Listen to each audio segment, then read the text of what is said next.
hopefully today that the ball bounces our way a few more times than theirs. I mean, when you look at your 3 defeats in the last 3 rounds, it's not like they've been by big margins, and the fact that the club's been in the contest for most of those games. So it's just a matter of just not being able to play those key moments right at the appropriate time. Oh, spot on. I mean, I think you were at the Blackburn game where we had the ball on our terms pretty much for the whole first half and maybe even the first 10 minutes of the third quarter. And, but then, Blackburn came out again. They're a quality side. They're well structured and disciplined into how they want to execute. But again, talk about the rub of the greens. There was a 3 or 4 where hit a post, touched on the line. A couple of those bounces that instead of going straight went left. But again, that's footy. That's what we play. You've got to capitalise on those opportunities. But you take 1 or 2 of them in the first 10 minutes. A 5-goal lead would have blown out to an 8-goal lead. And then who knows?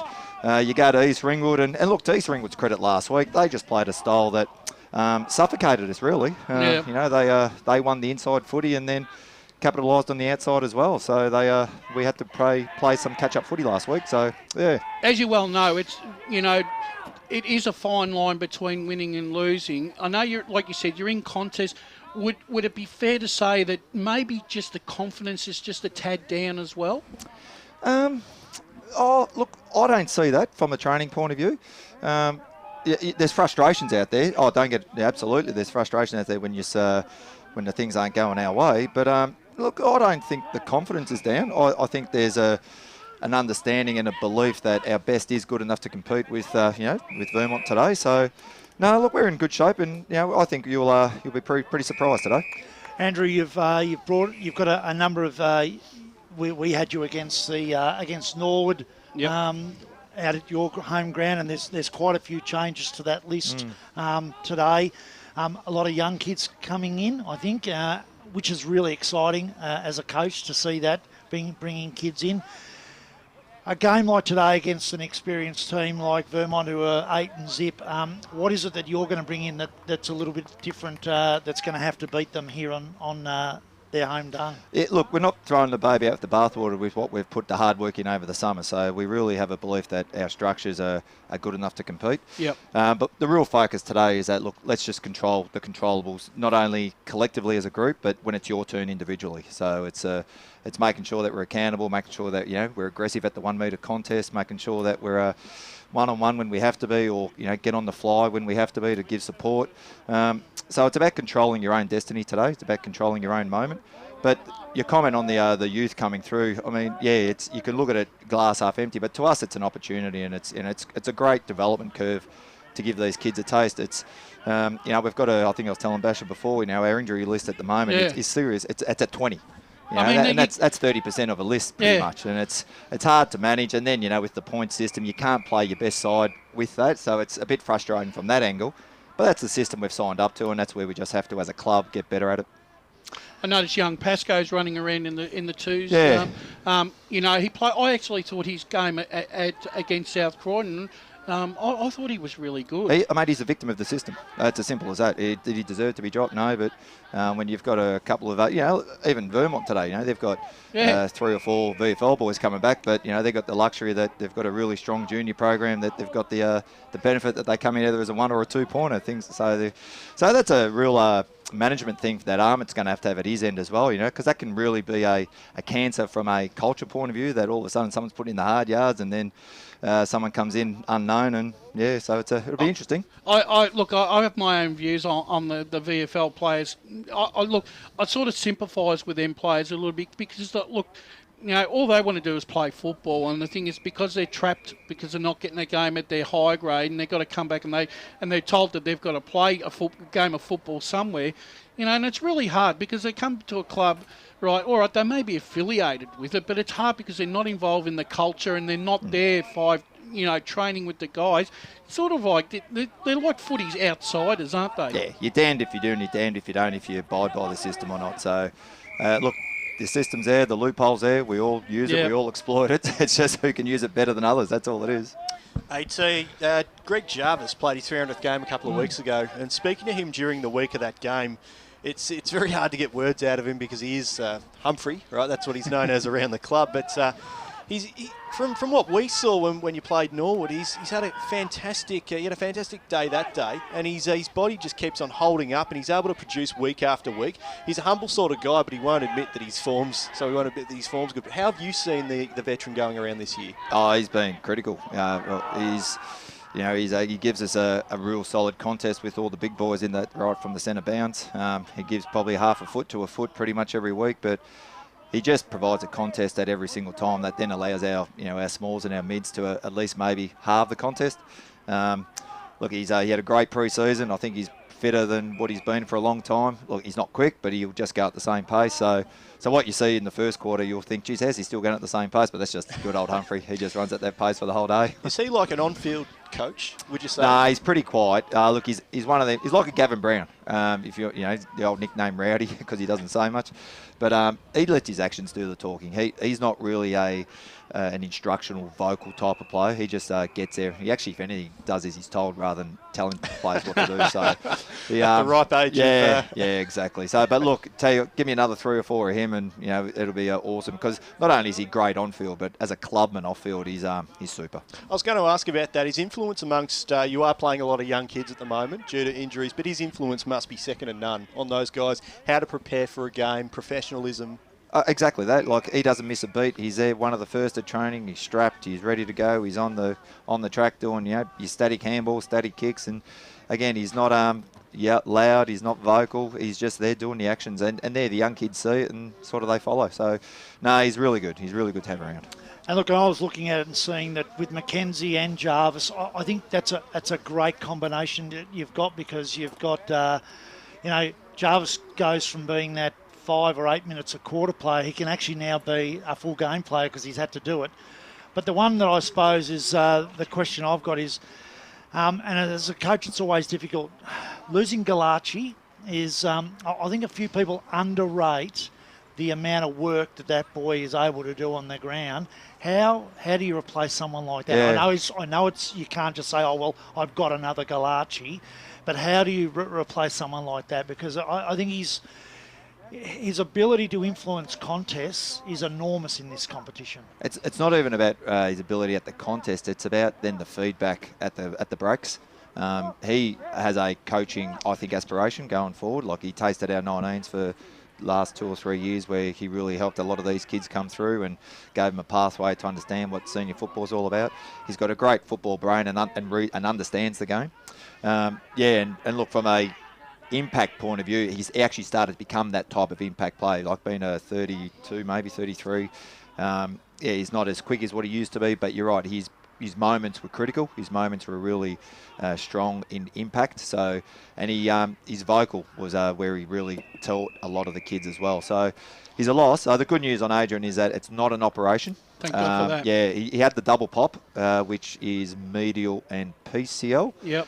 So he's in a straight leg at the moment. So, and then we'll see in 6-8 weeks how that sort of hopefully healed the process without an operation. So, no, look, he's still around the club. He just unfortunately he's just not on the field. Well, Andrew, once again, you've been very, very generous with your time and with us again today, and also right throughout the season 2017. And good luck to you this afternoon and the Doncaster Football Club, and hopefully you can pull off an upset against Vermont. Oh, mate, we'll be giving it our best shot. I actually did me Achilles trying to get here because I was late, so I'm going to need the ammo. I'm surprised you weren't running in the twos this afternoon, mate. Oh, well, have a look what's out there. I think I said to Phil Merton, don't be surprised, you might see some geriatrics out there. So anyway, look, and that's, you know what serious is. We're pretty proud from the culture that we've got some guys that are prepared to put their hand up to help us out. So, look, we're in a position that has been an unknown, and but look, we'll fight through it, and there's a light at the end of the tunnel, so we'll be right. That's when you find out a lot about your club. Spot on. In these hours of need. Andrew, once again, thank you very much for joining us.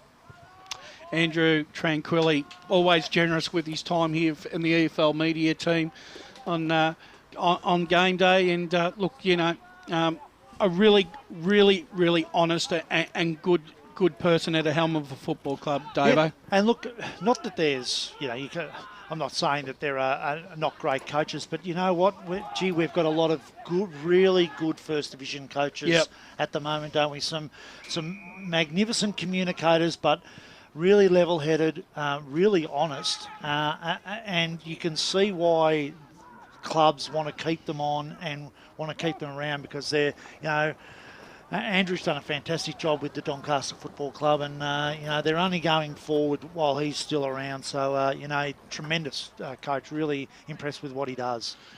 Well, gentlemen, we're going to take our first break of the afternoon, and hopefully we're going to have words with the president of the Vermont Football Club shortly.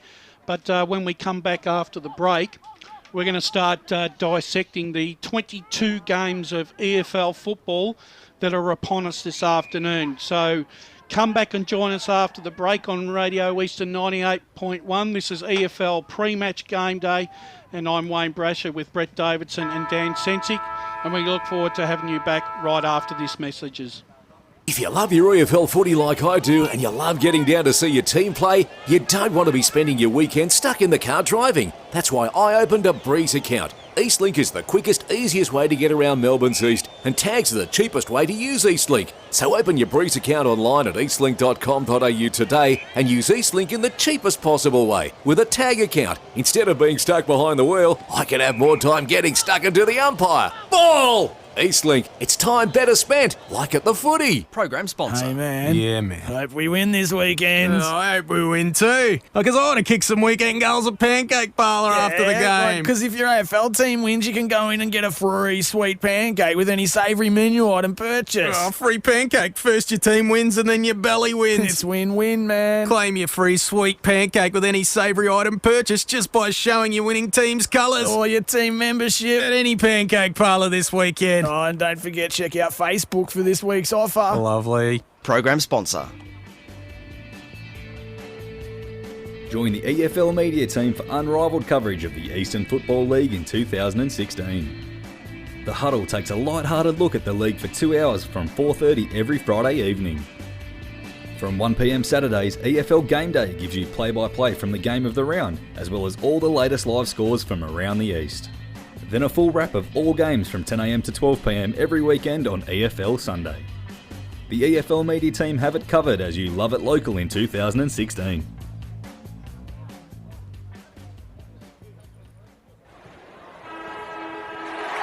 Up the Mitcham Tigers! Calm the Burners! Let's go, Panthers! What a mark!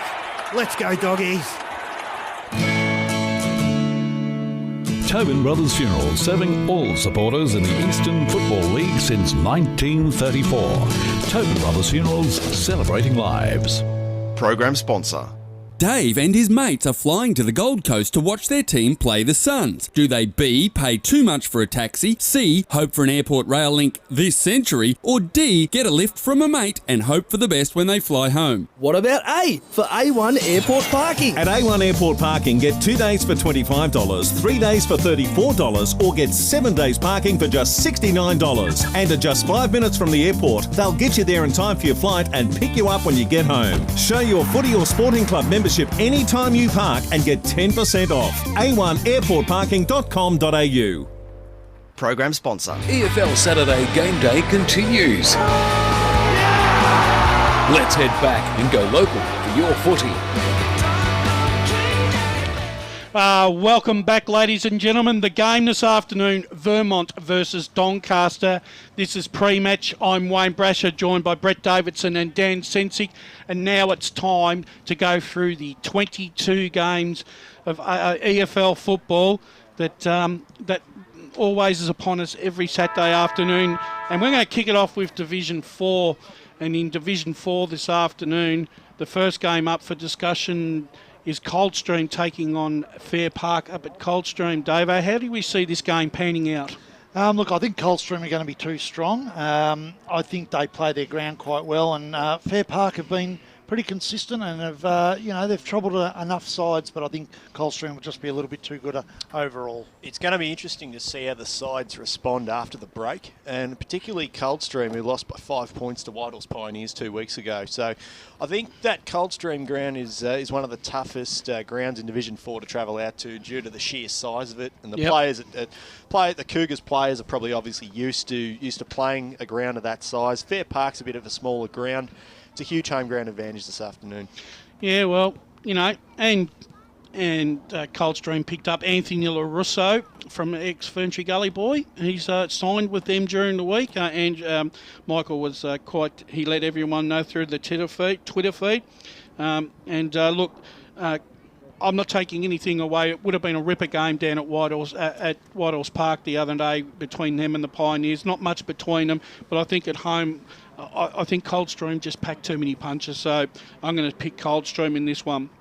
Well, for Sylvan Football Club, they've been waiting for their opportunity in 2017, Davo, to get a win. Today's the day, I think. They're playing Nunawading down at Coonung.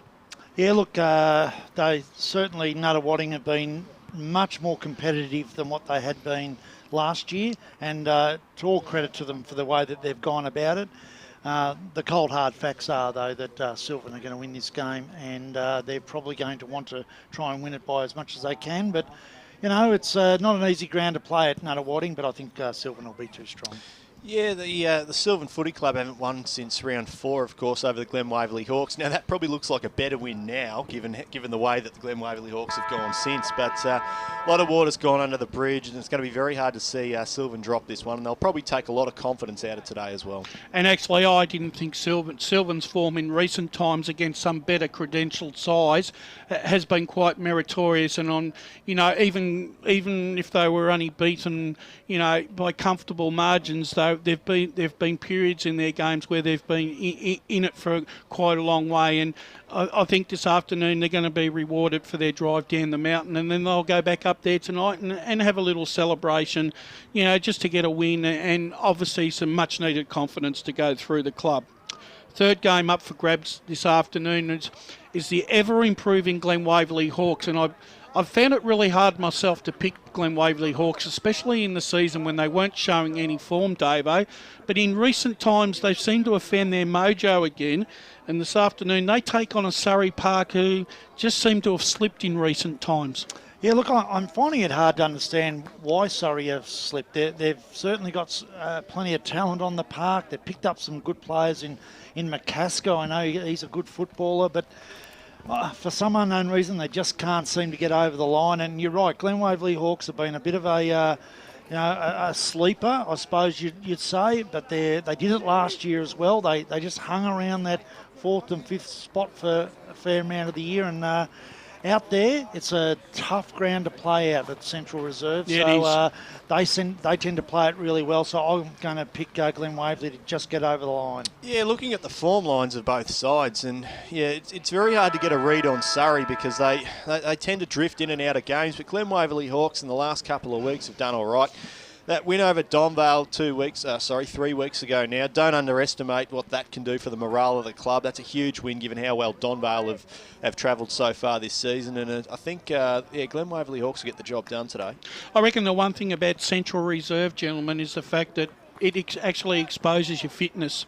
If your fitness levels are down, right, and not where they should be, that's when you fan out on grounds like Central Reserve.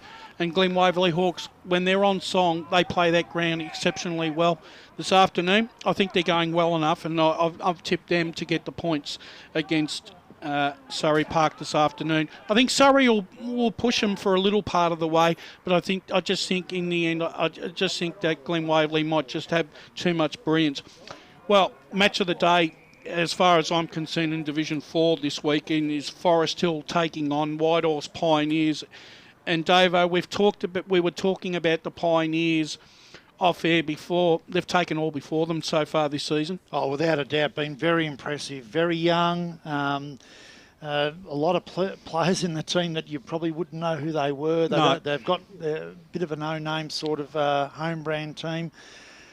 They certainly won't be fazed by playing at Forest Hill because their ground's quite small in itself. So I'm going to tip Whitehorse. I think they're going to be too good for Forest Hill. I don't think are as good as what they were last year, but I think Whitehorse have been a solid side, and I think they're going to get over the line as well this week. They're a brilliantly coached side, Whitehorse Pioneers. Derek Shaw leads them beautifully, and of course he used to coach Heidelberg, West Heidelberg in the Northern Footy League, so he's a well-credentialed coach, and his son, Kane Shaw, is a bit of a legend in the Northern Footy League as well, a fantastic player out there. So you can never underestimate the influence a coach has over a team, and going out to training probably 2 weeks ago. They're just up and about, and they'll walk over hot coals for the coach. There's no doubt about that. So they're all playing for the coach at the moment. Having said that, Forest Hill, I think they're at their lineups a little bit more experienced and out at home as well. I think they should be able to get this one done. Yeah, this was I find this game one of the hardest games to tip in the fact that I think both sides have got strengths and weaknesses. Forest Hill's home record is second to none.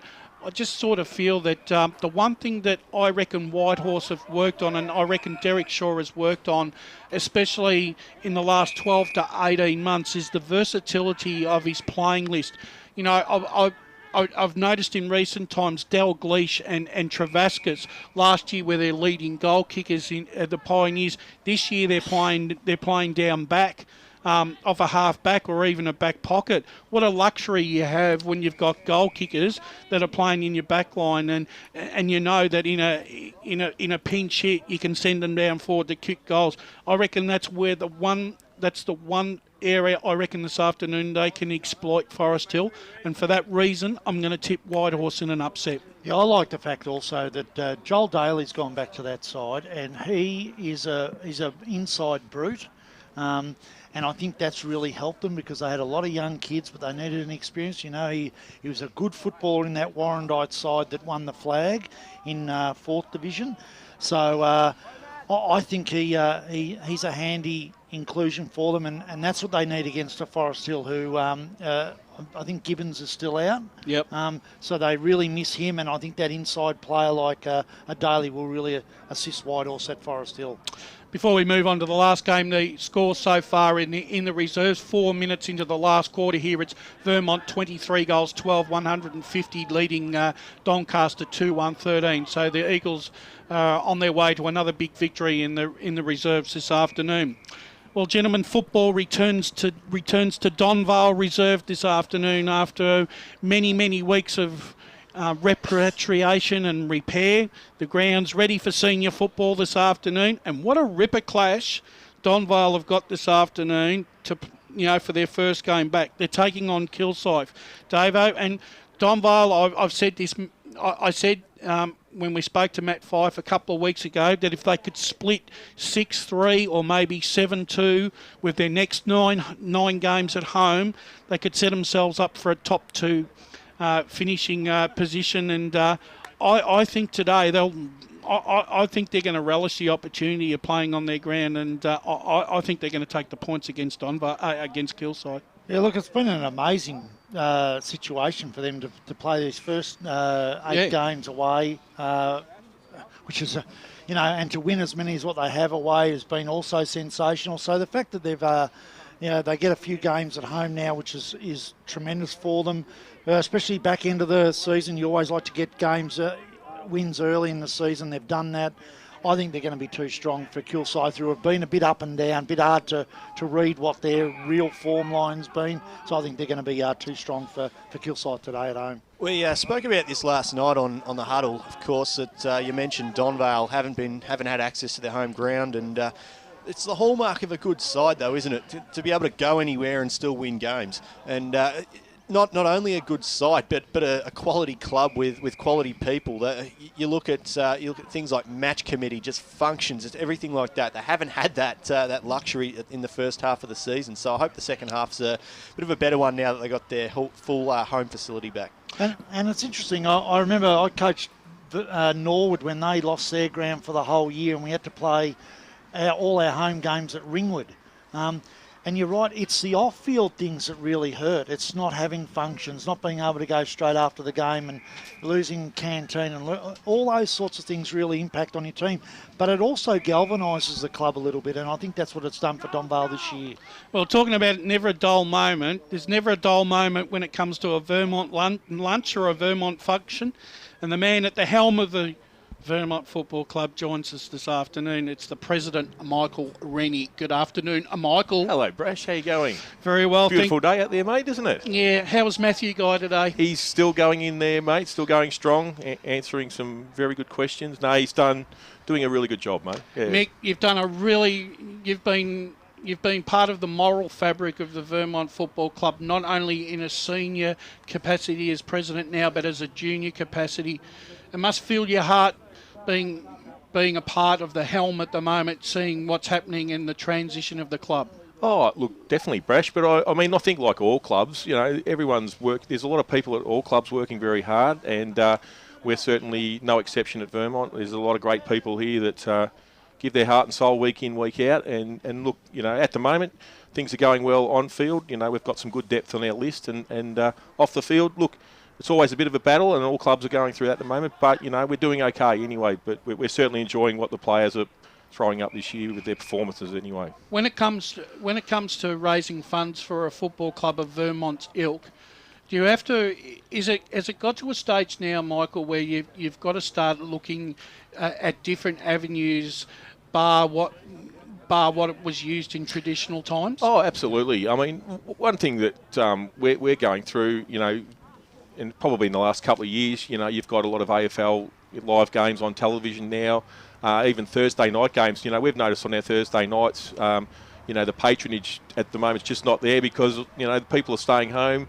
You know, on a cold winter's night, they'd rather be watching the AFL live on telly. And, I mean, it's still fantastic. You know, we get our players for meals and various other things. But I think that's the way things are now, is that people are finding other things to do, and they're probably time poor in terms of their families and other things. And that certainly doesn't help, you know, any sporting club, I think, whether it's footy or cricket or anything, it doesn't help you in terms of getting people up here to probably do the things that they like doing 5, 10, 20 years ago. So our club, Vermont, has always been built on the success of Vermont has always been built on the strength of their committee, and that goes, you know, from the hamburgers that are done and they're lovely hamburgers, and, you know, the ladies that do the teas on Thursday night at the clubs. Yeah. These are the sort of things that really help the moral fibre of the club. But the one thing, and I've been part of this, is the committee of the Vermont Football Club,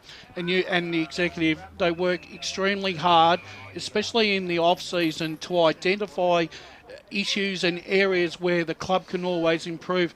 And I guess that just doesn't change, does it? No, it doesn't. And we know we always have things that we can improve on, Brash, and that's something that we certainly look at and review every week.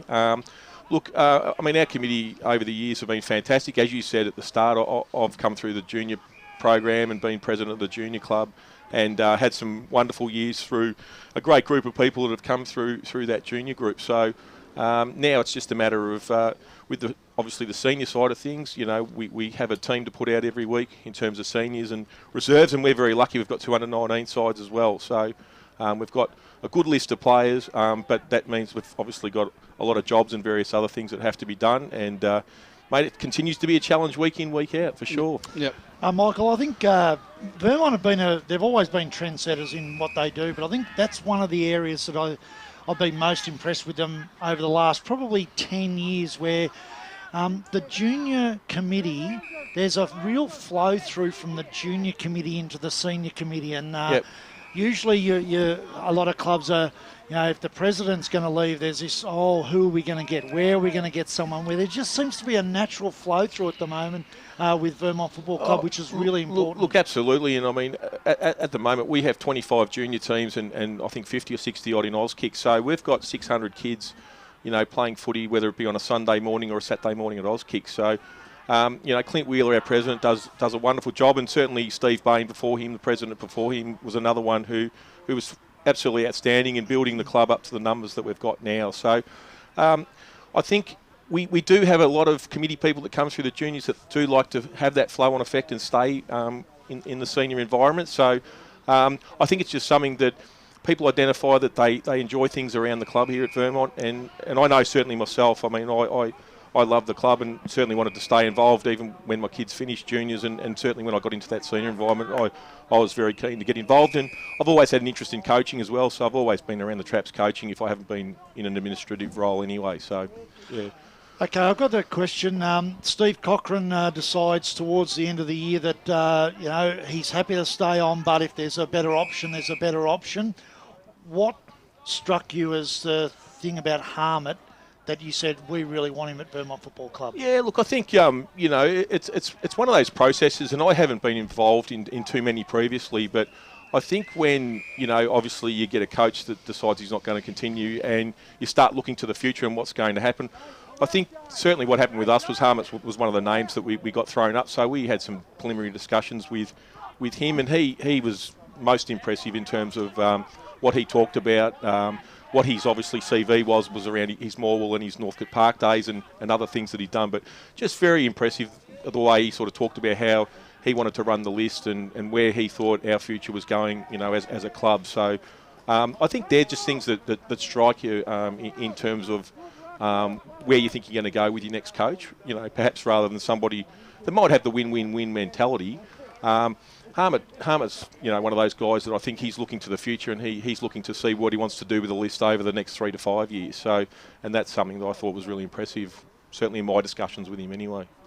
Well, Mick, game day for a president at a home game is always a busy day for the president, especially hosting people and smooching and handshaking and all that sort of thing. And we'd like to thank you for taking a little bit of time out of your busy schedule this afternoon to joining us on EFL pre-match. No, it's a pleasure, Brash. Thanks, guys. No, always happy to talk to you. And, it's good to have you out here because I don't think we get you guys out here at Vermont too often these days. So we are very pleased to have you out here. And look, as I said, hopefully it'll be a good game. I know Doncaster have got a couple of injuries and that, but I think their president assures me that they're going to give a real good account of themselves today, and I'm sure they will because a lot of teams lift when they come and play here. So we know we're in for a big, tough game. Well, Mick, once again, thanks very much for joining us on EFL pre-match and game day, and good luck to you and the Vermont Football Club for the rest of the season in 2017. No worries. Cheers, guys. Thank you. Michael Rennie, President of the Vermont Football Club, and, it's always a coveted position in the EFL to be head of one of the biggest Division 1 teams in the EFL, and Michael Rennie, like his predecessors, has handled the job with aplomb. Gentlemen, let's move back into game selection mode. I'm going to start off with Division 3, and I'm going to kick it off here with Boronia at home to Warrandyte. Dan, where do you reckon this one's heading this afternoon? Well, Boronia are in an interesting case because they've a few weeks ago they were touted as the real deal, but they've since slipped down the Division 3 pecking order of the Division 3 ladder. Warrandyte, I suppose, had that win over East Build, have moved 2 games clear off the bottom of the ladder. Maybe Warrandyte played their grand final on that day, and that could be maybe it for them. But I cannot see Boronia dropping this one, especially at home. They've got too much to play for. Yeah, I echo those words exactly. I think they've got too much to play for. I think they have been a bit on the slide the last couple of weeks, but I think they'll have too much class and too much run for Warrandyte. Yeah, I'm going Boronia for mine. I think the young guys of Boronia, especially at Boronia this afternoon, I think they'll probably run all over Warrandyte.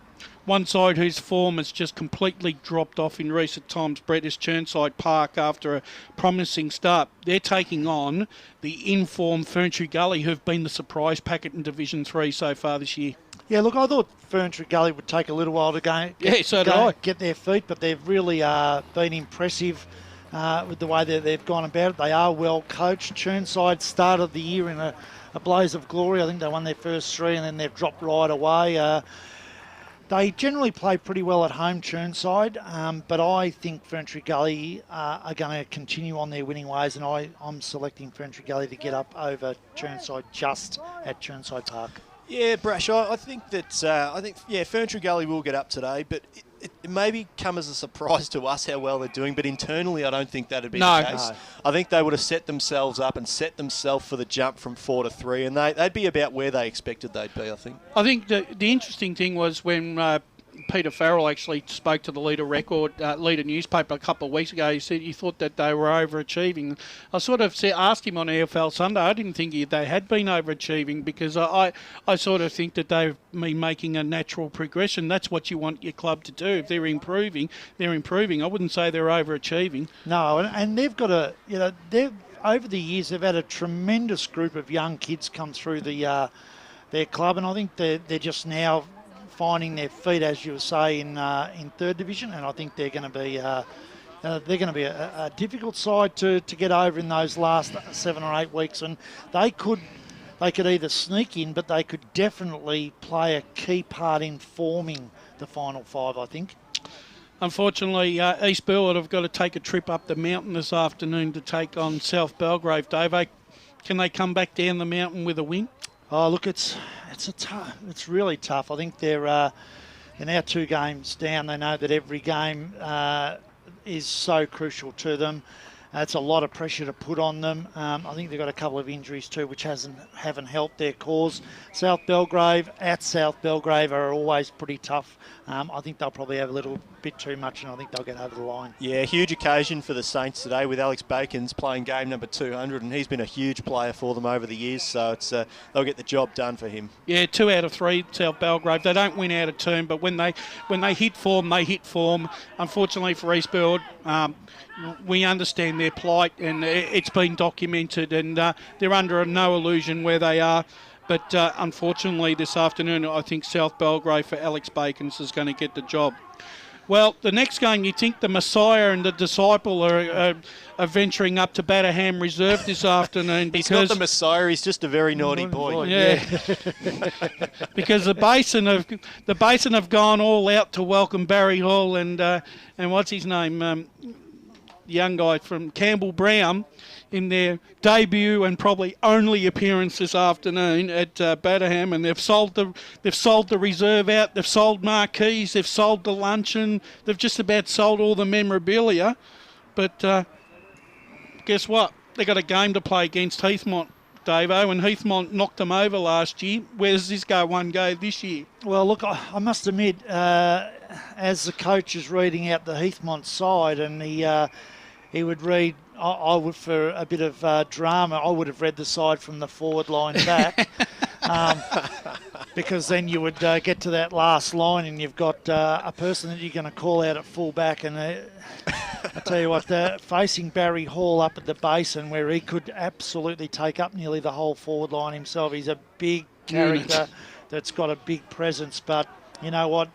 While he may be still able to play some good football, and while Campbell Brown might be able to get a kick or two, the fact is that it's the impact that these boys have is generally off the field more than on the field. Yep. And I think Heathmont will not get trapped into the hoo-ha. They know that they've got to come out and play a decent game of footy to win.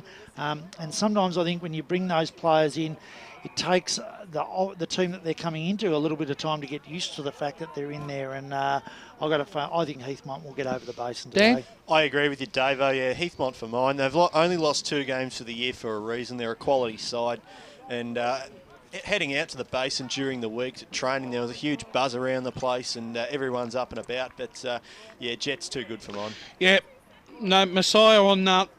I'm going with the consistency of a local EFL team, regardless of, and they've got without any ex-AFL stars, Heathmont for mine. Match of the round, gentlemen, quickly, we'll just go through some games, but this is one a little bit worthy of mention.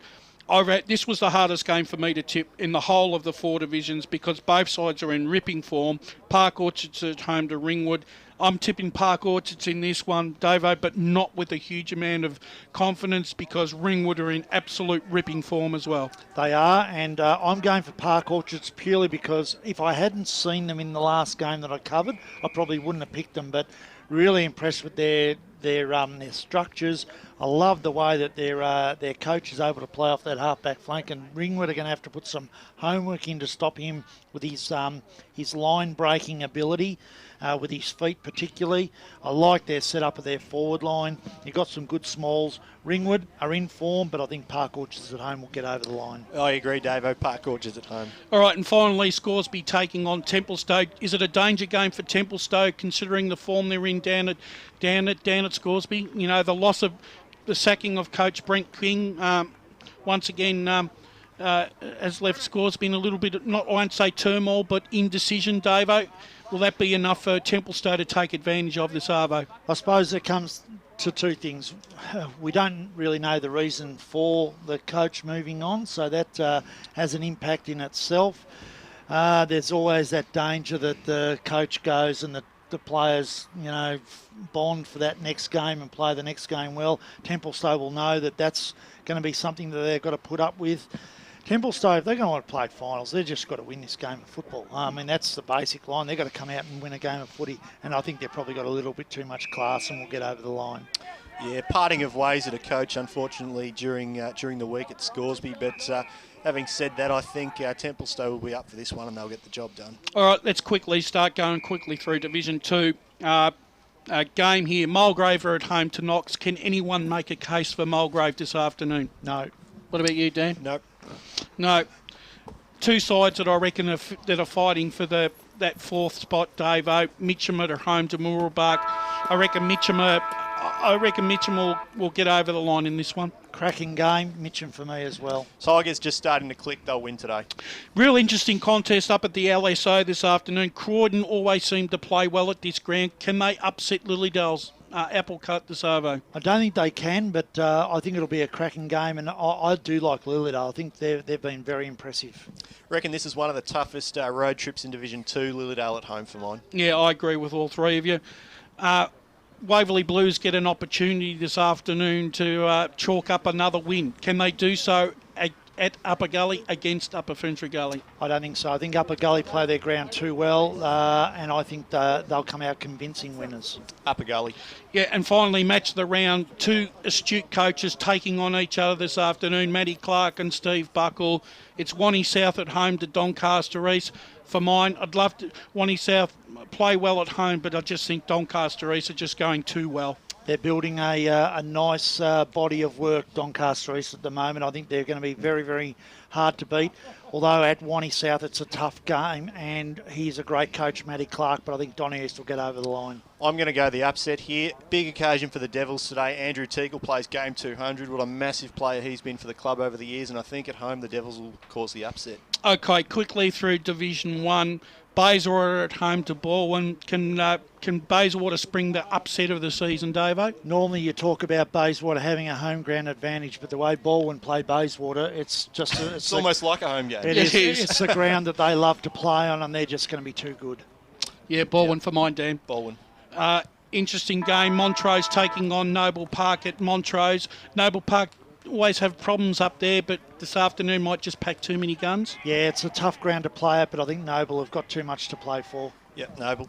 Yeah, Blackburn in ripping form at the moment against North Ringwood, who got some confidence last week with a big victory.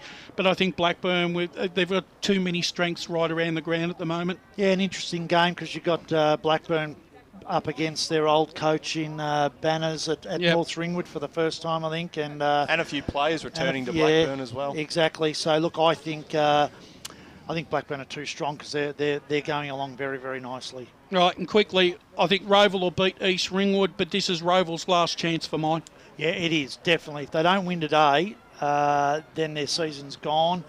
East Ringwood coming off a good win, so toss of the coin, but I'm going Roval at Roval. Tough ground. Yep, Roval. And look, for mine, Norwood's form all of a sudden starts to resemble like Mulgrave. I don't know when to pick them anymore. South Croydon, you know what you're going to get with them at the kennel this afternoon. They're in ripping form, South Croydon. I expect them to get the points this afternoon. I like South Croydon. I think they're going to get over the line as well. Doggies for mine too. Well, gentlemen, that's pre-match done for another Saturday afternoon. And it's been a good pre-match. We've had coaches, we've had presidents, but guess what? All the action starts after the break when Vermont and Doncaster take centre stage. You're listening to Radio Eastern 98.1. It's Vermont versus Doncaster, live here at the Vermont Recreation Reserve. A new time and a new team, driving you home in 2016. Join a brand new lineup for The Huddle as the gang take a light-hearted look at the Eastern Football League every Friday night. More importantly, the team will reveal the ins and outs for this week's round of matches. The Huddle, 4:30 to 6:30 every Friday evening as you love it local.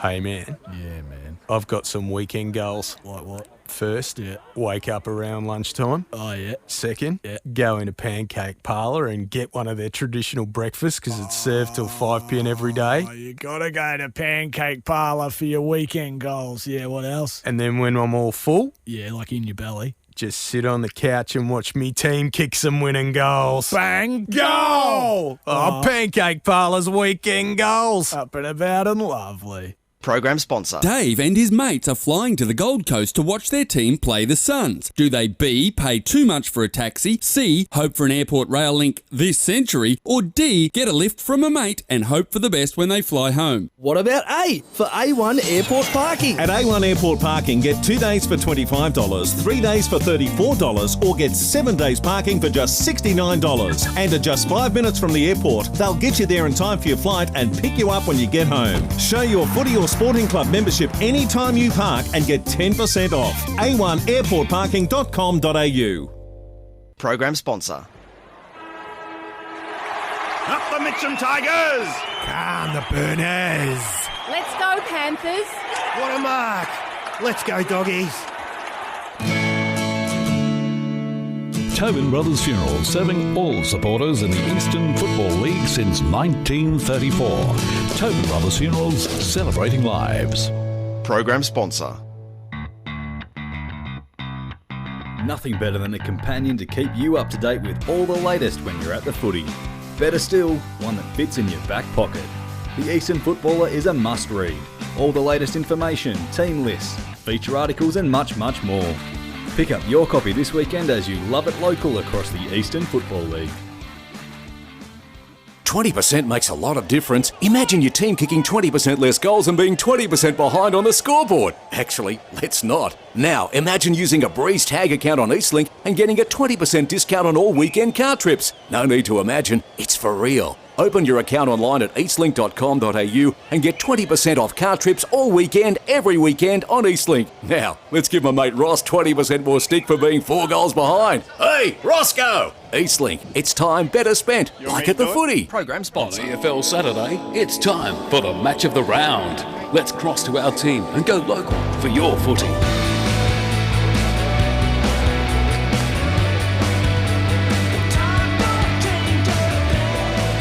Welcome to EFL Game Day, Vermont Recreation Reserve, and Gavin Casey, Ben Warren Smith will be doing commentary today, and thanks to Brash and the boys for the pre-game hour as we lead into Vermont versus Doncaster. The undefeated hosts, the Eagles, have had a great season so far. Disappointing loss last week for Doncaster, going down to East Ringwood. So they're a game outside the top 5, Doncaster, but we still very much looking forward to this game. And let's get our preview going of the match. We'll start off with special comments. Brett Davidson, what do you think today's game's going to entail? Thanks, Gav. Really looking forward to today's game. First time I get an opportunity to have a look at Vermont for the year, and I've looked through their side, and it's every line has class and pace on it. So that's one thing that we're going to look to see today is the way that they move the football. Often you see what happens in the twos, but really couldn't have much of a guide on it today because Doncaster, with such a huge injury list, struggled with their twos. But you look at their ones, Doncaster, they're going to put out a solid group, but I've got that funny feeling that Vermont have come here to play, and I reckon they might get the job done. They've got some young guys on their list. Young kid James Crick's playing his first game for the senior game for the club. Looking forward to that. So yeah, look, going to be a great game, but I think that Vermont are going to be way too strong. And in the co-special comments chair, Wayne Brasher, what do you think is going to happen today? Yeah, I think Dave's hit the nail on the head. I just think depth's going to be the main thing here. Let's go. Just heard the siren go. The ball up in the middle of Vermont Reserve. Rucks go at it. Mackenzie versus Minchin, who surprisingly out of the 2 ruckmen named for Vermont, he's been doing the ruck work from centre bounce first up lately. He's got a bit of a leap in comparison to Whale Buxton, but I'm sure they'll wax quite nicely between the game. It's Vermont getting the first free kick, so they'll have it inside 50. They drive it to the leading option. Best gets underneath it, but he gets behind his defender, who is Malloy, pushes him away, does Malloy, gets the turnover, but they're still got to try to share it out, do Doncaster. Fife and Mahon trying to work it out. Congested half-back line as they try to find space. Anarchis is good in those territory. Helps with Kavanagh getting the ball. He gets a kick and dumps it out to the wing. And now it's a fierce contest, and it's a wrapped up ball out of side. I think James Krikis is wearing number 35 for the Vermont Football Club. Just keep an eye on those. Some of those numbers have changed a little bit. Joey Fisher who will come on, he's wearing jumper number 60. That's right. So the ball, Vermont get another kick from that stoppage. They get it inside 50 again, but standing up nicely is Monks. Hands it off to a runner, so they might be able to clear now, and they'll steady with a short. Finds Saville. Saville at half back, close to broadcast side, gets a short pass, finds its way to Alessi. Alessi goes down the line, but it's been marked by the opposition in Tim Johnson. The veteran just hands it off to a short, and they'll go for his centre back, but that's a turnover kick.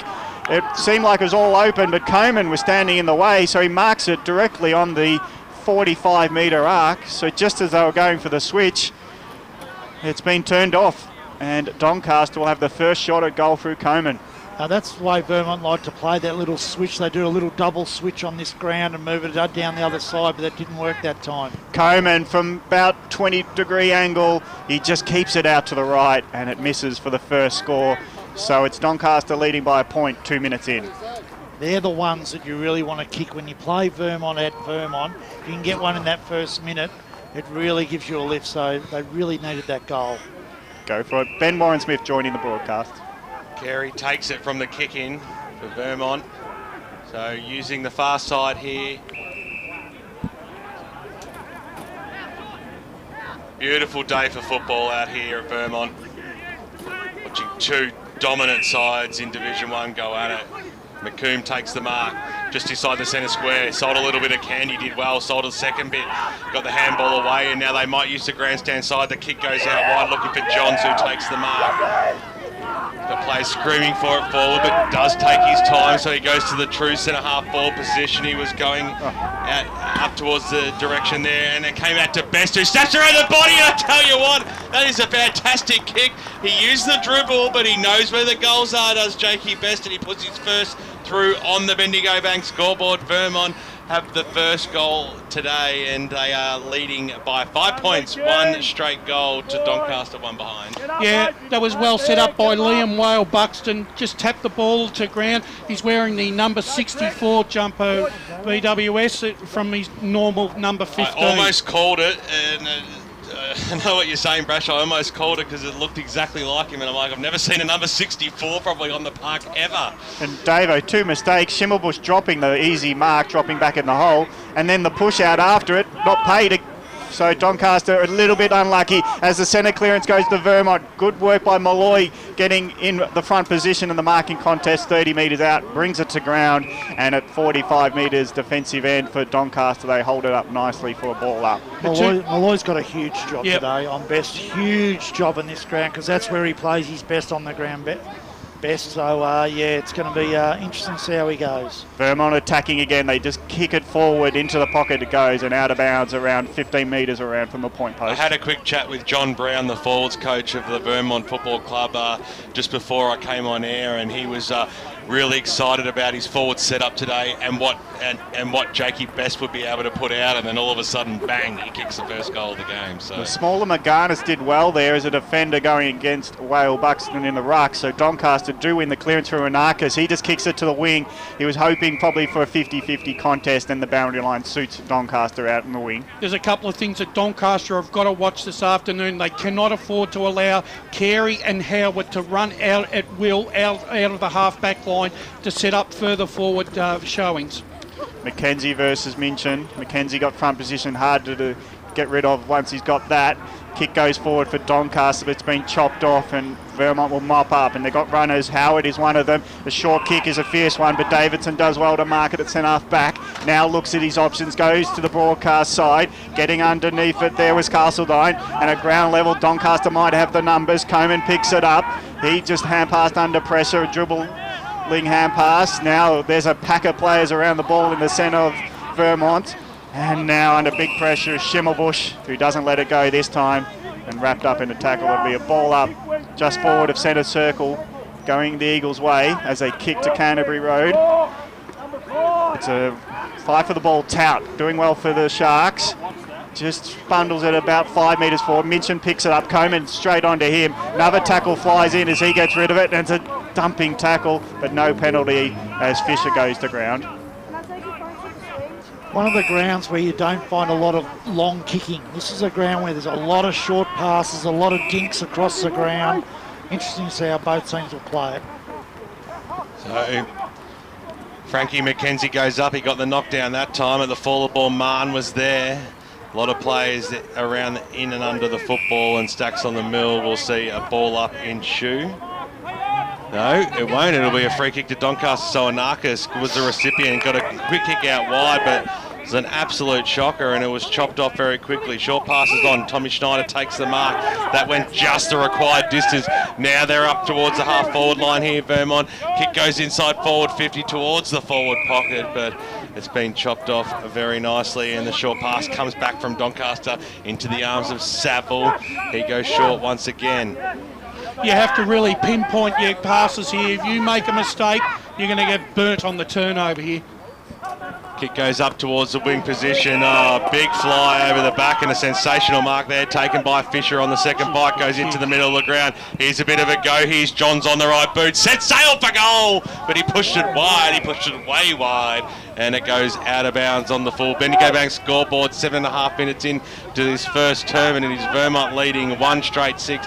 Doncaster 1 behind. He's one of the best long kicks in the competition, John, so it'll be interesting to see if, like then, they open the game up and get it wide to him. He is one of those players you cannot give space to. Even outside 50, he'll nail it. Doncaster can't clear the area too well. Again, it's another boundary throw in on the outer side.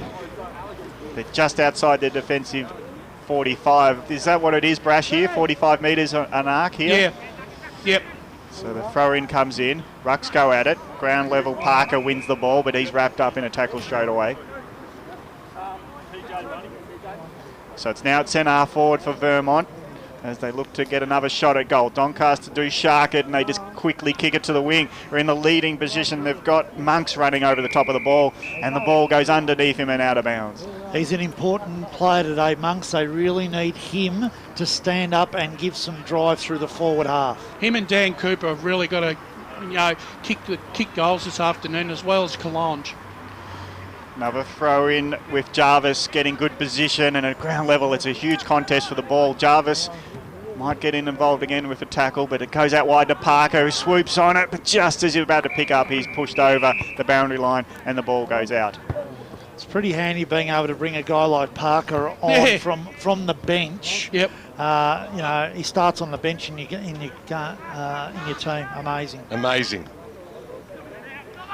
So Vermont share it out of the stoppage. This is what they do really well. They're going to go through the middle. They've opened it up with a runner, and they go long and direct. Best is underneath it, but the ball carries him. And from 60, the flying shot there by Wadley, from running from half back to half forward, and he put it out in the full with his big raking right foot. That was a really poor option there by Wadley. Should have done a lot more with that delivery.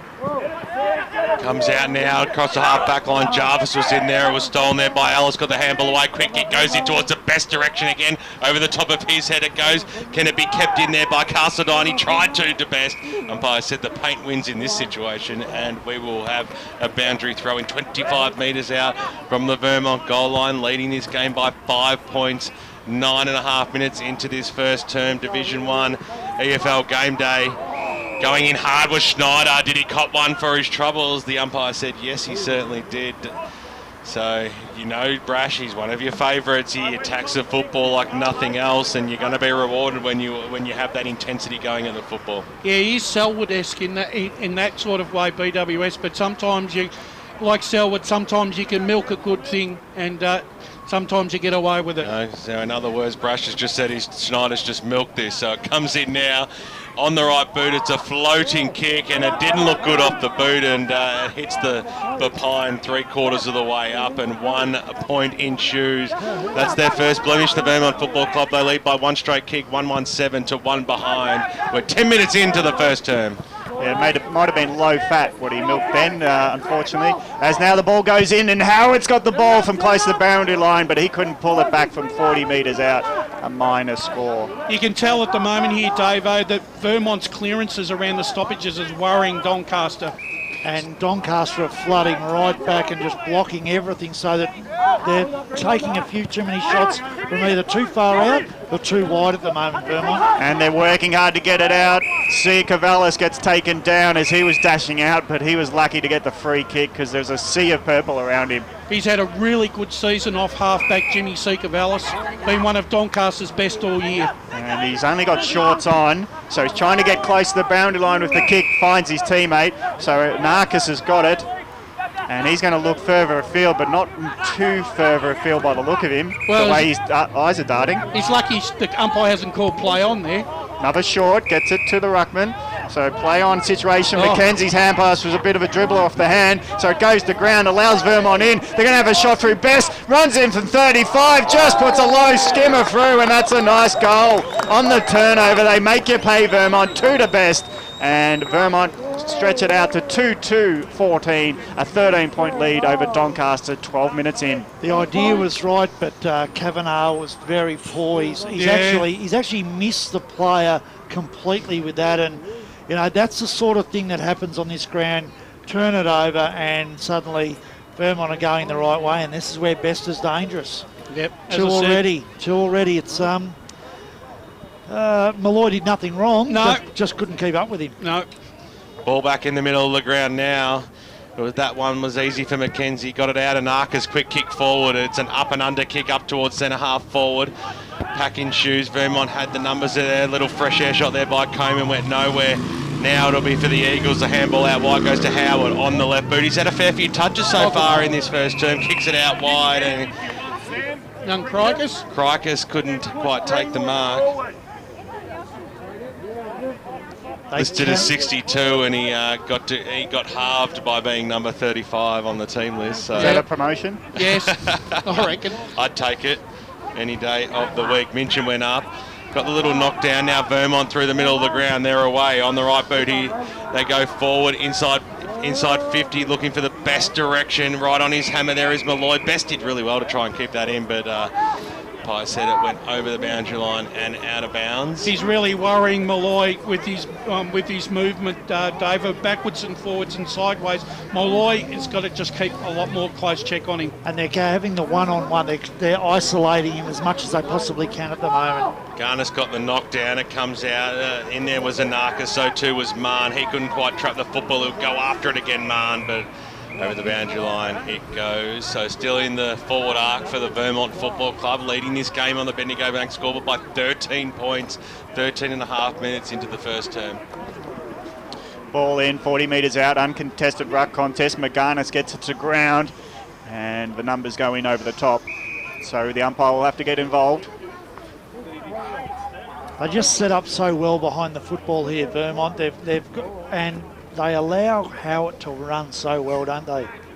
So Castledine did the rucking against McGarnis there. Goes to ground again where McComb picks it up, hands it off to a skirting Wadley. They conceding ground. Wadley goes 1-2 with a teammate. Now he finds a man inside the 50. Beautifully played, as skipping in there was Fisher.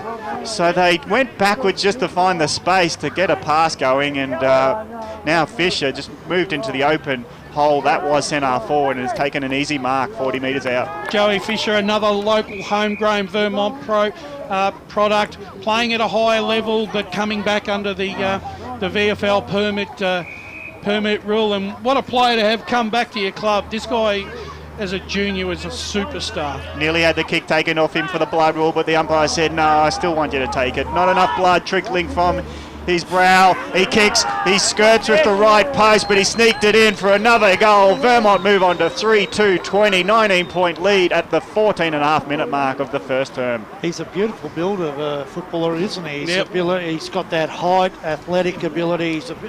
And look, I watched him then, and he just plonked himself behind the contest, and as soon as they got the footy, he ran 45 to 50 metres to get to that contest, and it was a really good setup then.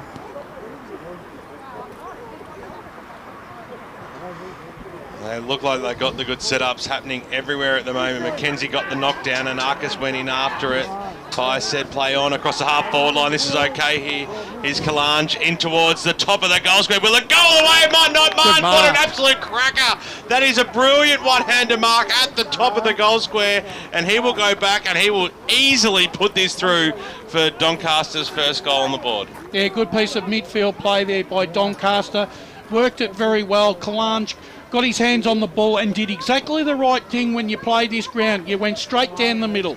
And quick. And Get quickly. it in quick. Isolate one-on-one. You got a chance here.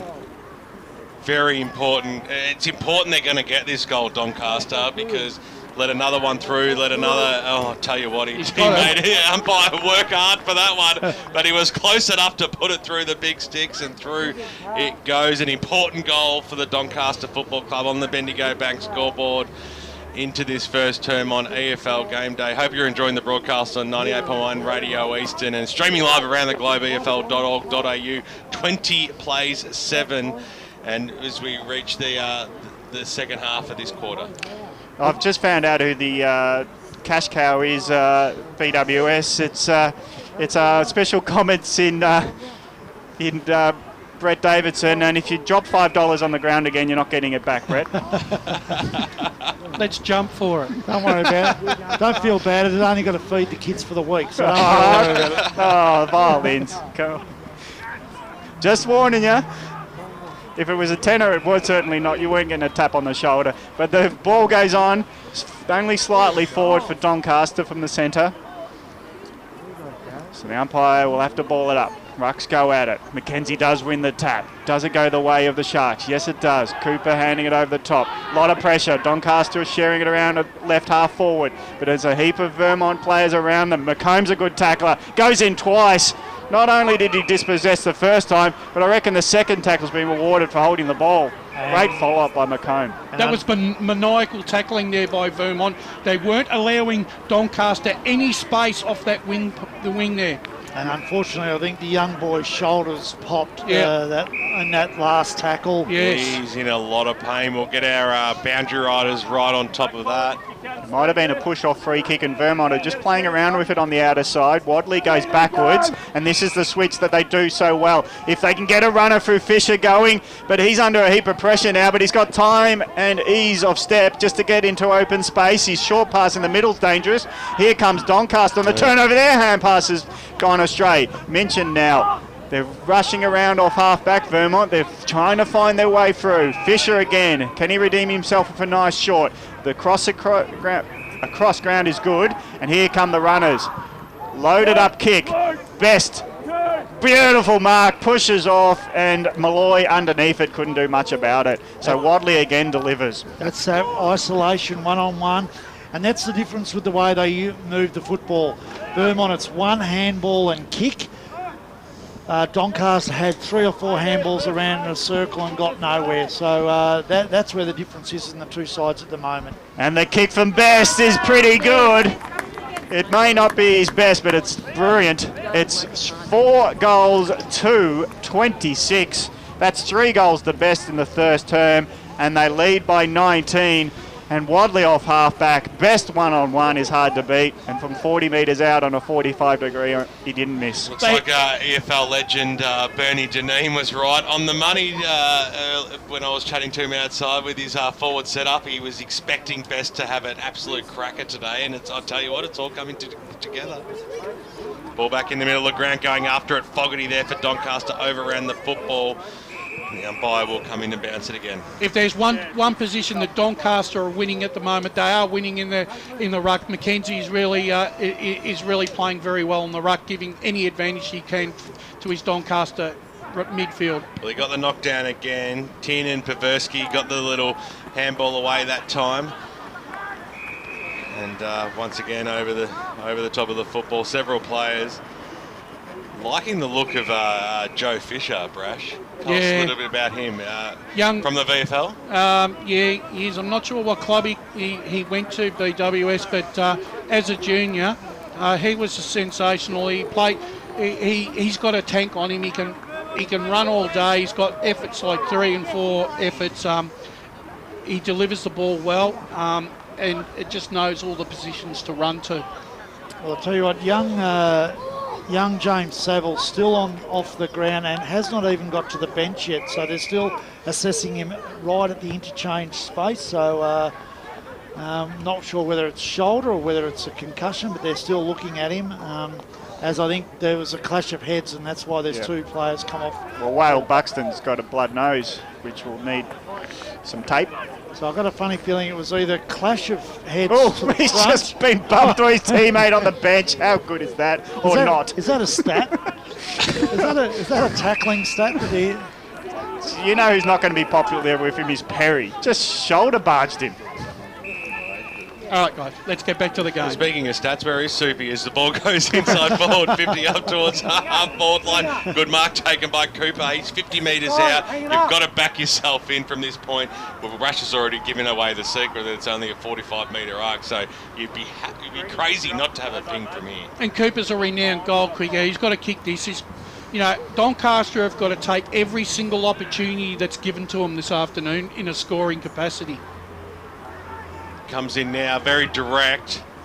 High kick. It's a beautiful kick off the boot. Gun barrel straight. The goal up higher did not move. A fantastic goal there by Dan Cooper for the Doncaster Football Club. And on the Bendigo Bank scoreboard, they inch closer to Vermont. They're only trailing now by 12 points. 4-2-26 plays 2-2-14. Let's cross down boundary side to Max. Yeah, we've just had Alessi sort of walk over to the bench after getting treatment from the doc. He was in a lot of pain when he first came off, but he seems to be okay now. He injured his shoulders, already strapped, and has been told to take it easy. So he'll sit out at least this quarter, possibly the rest of the game. We're still not sure at this stage. Perfect stuff, mate. Keep it close eye on that one. Ball in the defensive zone here. Fife got the handball away, but Vermont at the spoils. Quick kick around the body, goes out of bounds on the full by Davidson, and they'll bring the ball back into play. Howard.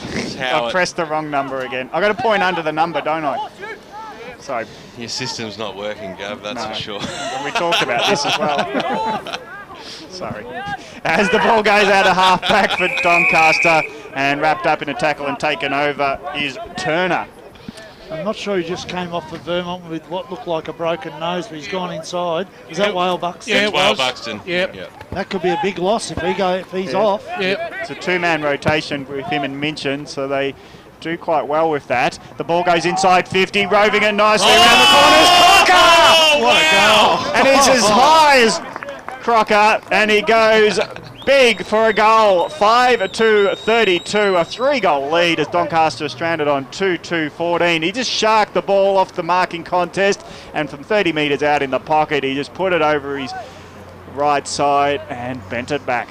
Vibromania goal of the day contender right there, Brash. Oh, most definitely. That was a beautiful piece of front and square work there by Darcy Crocker. Yes, that's the one that you'll get the tape and you'll show that tape and said that's how you do it. So he was in the perfect position. Well, ball back in the middle here. Humphrey went up against Minchin that time. Vermont once again looking to get it away. Davidson got the handball away. Schneider over the top, and now the Vermont side go forward inside forward 50. They were looking that time for Castledine. It was knocked away from him. He went after it again. Good play. Got the handball away to Johnson. Got crunched in a tackle. Well done there by Doncaster. Little handball over the top there by C. Cavallis. He was looking there for Fogarty. He couldn't quite pick the football up, but they still did have the numbers. Out wide it comes now. Turner on the right boot. Squeezed the kick up to centre half forward, but nobody was home. Minchin takes a mark, but he handballed it away. That was silly to Hane. Put him under a lot of pressure. Dropped the pill quickly. And a good tackle there by Chrissy Towd. He won the free kick up towards the half-forward line. Spearing pass. That's good play. They're about 60 metres out from goal here. Here's Jakey Kalange on the right boot, inside forward 50, just too far out to score. So he wanted to have the targets to come out to him, and he went that way. And a good lead there by James Monks. He's tied up on the boundary line. He's 40 metres out from goal. He looked like he might have given away to Anarchis there, but he might just have a ping here. Back yourself in, and why wouldn't you, Mugs? You little beauty. That's an absolute beautiful goal. The answer once again from the Doncaster Football Club, and they once again reduce the margin back to 12 points. 32 plays 20. And I think the difference there was that they got in trouble with over handballing, and then suddenly they went with the short kicks, and they balanced the kicks. There's plenty of space here to short pass. And the one thing about Vermont football ground, you actually can kick goals from anywhere on the ground. Young Minchin just didn't show enough poise there and awareness. Well, it's the play-on game for Vermont, but he ran himself in circles and then he hand-passed to a man who was hot.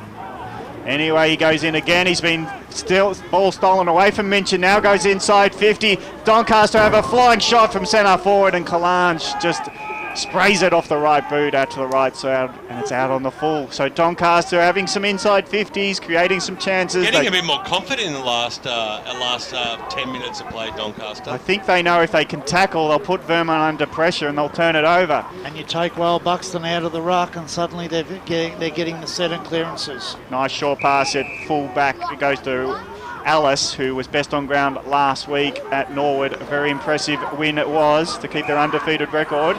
So Alice from the halfback just goes to Minchin on the wing. 2 grabs at it from behind. Good 3 grabber. That's a mark. The umpire says no, there was other hands there. I'll disagree with him. What about a consensus vote? It's out of bounds now. Mark? I think it's a fair call. Okay. Cross down boundary sign, Alana Coleman. Definitely a couple of sets of hands in that one, boys. You heard it from the horse's mouth. Oh, what are you calling it? You just opened yourself up there, Gab. Me? We'll back Lana in. She's recovered from her 4,000 bing tangs over the last 2 weeks. So the handball comes out wide now, and here they go through Parker on the right boot. Vermont inside 450 over the top there at best. He's got a good turn of speed. He's got Malloy right on his hammer. It was a good chase of the football, and over the boundary line she goes out of bounds. Do you know what? That's the thing about Best, which I think a few people don't realise. His ability to lead his player up and then turn him round is as good as anybody. It was just good then Malloy just was able to put the brakes on and get around with him and keep up with him. But he's good at that. He's Alan Jakovic like. Yes. Comes out now, Wadley was after it, and Narcus was in there to tackle over the top there, also Fogarty. And the umpire will bounce it. So we're about 35, 40 metres out from the Vermont goal line. They lead this game by 2 straight kicks, 5-2 to 3-2. Deep into the first quarter here. 28 minutes gone on the Bendigo Bank scoreboard. Any great games as you go local for your football today. We're back to a full card. Barry Cotts with the score centre, bringing you all those scores momentarily with the score centre as it into the middle of the ground. It was a bit of a throw there by Minchin. The umpire saw it, so it'll be a free kick to Frankie McKenzie as a siren sounds to announce quarter time. We knew it was only moments away. 5-2. 32, the Vermont Football Club lead Doncaster 3-20. It's a 12-point margin. Major goal kicker on the ground is Jakey Best. 3 first quarter goals, a fantastic performance by him. But I tell you what, we've certainly got a game on our hands, an entertaining first term. Hope you're enjoying the broadcast. 98.1 Radio Eastern is streaming live around the globe. EFL.org.au. Barry Cost to bring you all those important around the ground scores from anywhere you are as you go local for your football today, out in the eastern suburbs, as well as a few AFL scores as well. Stay with us, it's all happening here on 98.1. For the best EFL rap on radio, don't miss EFL Sunday. From 10 till 12 every Sunday morning, the EFL media team bring you all the final scores, goal kickers, best players and ladders, following a big round of EFL footy. The gang talk to the biggest names from across the league each and every week. EFL Sunday, from 10 every Sunday morning on 98.1 Radio Eastern.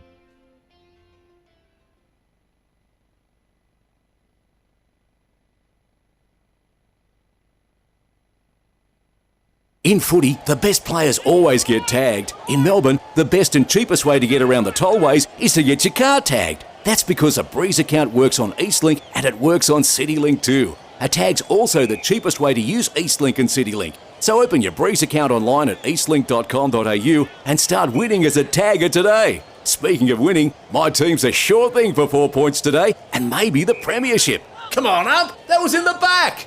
Eastlink. It's time better spent, like at the footy. Program sponsor. Hey, man. Yeah, man. Hope we win this weekend. I hope we win too. Because I want to kick some weekend goals at Pancake Parlour after the game. Because if your AFL team wins, you can go in and get a free sweet pancake with any savoury menu item purchase. Oh, free pancake. First your team wins and then your belly wins. It's win-win, man. Claim your free sweet pancake with any savoury item purchase just by showing your winning team's colours. Or your team membership. At any Pancake Parlour this weekend. Oh, and don't forget, check out Facebook for this week's offer. Lovely. Program sponsor. Up the Mitcham Tigers! Come the Burners! Let's go, Panthers. What a mark! Let's go, doggies! Tobin Brothers Funeral, serving all supporters in the Eastern Football League since 1934. Tobin Brothers Funerals, celebrating lives. Program sponsor. Dave and his mates are flying to the Gold Coast to watch their team play the Suns. Do they B, pay too much for a taxi, C, hope for an airport rail link this century, or D, get a lift from a mate and hope for the best when they fly home? What about A for A1 Airport Parking? At A1 Airport Parking, get 2 days for $25, 3 days for $34, or get 7 days parking for just $69. And at just 5 minutes from the airport, they'll get you there in time for your flight and pick you up when you get home. Show your footy or sporting club membership anytime you park and get 10% off. A1airportparking.com.au. Program sponsor. EFL Saturday Game Day continues. Let's head back and go local for your footy. Radio Eastern 98.1, Barry Contz here at Tarara Road, Vermont, in our First Division game this afternoon between Vermont and Doncaster, and at quarter time it's Vermont 5-2-32 leading Doncaster 3-20. And let's take a look at some scores from the EFL Game Day score centre of matches being played this afternoon. In Division 1, Bayswater and Baldwin, it's all tied up at quarter time. It's 2 goals straight to 12. Also Blackburn and North Ringwood. So Blackburn 2-1-13 to North Ringwood 1-1-7. And another game score coming through, South Croydon Norwood. It's South Croydon 3-1-19 to Norwood 2-3-15. Division 2 score, Murrelbark and Mitcham. Murrelbark 3-1-19 to Mitcham 1-1-7. Over to Division 3, and Baronia Warrandyte 2-4-16 apiece at quarter time. The Basin and Heathmont 2-3-15 each at quarter time. And Division 4, Coldstream and Fair Park. Division 4, Coldstream score 5-2-32 to Fair Park, 1 goal straight 6. Glenwaverley Hawks 3-1-19 lead Surrey Park, 1 goal straight 6 points. And in some AFL this afternoon, we've got a game going on at the MCG, and currently it's the 90-minute mark of the second quarter, and Richmond are well in front of the Sydney Swans. Richmond 7-6-48, so leading the Sydney Swans 2-4-16. So there's the scores we have at the moment, right here at the EFL Game Day Score Centre.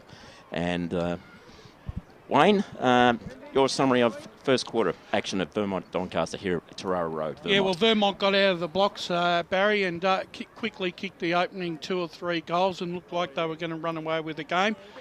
I just thought Doncaster were just hanging in there. They started to take control in the midfield. It's probably one of the very few positions. I think Mackenzie's doing a sterling job in the ruck in providing his side with many opportunities to get the ball out of the centre, and that's probably one of the areas that they are winning. Vermont around the ground, though, is a bit of a different thing. They're trying to bring as many players as they can through the into the game, but sometimes it's bringing them a little bit undone. They just seem to overlap maybe too much, and as well as probably trying to do too much with the ball. They've had many opportunities to probably be more than 5 goals too. But that being said, kudos to Doncaster. They're hanging in there, and they're only 12 points down at quarter time. And Best for Vermont is on fire in the early quarters. He was 3 goals to Jake Best, quality forward. Malloy's got his hands full, but look, 1 quarter doesn't make win a game of football. And at this particular stage, yes, Vermont are in the box seat, but Doncaster, I think, are still well in the contest. And it's only 12 points, so it's not a big score difference, is it? Even though Vermont is playing well, Doncaster well in there. Let's cross boundary side, Stan, who you've got Bernie Deneen with you. Yep, I'm here with Bernie Dedeen, mid-coach for Vermont Football Club and EFL legend. Bernie, how did you see that first quarter? You guys did well in the first half of the quarter through the midfield, and then they sort of started to shut you down a little bit, cut off that space. Yeah, look, we had the ascendancy early, getting first hands on it, and I think we were leading 5-1 at one point at the clearances. They wrestled it back to their credit, and they set up a bit better defensively. So started to go our way, just need to be a bit cleaner going forward. But yeah, it's certainly still game on at quarter time. Yeah. What was the message at quarter time? Look, Singer just spoke about our guys being cleaner. You know, they were, as I said, we're getting first hands on it, so we just need to get a little bit more value as we start to try and move the ball forward. And he just wasn't happy about us letting their guys have free rein. And obviously, he said something impressive because we just kicked the first one. Yeah, there we go. Perfect. Thanks. Back to you, boys. Thanks to Max Steenkamp there with Bernie Dedeen, the midfield coach, and the midfield did well, got it out of the centre, and it finished up in the hands of Lachlan Johns at centre half forward, and he drilled it, low kick from about 50, went straight through the middle, and it's a quick score. 1 centre clearance, 1 goal for Vermont, and they stretch out to a 3-goal lead. The one thing you do not want to do is let Lockie Johns get the ball within 50-55 metres, because he's one of the best kicks in the competition, and he will hurt you. Minchin wins the tap again. He taps it forward, but Doncaster have got Anarchis running with the bounce of the ball. Uses Fogarty now off centre half back. The dribbling kick goes towards Tout. Tout is under a heap of pressure. He has to bend over to Pickett, and he lets it go. And Tahana does well to get the ball off him. And the ball eventually, though, gets bundled as the pack chase down that contest. Let's go boundary side with Alana. Taking any further part in this match with that broken nose. Yeah, that's a disappointing development. So the second ruck is out of the contest for Vermont. And from that stoppage, it's Mann who kicks it inside 50. Vermont holding up nicely, an Aaron hand pass. That's how it comes in. And at ground level, the pack drives on the ball, but the umpire sees the ball come out from under hands and feet, and he's going to allow it to play on a bit. It's still spilling around without going anywhere. The whistle won't be blown because it's Cooper who hands it off, but he hands it back to the opposition. And Snyder. That was good umpiring. It was very good umpiring, wasn't it? He kicks it, and it's a tight one with the boundary line. It just bounces inside, and the players see it over. It's half back for Vermont. That ball did not move. It was moving the whole time, and so they didn't stop it. I thought it was very, very good umpiring. To bring the ball back in. McKenzie versus Minchin. Front spot there for McKenzie. Going after it. Wadley couldn't quite trap the football over the top of him. Fogarty, umpire, will come in and bounce it. Big job for young Nick Minchin, but he's also got a bit of support with Castledine down forward and Perry down back, just to give him a chop out. Minchin that time was looking for Schneider. Narcus sees it over the boundary line and out right in front of the faithful, the Vermont Purple Haze. They come out in numbers week after week, year after year, which makes them the powerhouse that they are in Division 1 football. Pye throws it in. McKenzie had the front spot. Goes forward now for Doncaster across the half-forward line here, right in front of the broadcast position. Can they keep the ball alive? No, they cannot, and the umpire will come in and throw the ball in 50 metres out from the Doncaster goal line, currently trailing this game by 3 straight kicks. Umpire throws it in. McKenzie front spot. That was okay. Nicely done. Cooper got the handball away. Anarchis steps around the body. Does it have enough curl, Anarchis? No, it doesn't. I'll tell you what. It just needed another metre and it would have curled its way back through. Hits the pine 3/4 of the way up. 17 points is the margin. 38 plays 21. That's where he's dangerous, and Arcus, his ability to just create something out of nothing. It's crossed down boundary side, Alana Coleman. Yeah, Coach Andrew Tranquilli at quarter time was pretty happy with the boys, even though they were trailing, and they were just talking about getting that ball quickly out of those clearances and kicking it forward, which we've seen a few times already. So the message is out there, and hopefully it can be effective. So the Vermont work it out nicely. About 4 passes before they go to the wing. Markin playing on quickly. How do Vermont go from the outer wing? It was Crocker who quickly plays on, but his kick has been chopped off, and it's marked by Sikavelis in defence. Now they'll go through the opposite side, the broadcast side, sharing it around, and Cooper a long way away from his goals, gets it onto the runner, and now they're sharing it around on the wing. Can Tout engineer something? Gets it to Schimmelbusch. Now they've got Turner running at half forward, spearing the pass in. That's brilliant, Nice. Doncaster. They went from half back, shared it, and got it to Coleman by the end to have a shot from 40. Yeah, probably Doncaster's best piece of play this afternoon. They caught Vermont on the switch and were able to beautifully work their way with foot and hand and foot skills into their forward line, and Coleman kicking from just outside 45. Coleman from the left flank puts it towards the left big post, but he puts it inside for his benefit. Another goal to Doncaster, 4-3-27. It's only an 11-point game as Vermont are 6-2-38. They're just not going away, Doncaster, at the moment. And you're right then about the way that they moved the ball up then, Brash. It was fantastic. And their hands were better then because they actually moved the ball forward. They didn't just go around in circles, and they handballed it to people moving. So, it shows that when you move the ball quickly, you can actually get somewhere on this ground. And great poise by Josh Turner just to steady himself and spear the pass in across the half-forward line. I was very impressed with that. Umpire bounces the football once again. McComb was on the bottom of that pack. The 45-degree passes inside 50, they're hard to chop off, aren't they? Oh, without a doubt, especially if you create that space. It's very difficult for a defender. Fogarty quickly wrapped up by Adam Parker.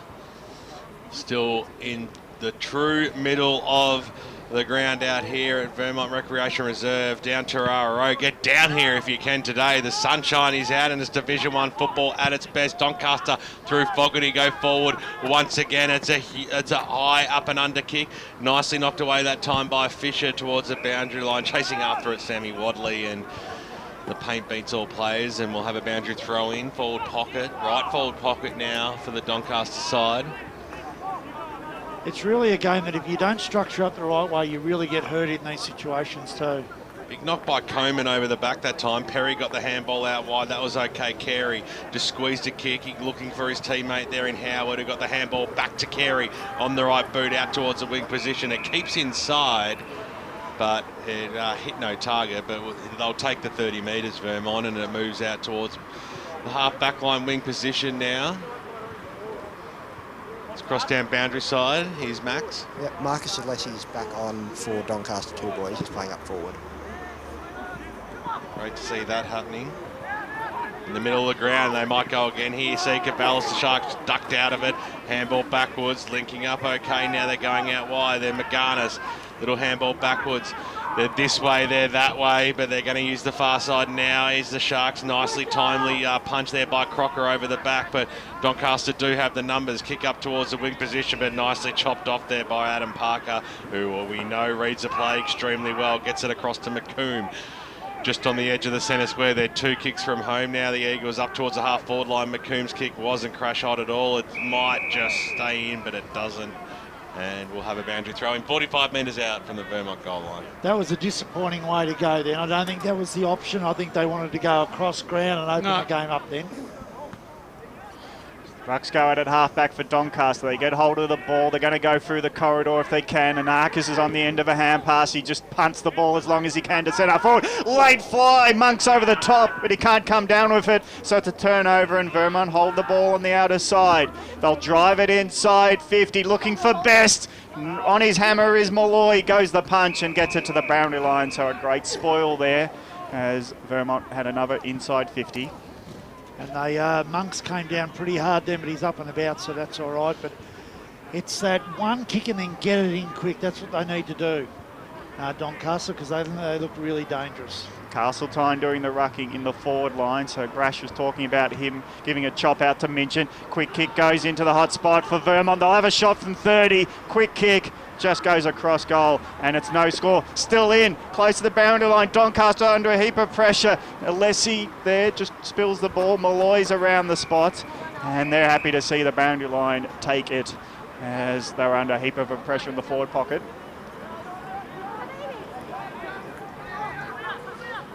So on your team sheet, Alessi's 28. And at the ground level, Sika Vallis, he spins out of one tackle, but under that pressure, he hands it over. Flying shot around the corner. It wasn't a shot, it was a pass in the end by Howard. And McComb, standing at 15 metres out in the middle of the ground, says thank you very much as he hits him in the breadbasket. That was just lucks of fortune there, Davo, because that was Howard was just kicking hope there, and McComb just happened to be in the right place at the right time. But I suppose the thing is he was in front. So as a forward, in that area, you've always got to be in front. And that's where, you can sometimes get those lucky ones. McComb from directly in front doesn't miss, and it's another goal to Vermont. They've got all the answers so far. 7-2-44. Scoreboard changes to Champagne. Doesn't help me reading out Doncaster's score. I think it was 4-3-27.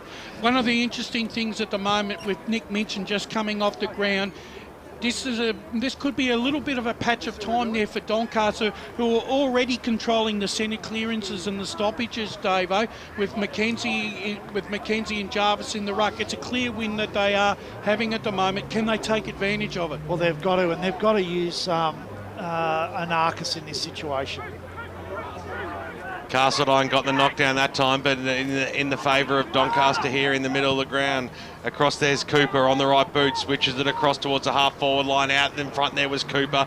Couldn't quite trap the football in there. Getting a hand on it was Howard, and you'll see it over the boundary line and out of bounds. Yeah, we'll need to find out who number 55 is. That number. That's Cooper. That's Cooper. Sammy. Just as I called it, Brush. You got to listen, mate. Sorry. Oh, slap. As it comes in, I've missed him a few times, so I'll give myself a slap at the same time there, Brush, but I've just found out. So. That's okay. A couple of late changes to our sheets, so Doncaster rang the changes early this morning. Gav got them but didn't share him. He had one job, hashtag just saying up towards the half-forward line, and now it'll be Doncaster. Shared it, top myself. To get the clearing kick, but nobody is home. Taking it there is Howard. He might have a chance to go up towards the half-forward line, and the mark has been taken by Perry, it looks like. It is. 50 metres out from goal, so drifting up from the half-back line and taking a mark, and he looks like he's going to go back and have a ping at this one. He'll enjoy this, Brash, if he can put this through. Oh, yeah, especially when you find 36 players all over in the Vermont forward line at the moment. I was just going to say they've pushed that 18-man press. Vermont. So Perry comes in now, he kicks it long. Has it got the carry? I think it does. The goalifier is going to give the two-finger salute. No, there's a free kick on the goal line to Schimmelbusch. So I tell you what, for a push at the last line of defence, Doncaster get a reprieve, Gav. And Sika Vallis gets a short pass, so he's deep in his defence. He goes across ground. Is it dangerous? No, plenty of time for the mark to be taken by Jarvis, who shares it on. And now the short pass doesn't go the journey, and Thiel just spills it at his feet and takes it over and out of bounds on the wing, just as Doncaster are hoping to set up another forward foray. This is a ground where if you don't hit your target, it is a turnover and you get scored against. So really got to be crucial with these kicks. Jarvis with the second punch, tries to open it up through the corridor, but it might be a costly turnover. The hand pass under pressure of the Eagles allows Doncaster to come in. Sweeping hand pass to Anarchis, who's got a little chiselling ball, and it comes off the foot, does it, of the spilling mark by Monks. He took it on the chest, it ran down his leg, and it went out of bounds on the full. How unlucky. So the hand pass by Schneider, he shares it backwards to Carey. Carey kicks back into his defensive 50 to Davidson. And Davidson goes across ground and he finds Lehman, who's a great stopper, is Lehman, and he shares it back to Carey. So they're happy to do this, Vermont. They know they're a great running side once they get the open passage, but they like to see if they can set it up first. And they've gone cross ground. They've conceded about 80 since getting the ball. So it's now deep. It's really as deep as you can get in the back pocket on the outer side. And it's good work from Doncaster here. They've really Here's a dangerous kick. It's been chopped off, but it was really a late spoil that Mark's paid. Mark's paid. Vermont hold it. Brush nearly fell off his chair. Coleman, if he was nearly going to take the mark, he had to go the spoil. It was all too late. And Vermont with Carey, sigh of relief. His kick is a dumping ball into the back flank, and they'll concede a boundary throw in. That was really good play from Doncaster. Yeah. Then, Brash nearly took a mark at centre half forward and he got spoilt. But no, it was it was he winced. It was fantastic play with the way they blocked the space and it didn't allow Vermont to get out with space. So Really impressive what they've done there. Minchin will go up against Jarvis. Jarvis did really well. Anarchis on the right boot just pokes it inside forward 50. Cooper out in front takes the mark. So he will kick from the, well, probably just inside 50. So he's taking it on the 45 arc. So he'll go back and certainly back himself in from here. And that's 3 clearances now to Anarchis since the young ruckman's gone off. So look, that's a crucial stop you've got to have. Cooper comes in now. It's a good-looking kick, but it went straight, but it went straight through the behinds from boot to goal line and through for a minor score. Bendigo Bank scoreboard, 28 plays 44. 7-2 to 4-4. Vermont have the lead here with 15 minutes into this second term.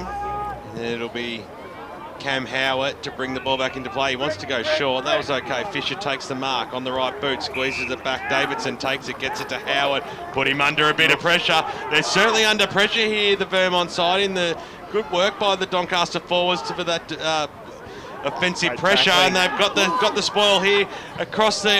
It might be a pot shot on goal here by Anarchis, but he went right across the face there, out of bounds on the ball. But I tell you what, it's they're getting a bit fumbly, Brash.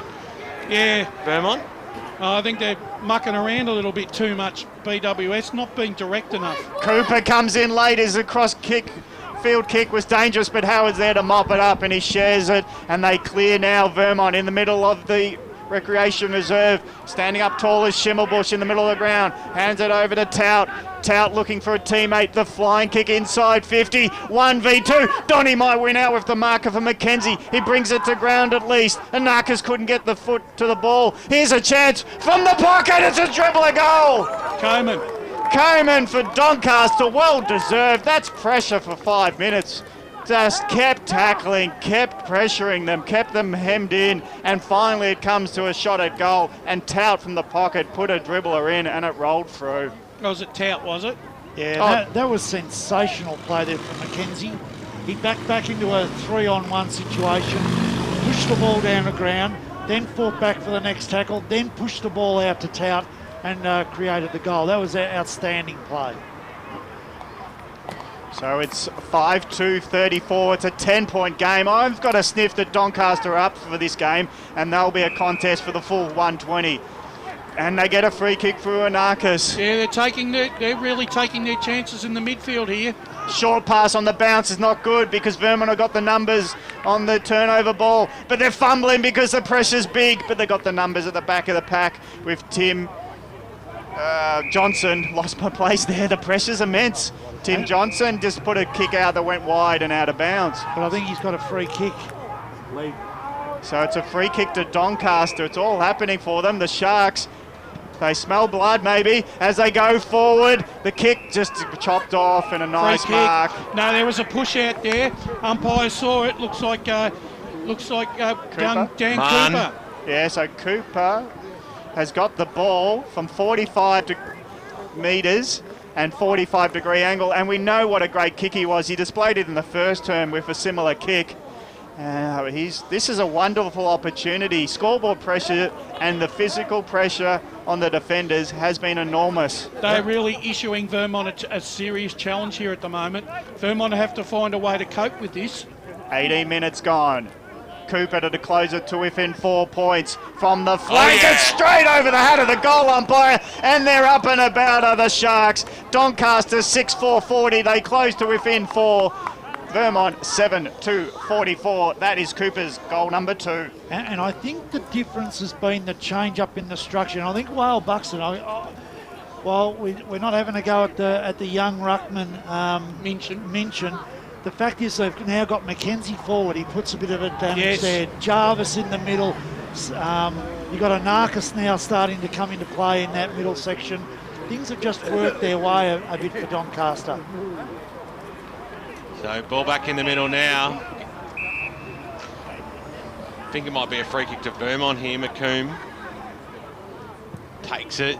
Short passes on and quickly chopped up there by Turner though. Spins on a throw up towards the half-forward line. That's a strong mark there taken. The umpire didn't pay there to Cooper.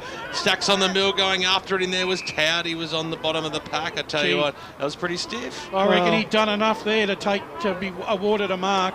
It's definitely a mark. Should have been a free kick because of the fact that bloke attacked him front on. Exactly. Absolutely no doubt about that one. Clearing kick from a stoppage goes in towards the middle. Big fist over the top there by McGarnis. In and underneath it, trying to get a clearing kick either side. It bounces effectively up towards the Doncaster half-forward line, but Vermont do have the numbers. Clearing kick up towards the wing position. Bouncing football. Crocker had the front spot right on his tail. Kavanagh, umpire said, "We went over the line, guys, let's have a boundary throw-in right in front of the faithful, right in front of the bar." I reckon one of the things that Vermont have done is they've dropped mentally in this last 10 minutes. I think they sort of thought that they were just going to coast along here. Now they're being challenged. They better start winding it up. Okay, the umpire brought it back in. Fife, he had the spoils nicely done there by Johns, who had a ping at the goals, and it's as close as you can get when you hit the post. And I tell you what, that would have been a timely one, Vermont, just to stem the flow, because Doncaster have been owning this last 10 minutes of play. We're 20 minutes into the second quarter here, and it's 45 playing 40 as the Sharks to bring it out to the half back line. The kick goes up towards the Cooper direction, right in front of him there. Couldn't quite take the mark there was Monks over the boundary line. It goes in front of Andrew Tranquilli and the Doncaster interchange. It's crossed down boundary side to Alana Coleman. Yeah, Andrew Tranquilli will be absolutely super pleased with the way these guys are playing. They have done everything that he has asked for in this quarter and some. You're right with that, Alana. So the ball now going forward for Doncaster. The hand pass just didn't hit the target with Monks. So Vermont, Mitchell gives it back. So here they go for Jarvis. Long kick. Underneath it is Coleman. Well He just gets spoiled and brilliantly played for the run-up tackle. Holding the ball. Doncaster free kick 40 metres out. Just as they look like the spoil was perfection. Roved by Perry. Perry gets taken down. And now at 25, certain goal. Doncaster will lead. It's Towd who took the tackle on what Perry. A tackle that was, Brash. Even you were applauding that one, mate. That was fantastic. That was a great tackle. That really could be a game changer here, because all of a sudden, look, as I said a minute ago, Vermont have dropped mentally, and Doncaster have really issued the challenge, and Vermont are not coping with it at the moment. So Perry, disillusioned, stands the mark at 10 metres, and Towd puts it over his head, and the goal umpire signals goal number 7 for Doncaster. No champagne on the board now. 7-4-46. It's a 1-point lead to Doncaster, and that's 2 to Towd. And the difference has been that this is the Doncaster that we saw a couple of weeks ago. Yeah. They're tough at the contest. Their one-on-one pressure's been great.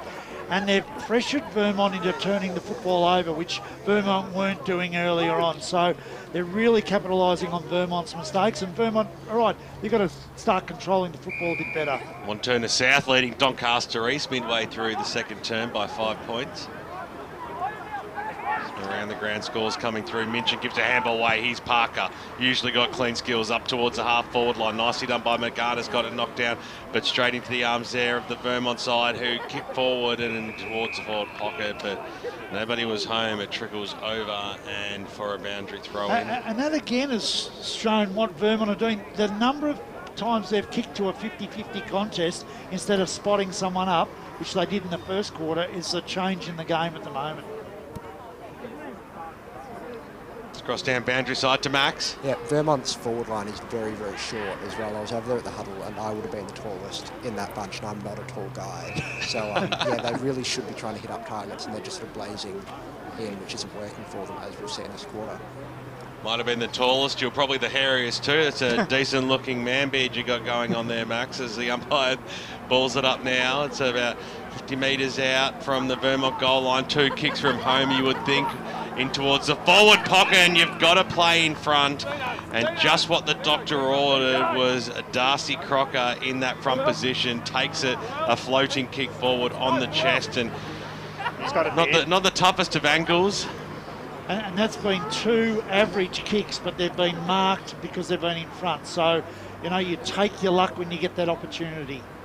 But Doncaster will be really disappointed if they get 2 goals from these sorts of kicks when they've worked so hard to get the ball forward. Kicked one in the first. He's the leader for the goal of the day from Vibromania. Can he make amends? Well, not a make amends, but can he just put some damage on the scoreboard? He can't, and he pushed it to the right-hand side. That really should have been a golden opportunity. Scores are level out here on EFL Game Day. We have a cracker. We're excited about that. 2 weeks in a row, potentially. Division 1 football at its best. 46 apiece, Gav Casey.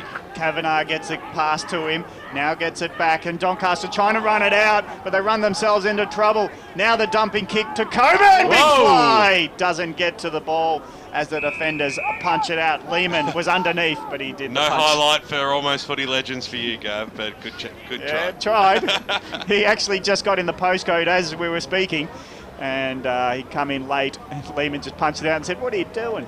Anyway, the ball is at boundary side. Parker couldn't get the hand pass and run off with it, so it's again same boundary throw in. And the scoreboard in the background, 7-4 apiece. 25 minutes it approaches in quarter 2 of this Division 1 contest. Vermont have not lost a game this year. They've had a couple of close calls, but they have 8 wins. Am I right with that? 8? Yeah. yeah, 8. And Doncaster had a surprise loss last week. So we're sniffing this is going to be a contest that will go the journey, just how Doncaster are playing. The ball's a contest on the outer wing. Mahon pushes off and tries to run into the open. Now they've got some runners. And now the outer side, Sika Vallis, who's getting a lot of ball off half back, can't find a target. And the narrowness of this ground sees a lot of boundary throw-ins. And that's where he needed to go long to that really deep and dangerous position at the moment that they've got a couple of goals from. That short pass was not on. 25 and a half minutes gone. Frankie McKenzie got the knockdown. Parker was there for Vermont, got the handball away. They go inside forward 50. Kick goes up there now over the top there of Best, or underneath his legs, I should have said there. He was heavily met by Malloy, who's still over the football. Diving on top of him is Alice for Vermont, and the umpire will come in and bounce it just inside the forward arc for Vermont. Let's cross down boundary side to Max. James Crikis has just come off spewing his guts up, so he's probably got a knock, and looks like he'll be right, but yeah, he's off for a bit. He's probably not used to the tempo in Division 1 yet. Sometimes when you're lacking breath is mainly because you're just not up to this level fitness-wise yet. Nicely done there by Fogarty. Got it from the stoppage. It comes out now. Fisher for Vermont just rode the tackle magnificently. Had really good poise there. They'll go backwards to go forwards here. You would expect here the Eagles, and Perry takes the mark in the defensive arc. Short passes on. That's okay. McCafferty. He's been relatively quiet so far. McCafferty got the kick on. They'll use the middle corridor here. McComb got it away. Back to McCafferty. Short passes on. Middle of Tarara Road. Tommy Schneider just holding on to it a lot longer than what he normally would there. So a little bit indecisive here, Vermont. Doncaster have caught them off measure here, Brash. Andrew Ellis takes the mark, and once again they'll look to go backwards. So gaining no ground here. Lachlan Carey on the right boot up towards the half-forward line. That's better. Here's Crocker. There's still 2 kicks from home. But at least they're controlling the football, which is what they've wanted to do. That's probably not the option. Yeah, he's spot on there, Davo, but then once again they go backwards. So inside forward 50, but they'll get the handball away. Kick goes goalward now to the top of the goal square. Oh, that's fantastically taken there in the goal square. Yeah, looks like Tahana, or is it Bestie?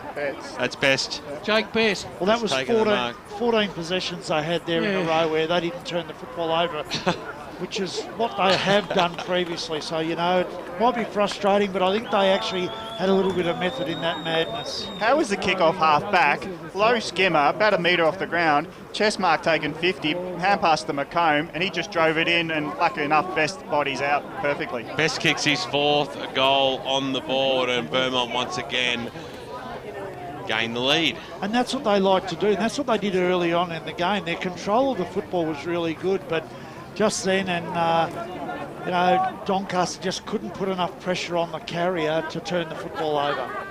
So best fourth gets the lead back for Vermont. They lead by that goal. 52 plays 46. On the wing, it's Saville who gets the long driving board inside 50 for Doncaster. Only one man was underneath it, and Carey takes the mark in defence. He goes through centre half back, finds Ellis, best on ground last week, handing it off to his teammate in Davidson. Davidson goes out wide, and again they'll try to set up with short passes. They might even go backwards. It's in the hands of Greenwood. Goes into the corridor with Carey marking. Carey looks for the switch, goes to half back, finds Wadley who's a runner. He takes the 10-metre gallop before kicking. His spearing ball is going towards the boundary line, and his teammate who gets there eventually will see it over. Well, it was spearing towards the boundary line, not to a player. Speaking of such, Alana Coleman. Yeah, Andrew Tranquilly won't be too impressed with that last bit of play. He did say to head towards the boundary line rather than through the centre to open up that switch play for Vermont, which is what we just saw there. Luckily, that possession was off to the boundary. Otherwise, it could have been a goal for Vermont then. Mackenzie and Minchin went at it, and Doncaster win out of the clearance. They go long to half forward, 1v2. The one of Doncaster's in behind position. Carey's there to rove it. He hands it back to his teammate in Johns. Johns gets it out and out wide to Hana. He just puts a dinky pass in. It wasn't even his teammate at the end. It was Schimmelbusch. So Schimmelbusch goes out wide, and they'll slow it down Doncaster as half-time approaches. Well, they'll be wanting this. I was going to say, they'll be wanting the siren, won't they? And as if on cue, you heard it in the background. What a first half of football that was! Sensational stuff here on 98.1 Radio Eastern, streaming live around the globe, efl.org.au. It's the Vermont Football Club leading by one straight kick at halftime here in Division 1 Premier Division 1 football on EFL Game Day. 52 plays 46. The major goal kickers on the ground. Jakey Best kicked 3 in the first. He kicked 1 in the second. His total is 4. He's the major goal kicker for Vermont. When we look at the Doncaster side, it is Chris Tout and Daniel Cooper who has 2 big ones for them. What a fantastic game we're seeing. Plenty of great games as you go local for your football around the grounds today in the outer eastern suburbs. The EFL, the best competition in the land. We'll come back after these messages with Barry Cotts with the Score Centre, bringing you all those important around the ground scores and a very interesting around the grounds update as well. Stay tuned on 98.1 Radio Eastern.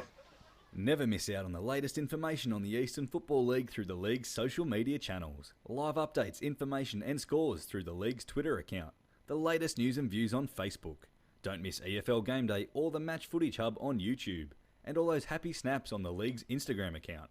Simply search Footy EFL. Hey, man. Yeah, man. Hope we win this weekend. I hope we win too. Because I want to kick some weekend goals at Pancake Parlour after the game. Because if your AFL team wins, you can go in and get a free sweet pancake with any savoury menu item purchase. Oh, free pancake. First your team wins and then your belly wins. It's win-win, man. Claim your free sweet pancake with any savoury item purchase just by showing your winning team's colours. Or your team membership. At any Pancake Parlour this weekend. Oh, and don't forget, check out Facebook for this week's offer. Lovely. Program sponsor. If you love your EFL footy like I do and you love getting down to see your team play, you don't want to be spending your weekend stuck in the car driving. That's why I opened a Breeze account. Eastlink is the quickest, easiest way to get around Melbourne's east, and tags are the cheapest way to use Eastlink. So open your Breeze account online at eastlink.com.au today and use Eastlink in the cheapest possible way with a tag account. Instead of being stuck behind the wheel, I can have more time getting stuck into the umpire. Ball! Eastlink, it's time better spent, like at the footy. Program sponsor. Up the Mitcham Tigers! Come the Burners! Let's go, Panthers! What a mark! Let's go, doggies! Tobin Brothers Funerals, serving all supporters in the Eastern Football League since 1934. Tobin Brothers Funerals, celebrating lives. Program sponsor.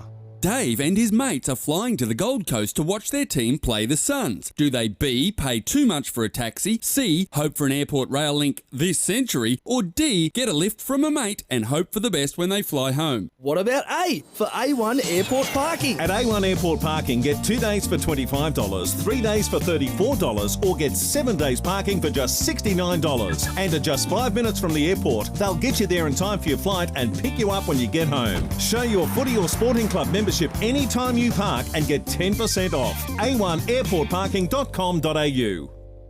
Program sponsor. EFL Saturday Game Day continues. Let's head back and go local for your footy. Radio Eastern 98.1, and we're here at First Division game this afternoon between Vermont and Doncaster. And scores 8-4-52, Vermont, Doncaster 7-4-46.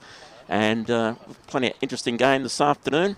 And EFL Game Day Score Centre. Let's check some scores of other games being played today. Murray Cott's with you. Bayswater and Bourne in Division 1. It's Bourne 8-8-56 to Bayswater 5-4-34.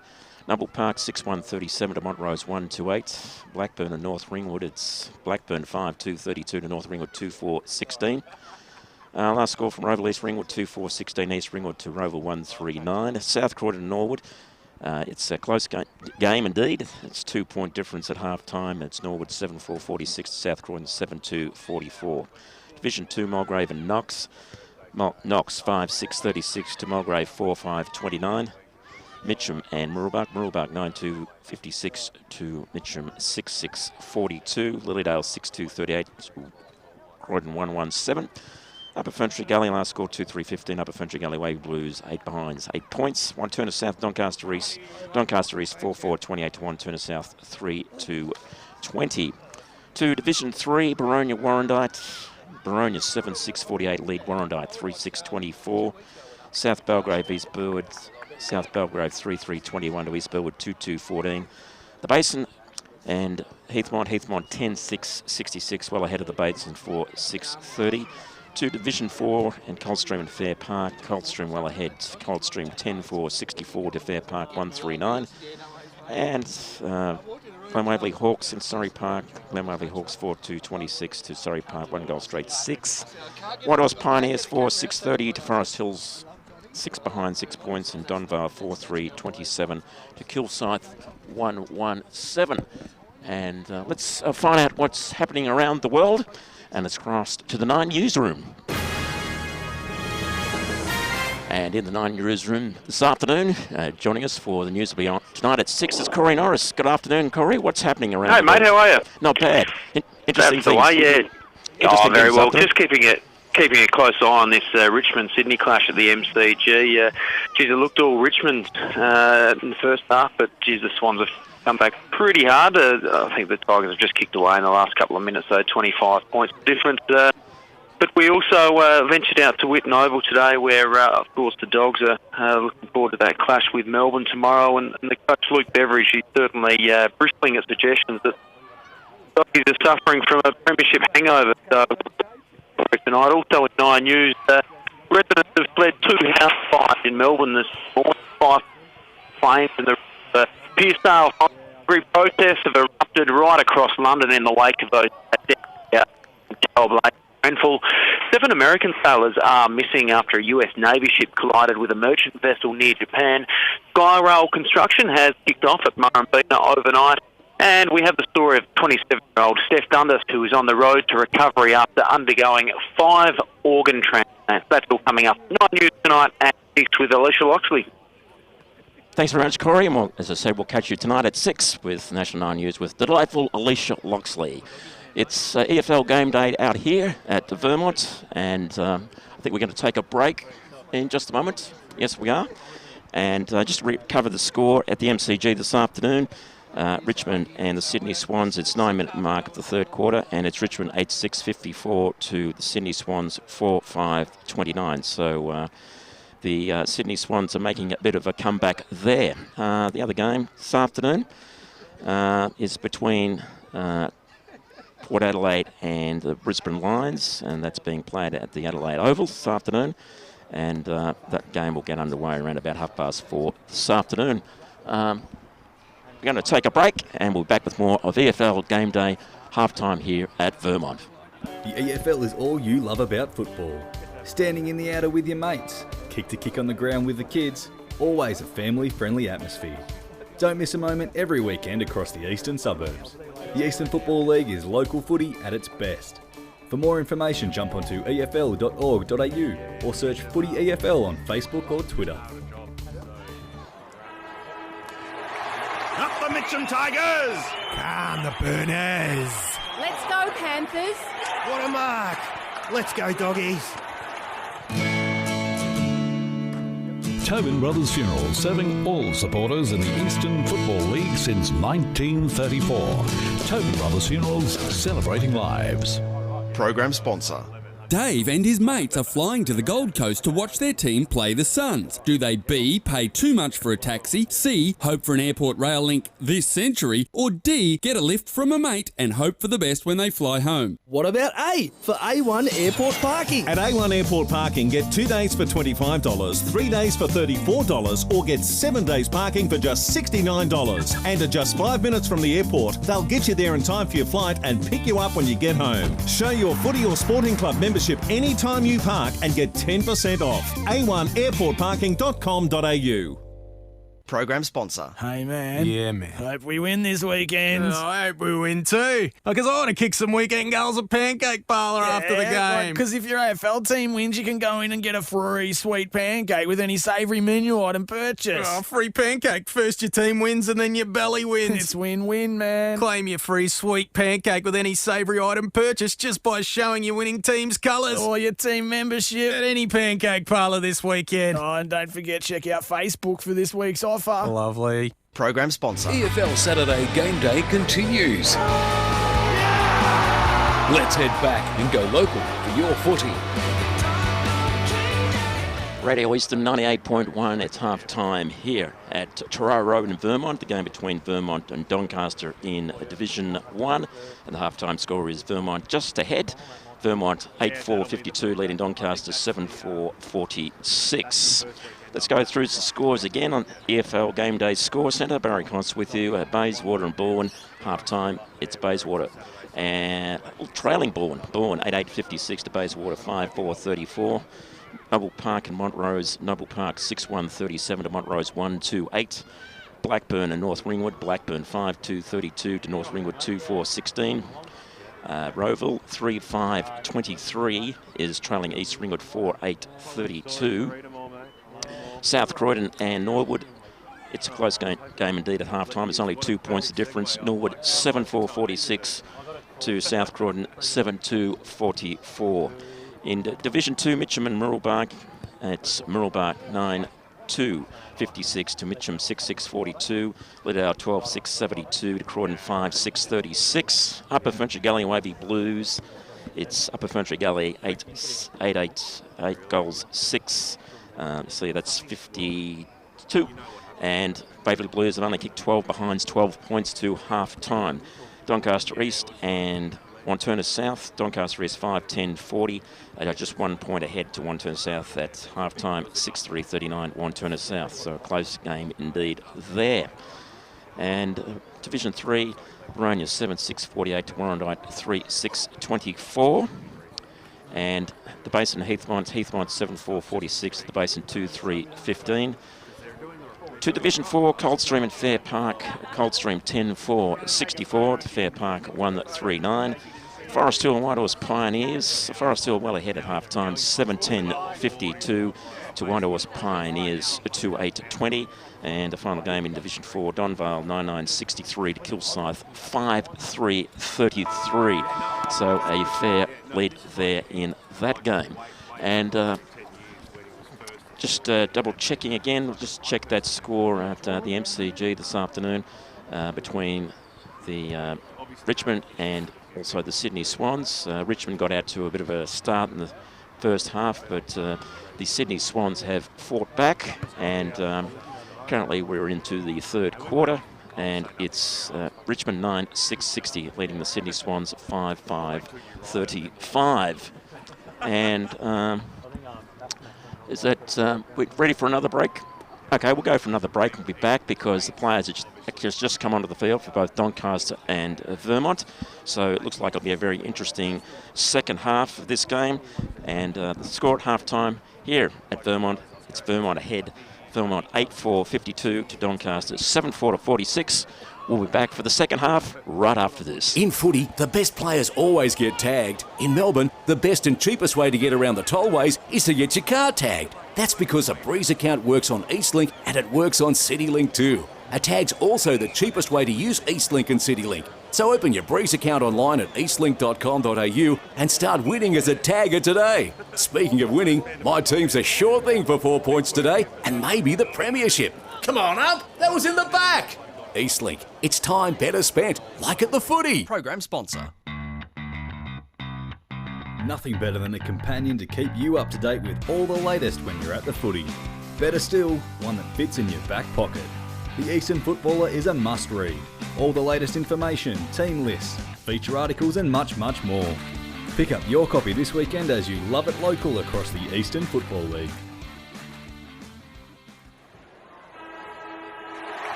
Up the Mitcham Tigers! Calm the Burners! Let's go, Panthers! What a mark!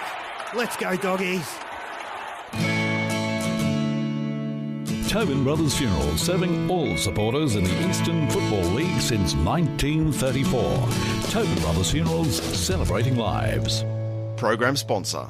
Dave and his mates are flying to the Gold Coast to watch their team play the Suns. Do they B, pay too much for a taxi, C, hope for an airport rail link this century, or D, get a lift from a mate and hope for the best when they fly home? What about A for A1 Airport Parking? At A1 Airport Parking, get 2 days for $25, 3 days for $34, or get 7 days parking for just $69. And at just 5 minutes from the airport, they'll get you there in time for your flight and pick you up when you get home. Show your footy or sporting club membership anytime you park and get 10% off. A1airportparking.com.au. Program sponsor. Hey, man. Yeah, man. I've got some weekend goals. Like what? First, wake up around lunchtime. Oh, yeah. Second, go into Pancake Parlour and get one of their traditional breakfasts because it's served till 5 p.m. every day. Oh, you got to go to Pancake Parlour for your weekend goals. Yeah, what else? And then when I'm all full, Yeah, like in your belly. just sit on the couch and watch me team kick some winning goals. Bang, goal! Oh, Pancake Parlour's weekend goals. Up and about and lovely. Program sponsor. EFL Saturday Game Day continues. Let's head back and go local for your footy. Here at Vermont, half-time score, Vermont 8-4-52 was just leading Doncaster 7-4-46, so a 6-point lead to Vermont at half-time.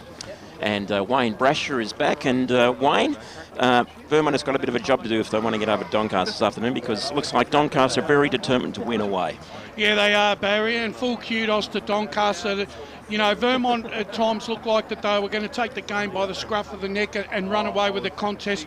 But really good work by Mackenzie, Anarchis and Fogarty in the midfield have kept Doncaster in the contest. And Vermont have got a bit of work to do in this second half. Young Minchin, who's taken the responsibility in the ruck, is doing a serviceable job, but probably needs to, rather than telegraph handballs, probably needs to start, taking marks and kicking the ball to position. I think really, the game, the strengths of Doncaster, they're really stretching Vermont down in their forward line. Vermont, on the other hand, are relying on their speed and accuracy through the midfield and their linkage of play to create opportunities.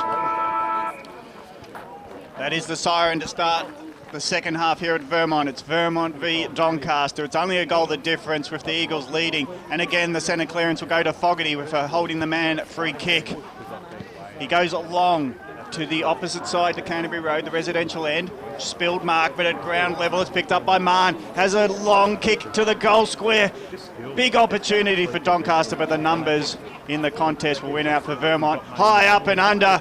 Big fly goes in, and it's come to ground, and the umpire will ball it up 30 metres out. Just as it was Jarvis who's been having an impact. The two rucks, Mackenzie and Jarvis, going through it between full forward and ruck. Here's nearly a sharked effort, and Anarchis will get wrapped up. I think we're going to talk to a lot of people off the ground during half-time, and I think the Whale Buxton coming off the ground has really had an impact on Vermont. So they get a kick out defence, coming over the top. McGarnis couldn't get to the punch, and Mackenzie's there to help out. His hand pass close to the boundary line on outer wing.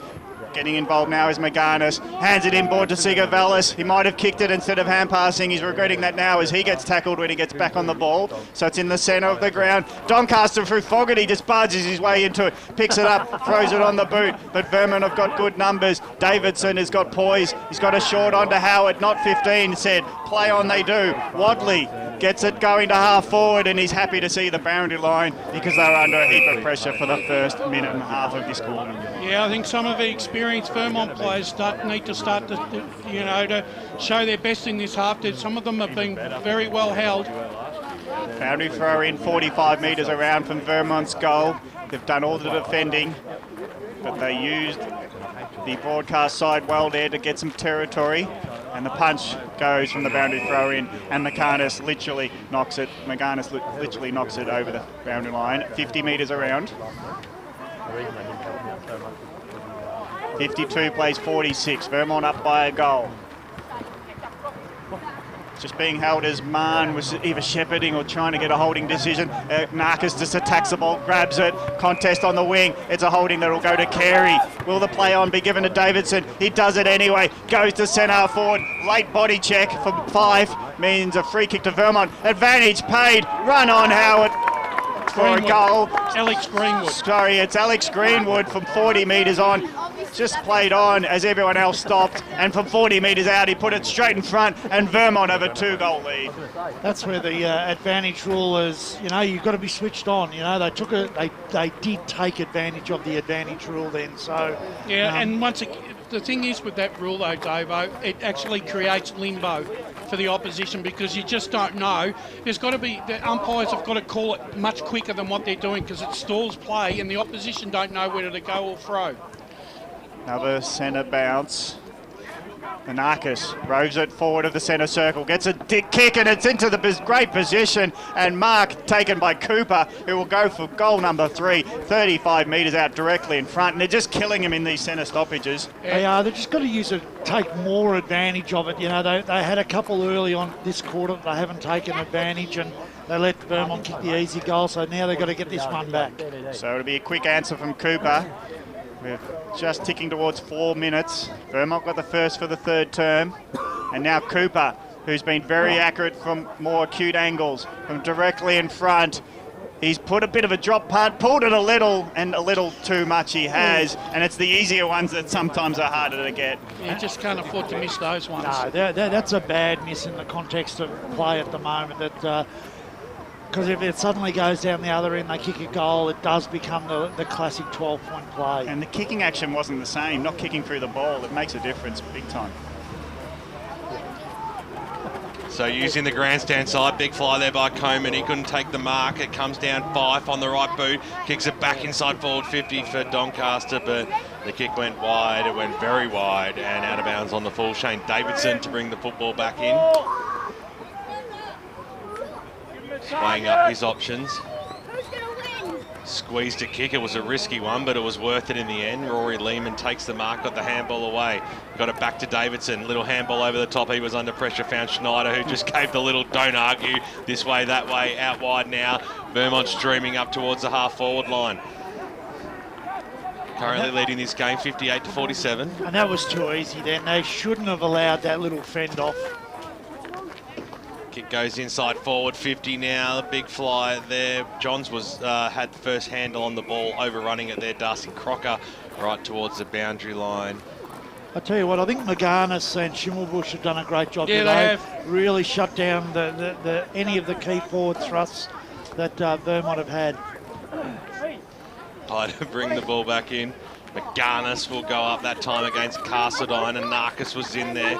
Over the top of him, Parker comes out towards the Turner direction. The paint's going to beat him, and over the boundary line and out of bounds. I also think too that Vermont, without a quality centre half forward, they're lacking a little bit direction when they move into that forward line. They've got no structure there.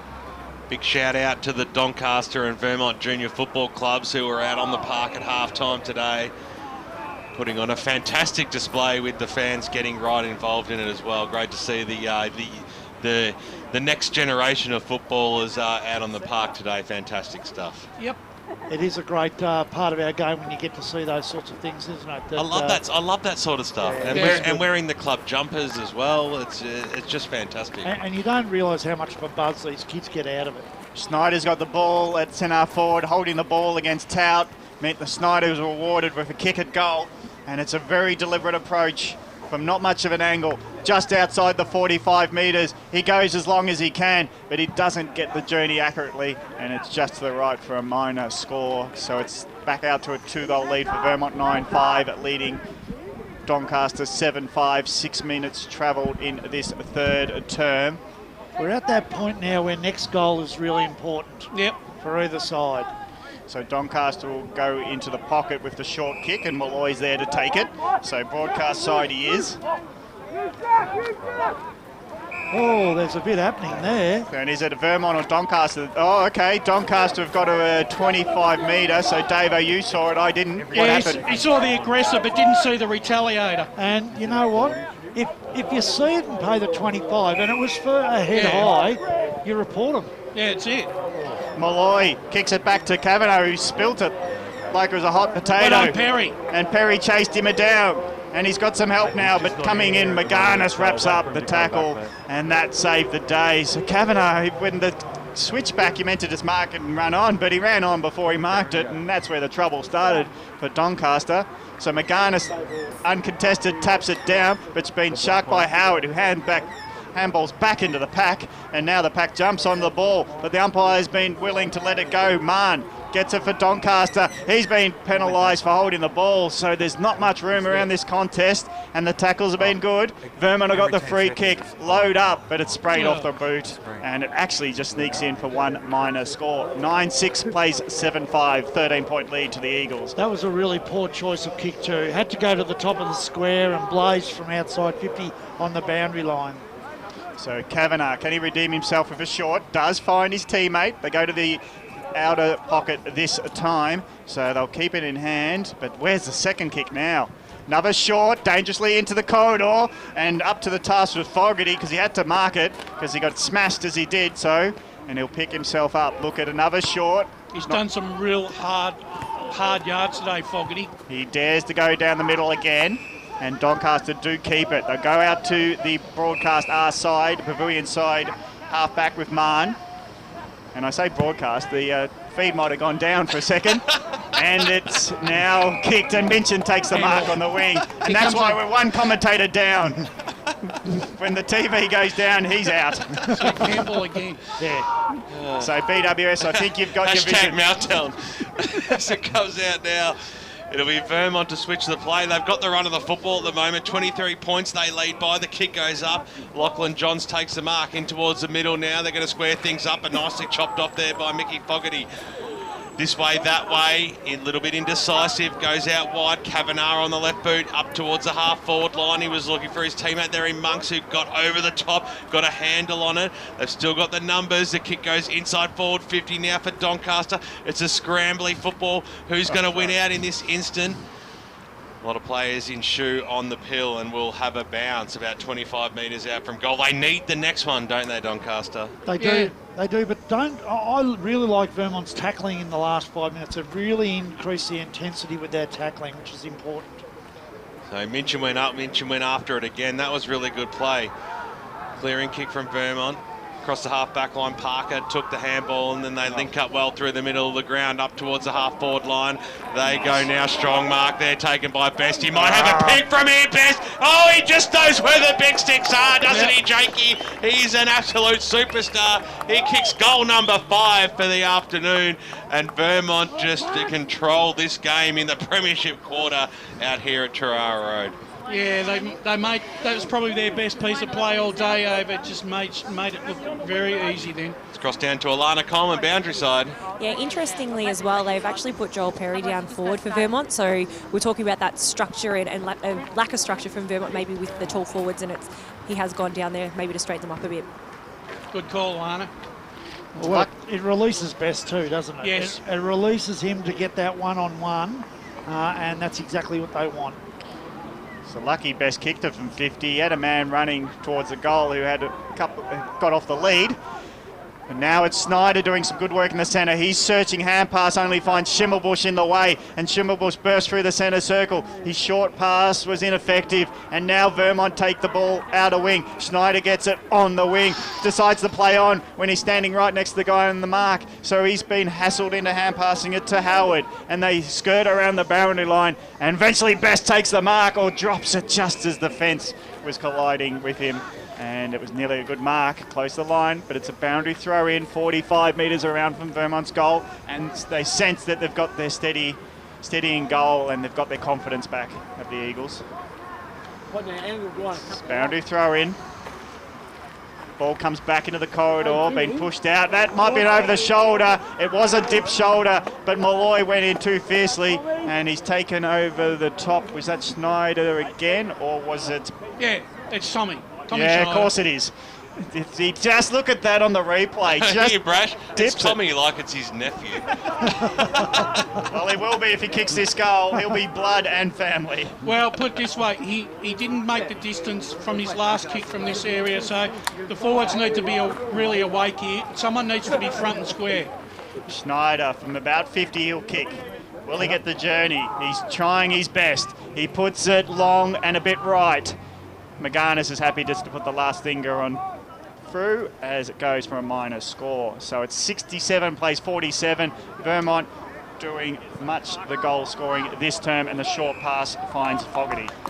So Doncaster, they need the next one. Fogarty, he got 50 metres on the ball, but it was a helicopter punt. It went out towards the wing position. Now it'll be Vermont up towards the wing position where the mark's been taken by Sam Wadley. It was a free kick, but the umpire paid advantage anyway. It came into the middle of the ground now. Now there's a bit of a foot race there. Fisher led the race in that one. McGarnis is in there. Oh, so too is Parker. Got the handball away. Here's Schneider. He's all around at the moment, but chopped up nicely by Anarchis. Doncaster need him to really step up, create some space. It comes out now. Here's Monks on the right boot. He just goes for the mongrel punt inside forward 50, trying to gain the meterage, but it went nowhere in the end, and it's nicely chopped up there by Vermont. Castledine out towards the half-back line, but his kick went askew. Nick Coman chopped it off inside forward 50. He goes back looking for Frankie McKenzie, who got the chop of the arms. He stood strong. He had the jukes there, and the umpire came in and paid the free kick that actually was there. As soon as you go front on and try and take the spoil on BWS, you're going to give a free kick away. It's very evident in all levels of football these days, the chopping of the arms and not watching the flight of the ball. So, biggest kick of the day. And we're at Sandown. I was going to say Phillip Island. But okay. So, Ewan McKenzie, Big Frankie, he's got to come in and put this through, and beautiful kick it was. It started out right, but it went straight over the goal umpire's head, so Doncaster get the goal that they were after, and they can bring the margin back to 14 points out here in EFL game day. I don't think I've seen a game before where it is so crucial to hit targets.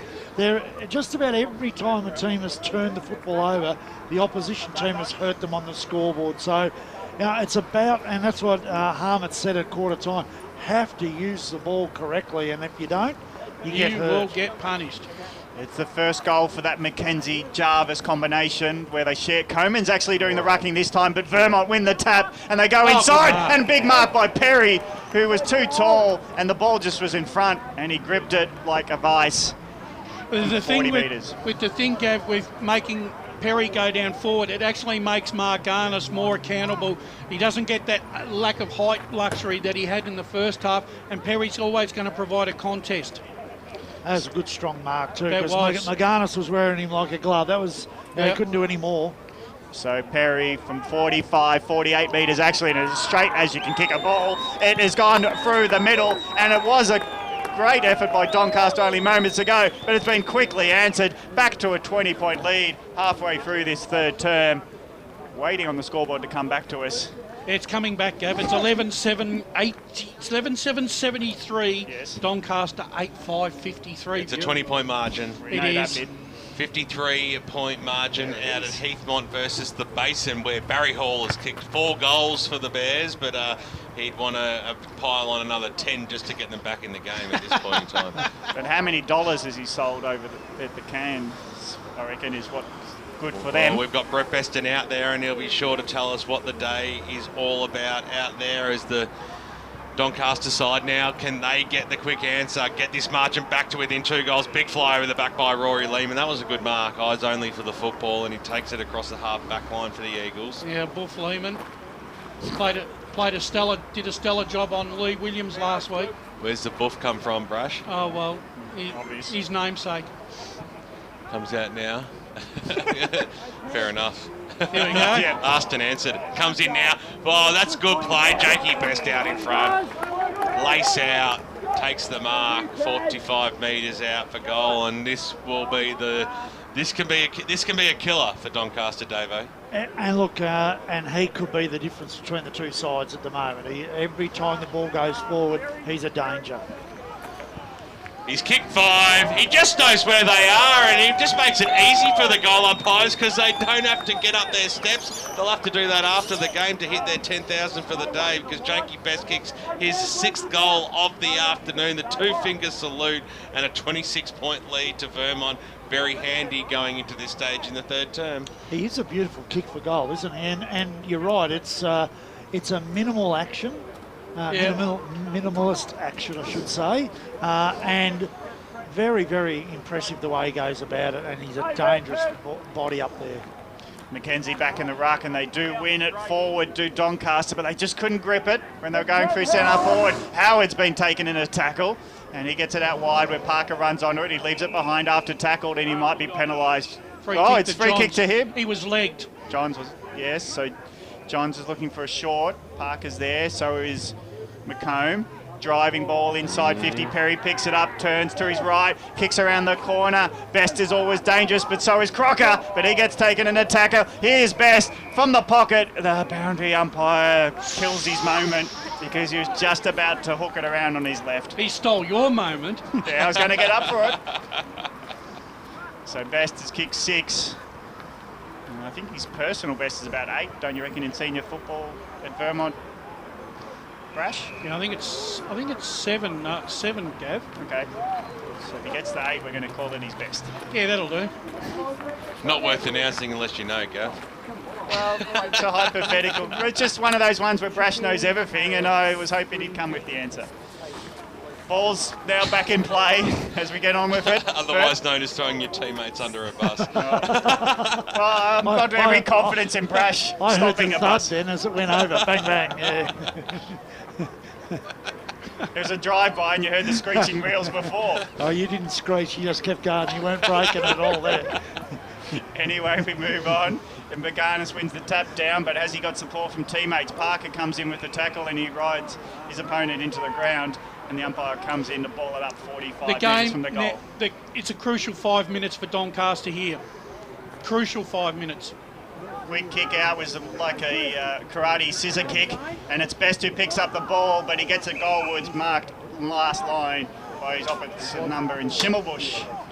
Or the reverse, mirror reverse. Schimmelbusch takes it long to halfback. Good kick. And the stalwart, he needed to go long and he hit Turner, got the linking handball away, and now they're up towards the half-forward line. Doncaster, it was a 2-on-1 situation, nicely spoiled there by Lehman, who went after it again. Strong tackle over the top there by Alessi. Great to see him back on the park. They just haven't had enough players at the foot of the ball when that ball goes into half-forward flank Doncaster. They've moved it in there well.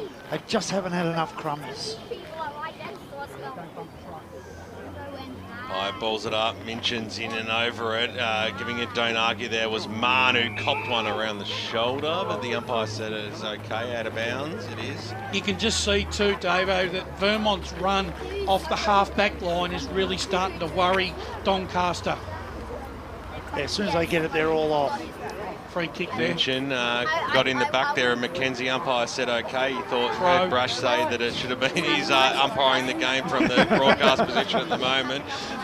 So go past the Bendigo Bank scoreboard up towards the half-forward line. Doncaster, they do have the numbers. Here's Schimmelbusch. He got dispossessed of the football. Going in there was Alice. So too was he dispossessed. Umpire comes in And let's have a stoppage. Let's restart it all. I think Alana was correct in saying I think the move of Perry has actually changed the quarter. Yeah. Just changed the defensive aspect of Doncaster and improved the offensive aspect of Vermont. Oh, well done there by Johns.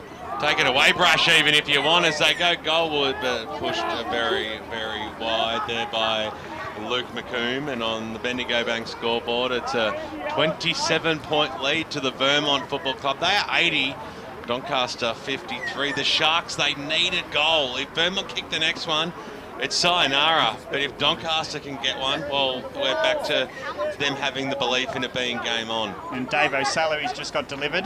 Yes. Bucket of chips. Yep. Kick goes out from full back, close to the line. It might have been on the full already. And it will be a free kick. And it goes the way of Vermont's Tahana. Yep. And that was pressure with their zone then, Vermont. And it's close to the line, and Tahana kicks it out in the full. It's too narrow of a ground almost. I got a bit worried when you said celery there. I thought Davo was getting some vegetables. No, I saw a bit of lettuce in my sandwich before and I got pulled it out. I pulled it straight out. The only green he likes is cold hard cash. Don't worry, we went healthy this afternoon, mate. We had carrot.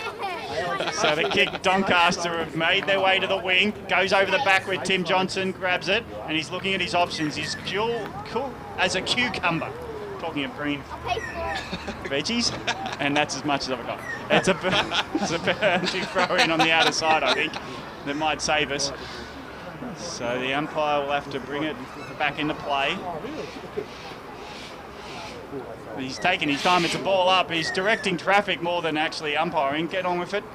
As now the players go. Just 2 minutes. Ball it up, please. Don't look at me like that, BWS. So you might have to take it away. Might move quickly with you on the watch. Trying to bring the ball back in. 27-point margin to the home side at the moment. It's across the half-forward line now for Doncaster. Quick kick inside forward 50 by Tout. He's kicked 2 goals today.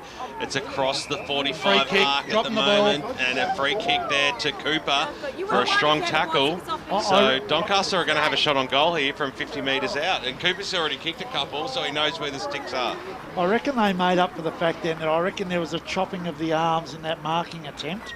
And then the next time they've made up and given it to him. So, called a square up. Yeah. Well, they really need this goal. They got to kick a goalie. It's crucial. And we said that for the last time Mackenzie got one. Vermont got the quick answer. But now Cooper, he needs to kick his 3rd goal of the afternoon. He's pushed it left. And through for a minor score. So the margin is back to 26 points. 80 plays 54 on the Bendigo Bank scoreboard. 23 and a half, almost 24 minutes gone in the premiership quarter. The 3rd term out here at Tarara Road. And there's the difference. He's kicked 2, hasn't he? Yep. He should have kicked 4, and Best has hardly missed every time he's got the ball. Here we go. And the kick out, and Snyder's got it on the wing. He just puts a long hoping up and under. Will Best get there, or he'll leave it for his teammate and try to take the mark. And Crickis does good work as it comes to the ground. And it's in Snyder's hands again. He drives to the goal square. Oh, off the ground. Nearly a volley effort from Wadley. And he's run from all the way to half back to get on the end of it. And it was like a Timmy Cale cross. He was nearly on the end of it. That was great play by young Crickis. And he got in the way, stood under a contest and able the ball to hit the ground and give him a lot of confidence. So it's a point anyway from Vermont, and they've kept the ball and pressure in, and it's Carey who takes the mark, drives the pass into Crickis again, and he takes it at centre half forward. Crikis. I'm having a crisis saying Crikis. I'm going with Brash. Okay.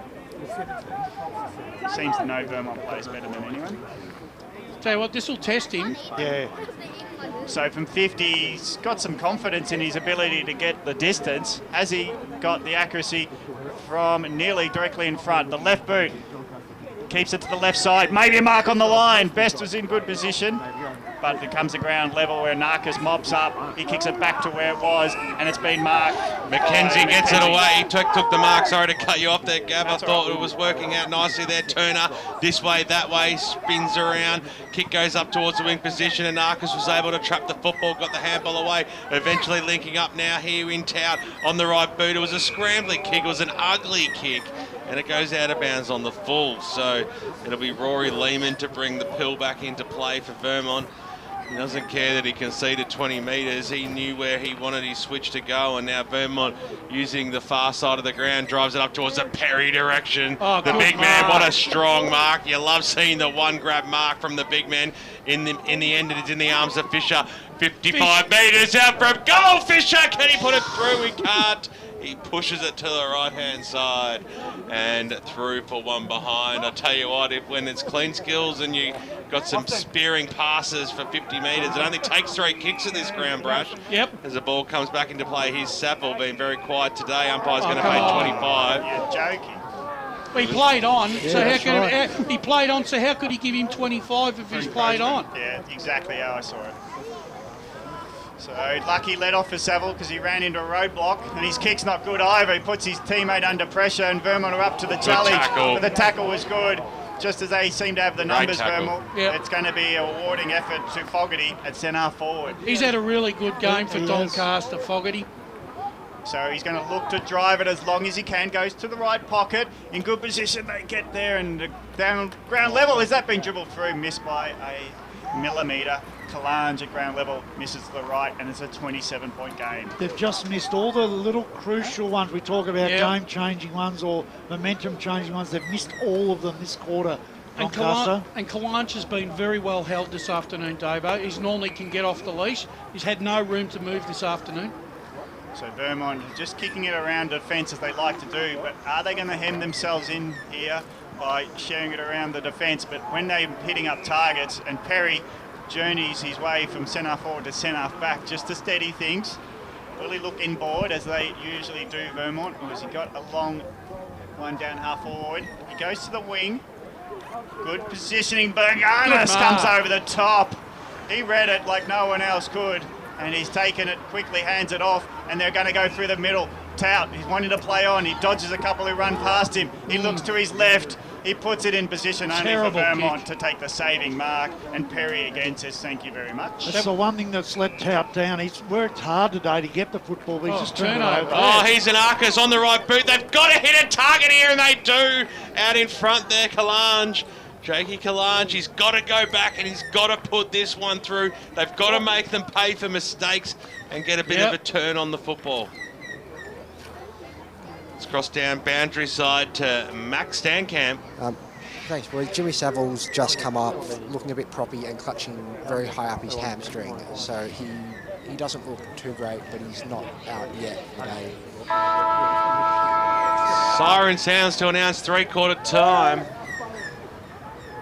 Currently the margin is 27 points. Can it be 21? Can you inspire your team? You certainly can. Jakey Kalange, look at the boys get around in the Sharks. That's the goal that they were after, right on the tick of three-quarter time, and on the Bendigo Bank scoreboard.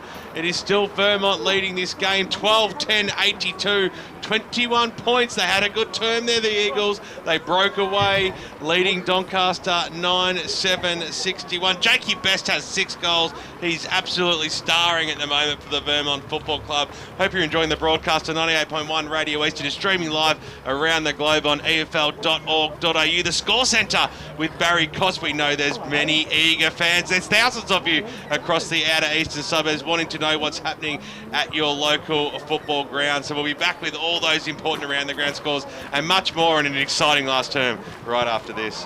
In footy, the best players always get tagged. In Melbourne, the best and cheapest way to get around the tollways is to get your car tagged. That's because a Breeze account works on Eastlink and it works on CityLink too. A tag's also the cheapest way to use Eastlink and CityLink. So open your Breeze account online at eastlink.com.au and start winning as a tagger today. Speaking of winning, my team's a sure thing for 4 points today and maybe the premiership. Come on up, that was in the back. Eastlink, it's time better spent, like at the footy. Program sponsor. Nothing better than a companion to keep you up to date with all the latest when you're at the footy. Better still, one that fits in your back pocket. The Eastern Footballer is a must-read. All the latest information, team lists, feature articles and much, much more. Pick up your copy this weekend as you love it local across the Eastern Football League. Up the Mitcham Tigers! Calm the Burners. Let's go, Panthers. What a mark. Let's go, doggies. Tobin Brothers Funeral, serving all supporters in the Eastern Football League since 1934. Tobin Brothers Funerals, celebrating lives. Program sponsor. Dave and his mates are flying to the Gold Coast to watch their team play the Suns. Do they B, pay too much for a taxi, C, hope for an airport rail link this century, or D, get a lift from a mate and hope for the best when they fly home? What about A for A1 Airport Parking? At A1 Airport Parking, get 2 days for $25, 3 days for $34, or get 7 days parking for just $69. And at just 5 minutes from the airport, they'll get you there in time for your flight and pick you up when you get home. Show your footy or sporting club membership anytime you park and get 10% off. A1airportparking.com.au. Program sponsor. Hey, man. Yeah, man. I've got some weekend goals. Like what? First, wake up around lunchtime. Oh, yeah. Second, go into Pancake Parlour and get one of their traditional breakfasts because it's served till 5 p.m. every day. Oh, you got to go to Pancake Parlour for your weekend goals. Yeah, what else? And then when I'm all full, Yeah, like in your belly. just sit on the couch and watch me team kick some winning goals. Bang, Goal! Oh, Pancake Parlour's weekend goals. Up and about and lovely. Program sponsor. EFL Saturday Game Day continues. Let's head back and go local for your footy. Radio Eastern 98.1 EFL Game Day here at Vermont this afternoon. It's three-quarter time and it's Vermont 12-10-82 leading Doncaster 9-7-61. So a 22-point lead to Vermont going into the last quarter. Barry Cott's here in the EFL Game Day Centre. Let's check some scores coming through right now. Let's start off with Division 1, Bayswater and Balwyn, and it's turning into a very close game indeed. Balwyn just in front at three-quarter time. Balwyn 9-9-63 to Bayswater 9-6-60. Noble Park and Montrose. Noble Park 10-4-64 is leading Montrose 4-3-27. Another close game, Blackburn and North Ringwood. It's only a point the difference so far. Blackburn is 6-2-38 trailing North Ringwood 5-9-39. And Vermont and Doncaster, yes, as I said, our radio game today, 12-10-82 to 9-7-61.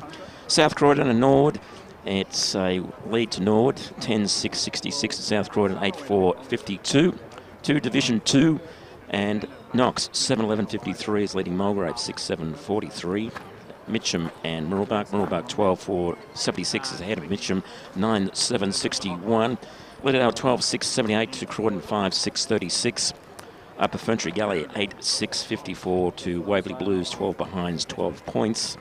And finally in Division 2, Wanturna South and Doncaster East, another close game. Only 1 point the difference there too. Doncaster East 5-10-40 to Wanturna South, 6-3-39. To Division 3, Baronia Warrandyte three-quarter time score. Baronia 9-7-61 to Warrandyte 4-11-35. The Basin and Heathmont, where Barry Hall is the cameo player for the Basin this afternoon. So far he's kicked 4 goals in his special appearance match. And Heathmont 12-10-82. The Basin 6-9-45. To Division 4, Coldstream and Fair Park. Coldstream 14-7-91 to Fair Park 2-3-15. Glen Waverley Hawks and Surrey Park. Glen Waverley Hawks 8-5-53 to Surrey Park 4-8-32. And Forest Hill Whitehorse Pioneers 7-10-52 to Forest Hill 2-8-20. Donvale and Kilsyth. Donvale well in front 9-9-63 to Kilsyth 5-3-33. And in AFL, it's turning into a very interesting game at the MCG this afternoon between Richmond and Sydney. Richmond got out to a bit of a flyer in the first half, but Sydney have come right back in the last quarter. It's the 17-minute mark, and it's Richmond 10-10-70, leading Sydney Swans 10-7-67. So it's going to get down to the wire halfway through the last quarter. Just repeating, Richmond 10-70 to Sydney Swans 10-7-67. And that's all we've got at the EFL Game Day Score Centre. And Wayne Brasher, is it going to be much the same in the last quarter as Vermont did in the third quarter, or will Doncaster make a big comeback in the last? Well, that last goal on three-quarter time siren by Jake Kalans to get the margin back to 21 points still gives Doncaster some hope in this game. Baz, I just thought though in the third quarter, Vermont just started to hit hit their structures a little bit better when they started to move the ball from left to right and start to hit their targets. They caught Doncaster flat-footed. We're going boundary side with Max. Thanks, mate. I'm down here with Harmit Singh. How did you see that third quarter, and what do you need to do in the last to get home? Look, I think all the KPIs, I guess, were in our favour. Just probably our ability to make, as good a decisions as we normally make wasn't probably there, and we sort of got hurt on the rebound. Sort of fell away structure-wise in patches, so that's what we're probably looking to tidy up. Perfect. Good luck in the last, mate. Thank you. Well, that was exactly where I was leading to there. Thanks, Max. With that, I just thought at times Vermont's structure did fall down. However, there was one positive. As soon as Perry went down forward, obviously it gave them some structure. I think one of the things, Vermont are going to make a decision with Perry, and obviously when they get Cam Purdy back in the side, they've got to get these two guys settled in a position, right, where it's going to benefit the team the most. I think Perry is very much suited to a forward line play, Davo. Without a doubt, and they do have to get something settled because they're not going to play on this ground in finals, and they need a centre forward at Bayswater. Fourth quarter underway here at Vermont. Vermont leading by 21, 82 plays 61. Doncaster win the first tap out, and they can't get it out from the congestion, and it's a holding the ball decision that'll go the way of Parker on Anarchus. One of the things that Vermont have got to be aware of is their last quarters have not been very good this year. Spilled mark, half forward for Doncaster, big opportunity. Running onto the ball and getting out of the tackle is Saville. Hands it on to Cooper. Cooper gets it onto the runner, and Mann from 45 just misses to the left. That was actually a really poor miss, that. It was. He had a bit of time there and he needed to steady, and they really needed that. That would have been two in a row. Yeah, just quickly before, Vermont's fade-outs in the last quarter have been alarming in the sense that they take their foot off the pedal. They can't afford to do this today. Kick to himself, Howard. Goes long now to the outer side, but the markers could be for Doncaster. But at the back, does it fall the way of Ellis? Going back with it is Monks. His hand pass a bit fierce for his teammate. And Kavanagh will see it over the line and out of bounds, just forward of centre wing. Ellis has got to try and find a way to get into the game. He hasn't had much influence today, Gav. Yeah, not at all. Not in comparison to last week. They do share it and they do come in and out of the game just because they like to get numbers around and move it forward together. But even Parker himself, who just got tackled, holding the ball against him, hasn't had a lot of touches, I reckon, individually. So it's going to be a free kick for Doncaster on the outer side. They'll load up and go as long as they can. Cooper's not going to get there. He's got a flyer in Kalange with him. But Vermont good at ground level, and the kick finds Wadley. He gets taken down after marking, and the umpire says, that's all fine. Just come back on your mark, please, Mr. Lissy. So it's Wadley who'll run through the corridor and go out to the outer side. But who's he trying to hit out? Parker was eventually in the screen, but I think it was more Doncaster. He must have had the sun in his eyes. Let's go to Atlanta Coleman, boundary side. Doncaster at three-quarter time, they were talking about getting the game back on their terms and not letting Vermont dictate the play like they did probably in about 15 minutes of that third quarter, and also with those contests just to be more man-on-man and I suppose winning more of those contests. Again, they fell away within that third quarter. That's one of the things with young Wadley. His disposal lets him down, doesn't it? He most definitely. Just doesn't hit enough targets for what you want coming out of that back half. And it's why Himes was dropped last week for this week's game. It's just they've got a few guys that just turn it over a little bit. And here's another free kick. Was it holding the man or holding the ball even? And it's going to be a shot at goal for Doncaster from that boundary throw-in. This might stretch him too with distance, I think. Yep. So this will be big because they are trailing by 20, but they feel like they're still in the game to the Sharks. 45 metres.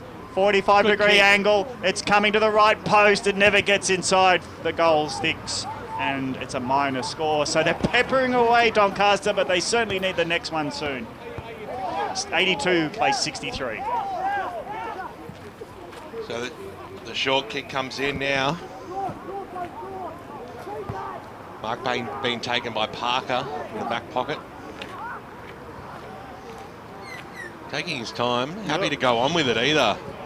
Had a little bit of candy and then pumped it 50 metres up towards the wing position, and a strong mark has been taken out there by Johns around on the right boot now.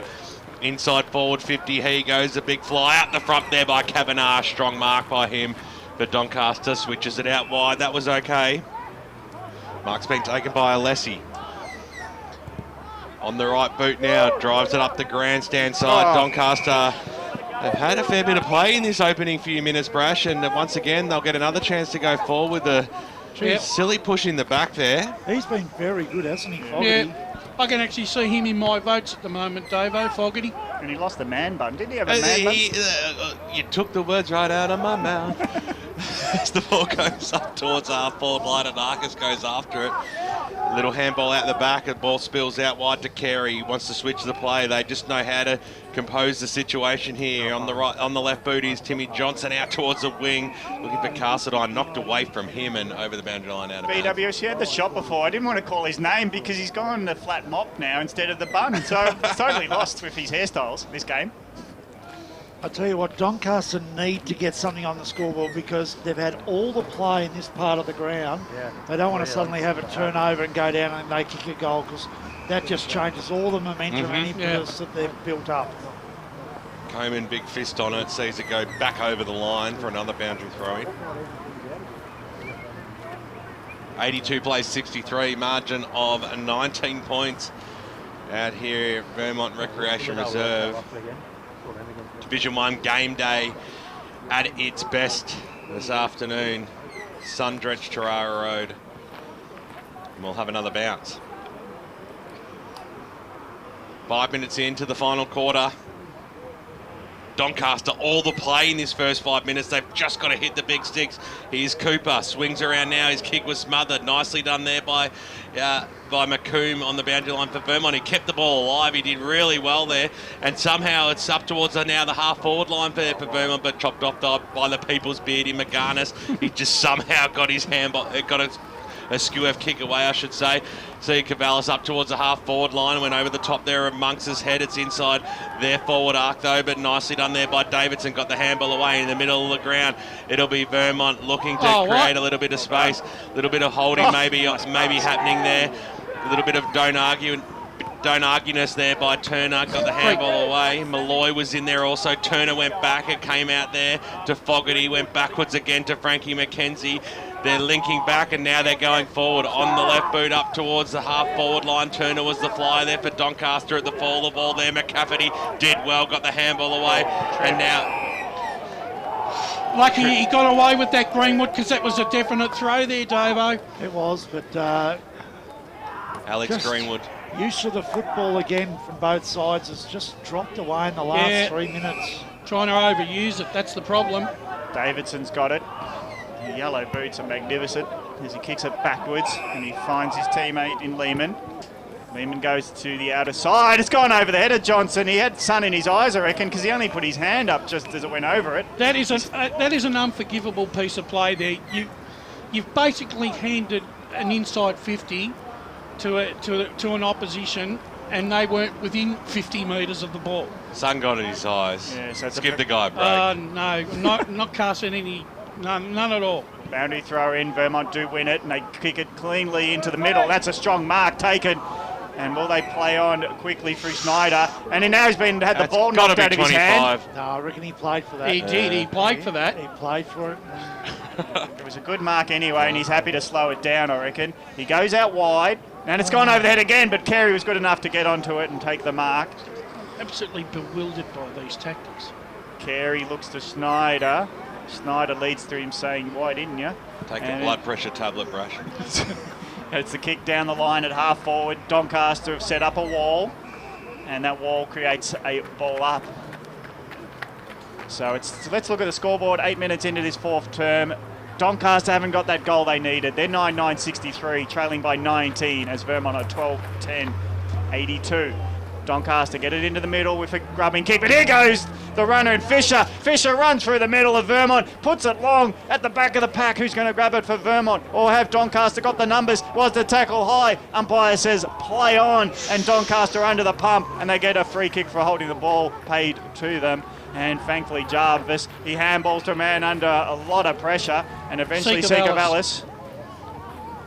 And C. Cavallis gets the kick to his teammate, who got a chop over the head, and Tout will pick it up. Might have been down the field, I think. Okay, so Tout's happy to take the free kick at half-back. Short to Fogarty's good.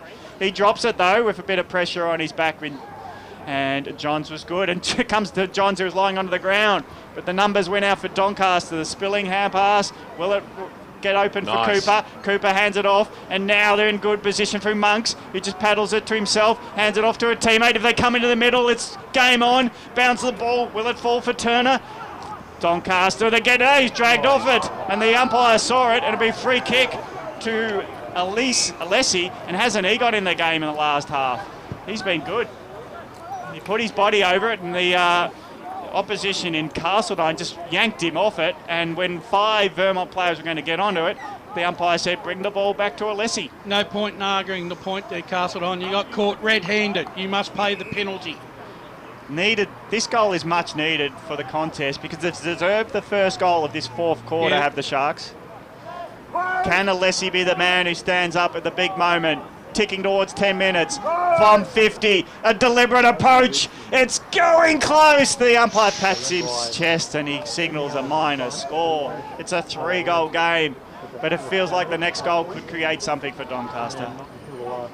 Well, they're going to run out of time if they can't find the big sticks, that's for sure. 10 minutes in now, it's almost time for Vermont to step up and own the next passenger plate. Davidson, he goes short here to Carey. Once again, he'll spear it up towards the wing position. It might work okay. Linking up nicely there was Crocker. He got the handball that time. Where's he going? That way into Davidson, who was under a lot of pressure, just somehow got the ball away. In came Fogarty, barged his way through, tried to get boot to ball. He got about 2 metres on it, goes after it again. Great second effort there by Michael Fogarty. I just don't understand why Crocker stopped. Yeah, and went backwards. Went backwards when he had a clear run forwards. It's like playing ring around the rosy. Kick goes up forward now for Doncaster. Scrambly football over the boundary line and out of bounds. They're just doing a few things right, aren't they, Doncaster? Corralling their opposition. They're doing everything right but can't hit a scoreboard. I think they've kicked 4 points this quarter, haven't they? Yep. To bring the ball back in.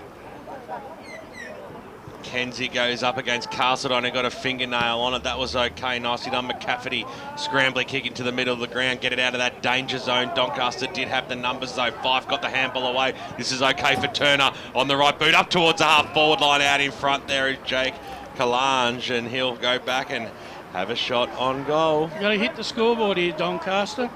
He got the last goal on the siren, didn't he? Yeah, no. At 3/4 time. Just have to make them pay because, as we said, they've kicked 4 behinds. If a couple of them were goals, then all of a sudden they've got the run and the momentum, but they've just got to reach that gap. So, Jake Kalange, 50 metres out, tough angle to kick from, and he's pushed it right. That's where they've all gone in this final term. Another behind on the Bendigo Bank scoreboard to Doncaster. And they're trailing Vermont by 17 points, 12-10 to 9-11. So what can Vermont do? Long kick out for once. Johns puts it outside the 45. It might be punched back in from Doncaster. Claimed mark by Lehman, but off the pack you can't have that one. And the umpire will see him tackled over the boundary line and out of bounds 50 metres around from Doncaster's goal. Good try though. It was, yeah. So it's a 17-point game. Doncaster have been doing all the scoring, but it's only been minor scores. So if they can get the next, though, they'll have a sniff. 12.5 minutes gone. What was that decision? Oh, I think he just pulled that one from somewhere. The game stopped. Everyone said we might go for ball up, but he's found holding the ball or something like that, and Vermont get the recipient of a fortunate free kick and the good pass, maybe a chop of the hands. Doncaster get away with one. They couldn't get the runner, could Vermont, and through the middle now it's Tout working it backwards, and a long kick goes to half forward. We're running onto it is McKenzie. He's got his opponent right on him in Tahana, and Tahana pressures him and the ball out of bounds on the Pavilion wing of Vermont. And while they got the clearing handball, they had Anarchis going through the middle, and they just chose the wrong angle to give the hands out there, and they had to come out sideways on a 45. Mackenzie's too big for Castledine, but it's a contest for the ball with Tiernan Perversi taking it. Tiernan Perversi? Yes. not one I've mentioned today, so I was having a double look. Aren't you lucky? And Snyder's always working hard around the stoppages, and a tumbling hand pass finds Johns, and Johns puts a high ball to half forward. He's hoping for numbers to get to the foot of the ball, where one of them was getting to it, and not being able to pick it up was Krikis. And what's the decision now going to Vermont? Yeah, young Jimmy Krikis, I should say, has won a free kick. He's won a free kick. His short pass just gets there, and nice mark just as the late spoil comes in, but to no avail.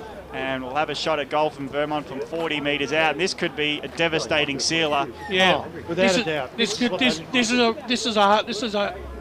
heartbreaker if he kicks this. So Greenwood from 40 metres out, right flank. He's a left footer, so it's inside his wheelhouse to kick this goal. He puts it further left than he should have, and it's a minor score. Still an 18-point game. 15 minutes gone. Doncaster still a small chance if they can get the next one quickly. They need to get it down to they're going to go long, I would think. Yes. Well, it was set up for an epic final term. A couple of big goals would be handy and get some excitement back into it. It's a big crunch of the players. Goes to centre half forward. They go forward now. Vermont once again inside forward 50. The People's Beard, Benny McGarnis. He takes the mark. Just the half back line there. Still in their defensive arc, but mark's been taken by Schimmelbusch just inside that. Let's cross down to Max Stankamp. Yeah, Vermont are really struggling to get it anywhere inside their forward 50 while it's packed. When they can move it quickly and isolate best one-on-one, they're really doing well. But when it's a crowded forward 50, they're having a lot more trouble. Either side really managing to look dangerous going forward at the moment. It's half back to half forward for both sides at the moment. Going in there, Crocker, he goes to ground. He was strongly tackled. And we'll have another bounce. Unfortunately, the game's hit a bit of a lull here. Neither side can hit the scoreboard. And it's really important that Doncaster, more than anything, needs to hit that scoreboard just to liven the game up a bit more again. Yes, well, margin is 18 points. Alana Coleman, boundary side. Yeah, it's a bit hard for anyone to score at the moment with 20 to 30 people around the stoppages at any point in time. We've only got 2 forwards in each of the forward 45 arcs, so it'll be interesting to see if we can get any scores. Andrew Bandurai's doing a great job today. Up towards the half forward line, charging out in front there was Lehman. He did really well, got it away that time there to Carey, his teammate, whose kick couldn't hit the target of Lockie Johns, and over the boundary line it goes. There's just an unwillingness of Vermont coming out of defence to go long, isn't there? No. They're going short every single option they've got. They're not taking the game on. It's almost like they're trying to save the game. And they don't use the corridor until they've got clear passage as well. So it's Vermont who do clear the stoppage, and they get it to half forward. It's a contested ball, trying to push off. There was Best, gets taken down to the ground, but still it's in Perry's hands, gets it to Snyder at centre forward. He puts a hide up and under. Timmy Johnson will run onto it. Good courage, took the mark whilst players came from all directions. And he's either paid a mark or a free kick. And great mark to Johnson. Yeah, Timmy Johnson's had injury problems this year. Well, Greenwood actually, so it must have been a free kick. Now the kick goes inside the 50, spilled mark. Perry has to pick it up again, and he's got some help. He spoons a hand pass out to Fisher. He's dropped the ball, he's tackled, he's trying to kick it, and now Doncaster off to the races. Agnakis in the middle, big open goal square coming up. Monks picks it up, gets to the runner. Go at goal! Missed by Cooper from 50. Just when we hoped they could get the next goal. They've still got a bit of run left though, Doncaster, just from that piece of play there. So they're still in the contest, I reckon. 66 plays 83. Cooper could have got that goal. It would have been game on. It might be still. Kicked out, dropped by Kalange. Oh my God. Pinned him straight from the kick out. Still a big opportunity. Doncaster got men all over the place. Schimmelbusch just kicks like it out. True backman. Tell you what. Lana Coleman, help us out with something. I was just going to say, the 2 forwards that are isolated down either end, you have Jake Best down one end for Vermont and Jarvis down the other end for Doncaster. I know who I'd rather have isolated in my forward 50. Well, you heard it here on 98.1, who Alana Coleman's favourite is, comes out now, thumped it in, Fogarty. That's a fantastic mark, Tommy Schneider. Courage has never been a doubt on this player. He's a superstar, and he kicks it out wide. He finds Wadley. Goes up towards the wing position, bouncing football now with Lockie Carey. He'd make that 2. He might even go all the way here. He got the handball away, Minchin. They're linking up wide on the left boot. Here's Cam Howard up towards the half-forward line. Nicely scooped on that time there by Crikers, who went goalward and pushed it left. So, quick bit of play of end-to-end football there from the Vermont Football Club, but God forbid we'd have a goal kicked in this final term on EFL game day. Indigo Bank scoreboard shows it a 3-goal margin to the home side. I think that dog's just about telling us exactly what they're thinking of the game as well, isn't it? It's crying. I've never seen a dog cry at the football before, but it's... The wolves are at our door, Davo. As Coleman goes to fly. When in doubt, jump over the play in front of you is Coleman's motto. Minchin's got it at half-back. Shares it with Howard, who likes to go full-back. Just get there, as Kalange made the ground late. And Vermont skirting with danger, but now Lehman settles it down in the back pocket, and Cooper stands the mark. Deep in defence, Vermont happy to share it. Johnson's dropped it, has to hand pass it to a defender in the opposite pocket, and now they might get away through... Where? Strikers. Through to where? Well, that's a good point. As Doncaster pick it up, they put it where the kick came from. Cooper over the top, couldn't get there. And the punch from Lehman, who stands tall, takes it out of bounds. It's still an 18-point game, and we've ticked over 20 minutes in a goalless. That was actually poor by those Doncaster forwards. 3 forwards went up and no one protected each other, and it was just a clearance out, or cleared out of bounds. Minchin wins an uncontested ruck contest. He taps it to the ground where Doncaster might be able to pedal it out with a few hand passes. Narcus throws it out, trying to get it on his boot. Under a heap of trouble is Carey. Quick kick by Davidson. And he just gets it long down the line and out and on full, actually. And Shimmerbush will pick it up, and he's quick to hand it off because he knows he's not the best kick in the team. So what will happen next? It's in the hands of C. Cavellis. He gets it long. Kalange! Over the top it goes, and that would have been rushed in the AFL. That would have been a free kick. But it's been taken by Lehman and concede the point they do. It's a 17-point game. Well, it's really hard to predict this one because Doncaster are doing everything to not win the game, and Vermont are just holding on and doing everything, accepting the fact that Doncaster aren't getting the job done as well. So up towards the wing position it comes now. Will they get another chance? McGarnis goes in. Nice strong tackle over the top there by Fisher. He did really well then, Joe. Yeah, that was a really good tackle by Fisher. And then he got the ball off him. Had to bounce the ball. McKenzie got the knockdown that time. Handball there by Coleman. Got chopped off, went after it again. Got it to Fogarty, got it away. What can happen here? Goes back to Fogarty on the left foot this time. Does it have to carry? Oh, wait, no, it does not. Because Joel Perry is a class act. He knows where to be in the right times, and he got a fingernail on the ball and through for a minor score. And the margin is down to 16 points, Gav Casey. Fogarty just threw it on the boot and nearly got the distance. Well, there won't be much time on because there hasn't been a goal scored. Nearly a big mark for Vermont. Exactly. Mitchell does the roving, the big boy, spills it as he gets tackled, and at ground level it's been held under, and it'll be a ball up 45 metres out. If we go 26, 27 minutes, we'll be lucky.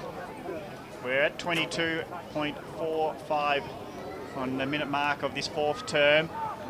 Can Doncaster pick it up at half forward near the boundary line? No. Boundary throw in it will be. Doncaster East leading Wantirna South by 6 goals in the final term. Oh, that'll make you happy. Well, it is my birthday. I just thought I'd throw that one in. I think they mentioned it. The huddle is the word from around the grounds. Do it for BWS. And here's Doncaster. Anarchus, can he do it for the other Doncaster team? Another minor score is the...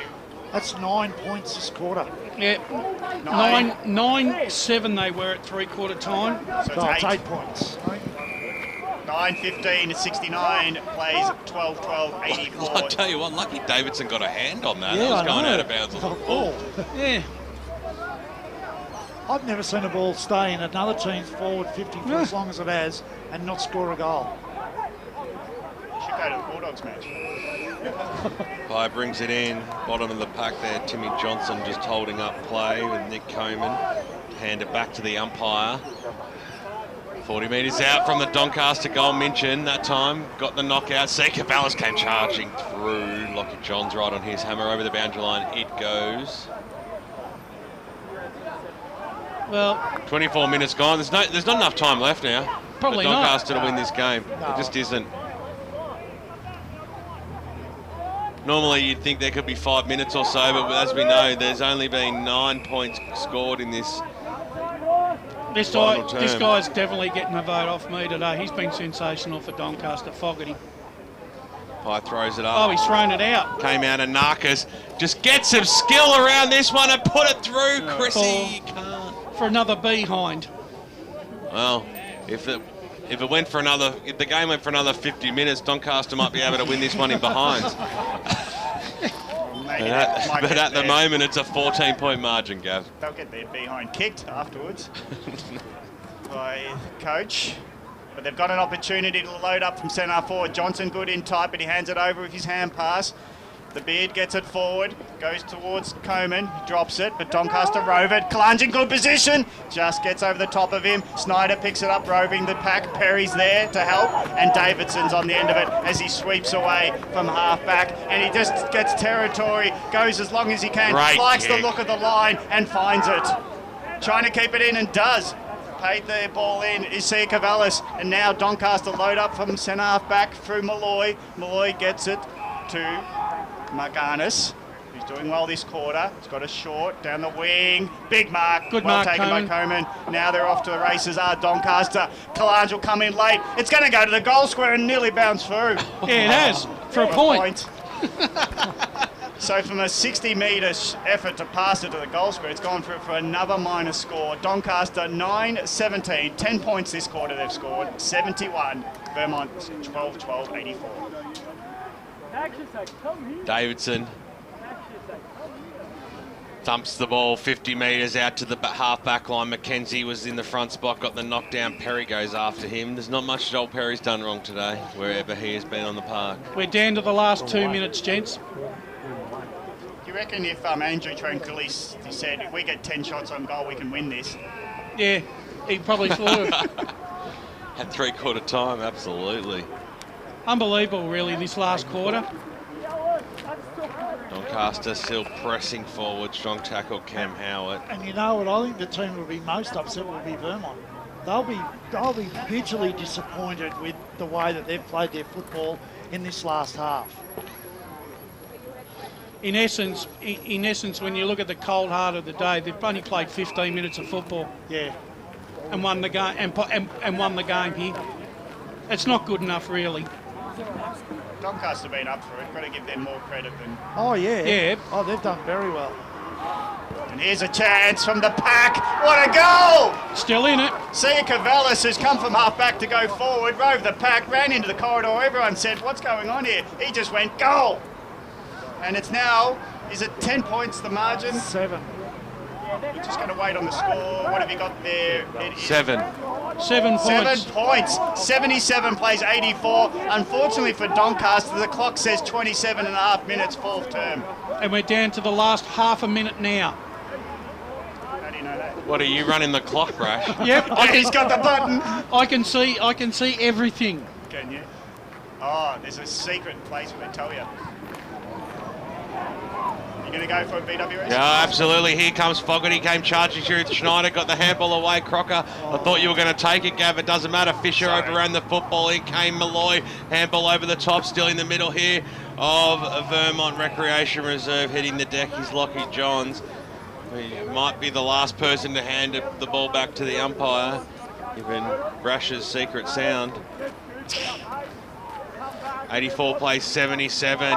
As the siren is announced, and I tell you what, he's got the keys to the kingdom. He knows This where guy. there's a code on the scoreboard, isn't there, Brash? Fantastic win by the Vermont Football Club out here today. They didn't have it all their own way. It was anyone's game for most of it. A good, strong third term for them to break away from the Doncaster Football Club. But I tell you what, the Sharks, they just kept coming and coming in the last term. They just couldn't manage to put it on the scoreboard and kicking several behinds and only one major. That was the only goal we saw for that final quarter. Vermont 12-12, 84. Doncaster 10-17, 77. Jakey Best, he kicked 6 goals for the Vermont Football Club in a fantastic performance by him. Major goal kicks for Doncaster with Tout and Cooper with 2 apiece. Yeah, well, you know, Vermont win by 7 points to remain undefeated on 9-0. But I'd have to say, Davo, on the balance of things, to me, it was a very underwhelming performance by the Vermont Football Club this afternoon. Yeah, look, I'm probably really disappointed in just the way they went and played their football, and I was expecting a cleaner, more crisp sort of performance, and they were under pressure. That last quarter they were under siege, and when you look at the Doncaster side, you've got to remember they've got 20 players out. And that's kudos, and you're right, and that's kudos to them, because look, they've kicked 1 goal, 10 in the last quarter, so it's not like that they didn't have their opportunities to win the game of football. You know, so I mean, look, they can take heart in the fact that they once again, you know, ran this game right out, but they come, you know, once again they come away empty-handed, 7-point losers. And that's the thing, is that, you know, Vermont, they haven't played well, but they still get 4 points. They still sit on top of the ladder, and it still gives them the buffer that they needed. Doncaster now walk away honourable in defeat, but honourable doesn't give you the points, which is what you really want. And you know, they'll both go away and have a look at what they need to do. One will look at the fact that they've played some great football to get into a position to win a game of football and couldn't do it. Yep. The other one's got to look at, well, what's happening to our system when we're not able to cover a big man who goes down. And I think that's the biggest issue at the moment at Vermont, is that they got an injury to a key player, but they weren't able to cover it. And it wasn't until they sent Perry down forward in the third quarter that they got a little bit of structure back. But yeah, there's some issues, because they're not going to play a final on this ground. So, you know, they're going to play on big grounds. Yeah, and they can't, and with the game plan they showed today, Vermont, they can't win a final playing football like that, Davo. No, and you know, I look at that game today and I say, you know, they come up against a Blackburn or a South Croydon or a Noble Park, and they play that sort of football, they're going to be in a lot of trouble. So the good thing is that the young bloke who's gone off, Wale Buxton, he'll be back next week. He's got a broken nose. He'll be back in a week, which is something good for them. But yeah, it does certainly, there's some deficiencies there. The lack of carry, the lack of hitting targets, it was just very un-Vermont-like there for a number of fair bit of that quarter. I reckon mentally too, they take their foot off the pedal too much, Davo. They, you know, I've said this many times, the Vermont sides in the past, when they had the side by the throat, they didn't take it off. But in recent times, when it's happened for them, for some unforeseen reason, the players switch off. Can't afford to do that.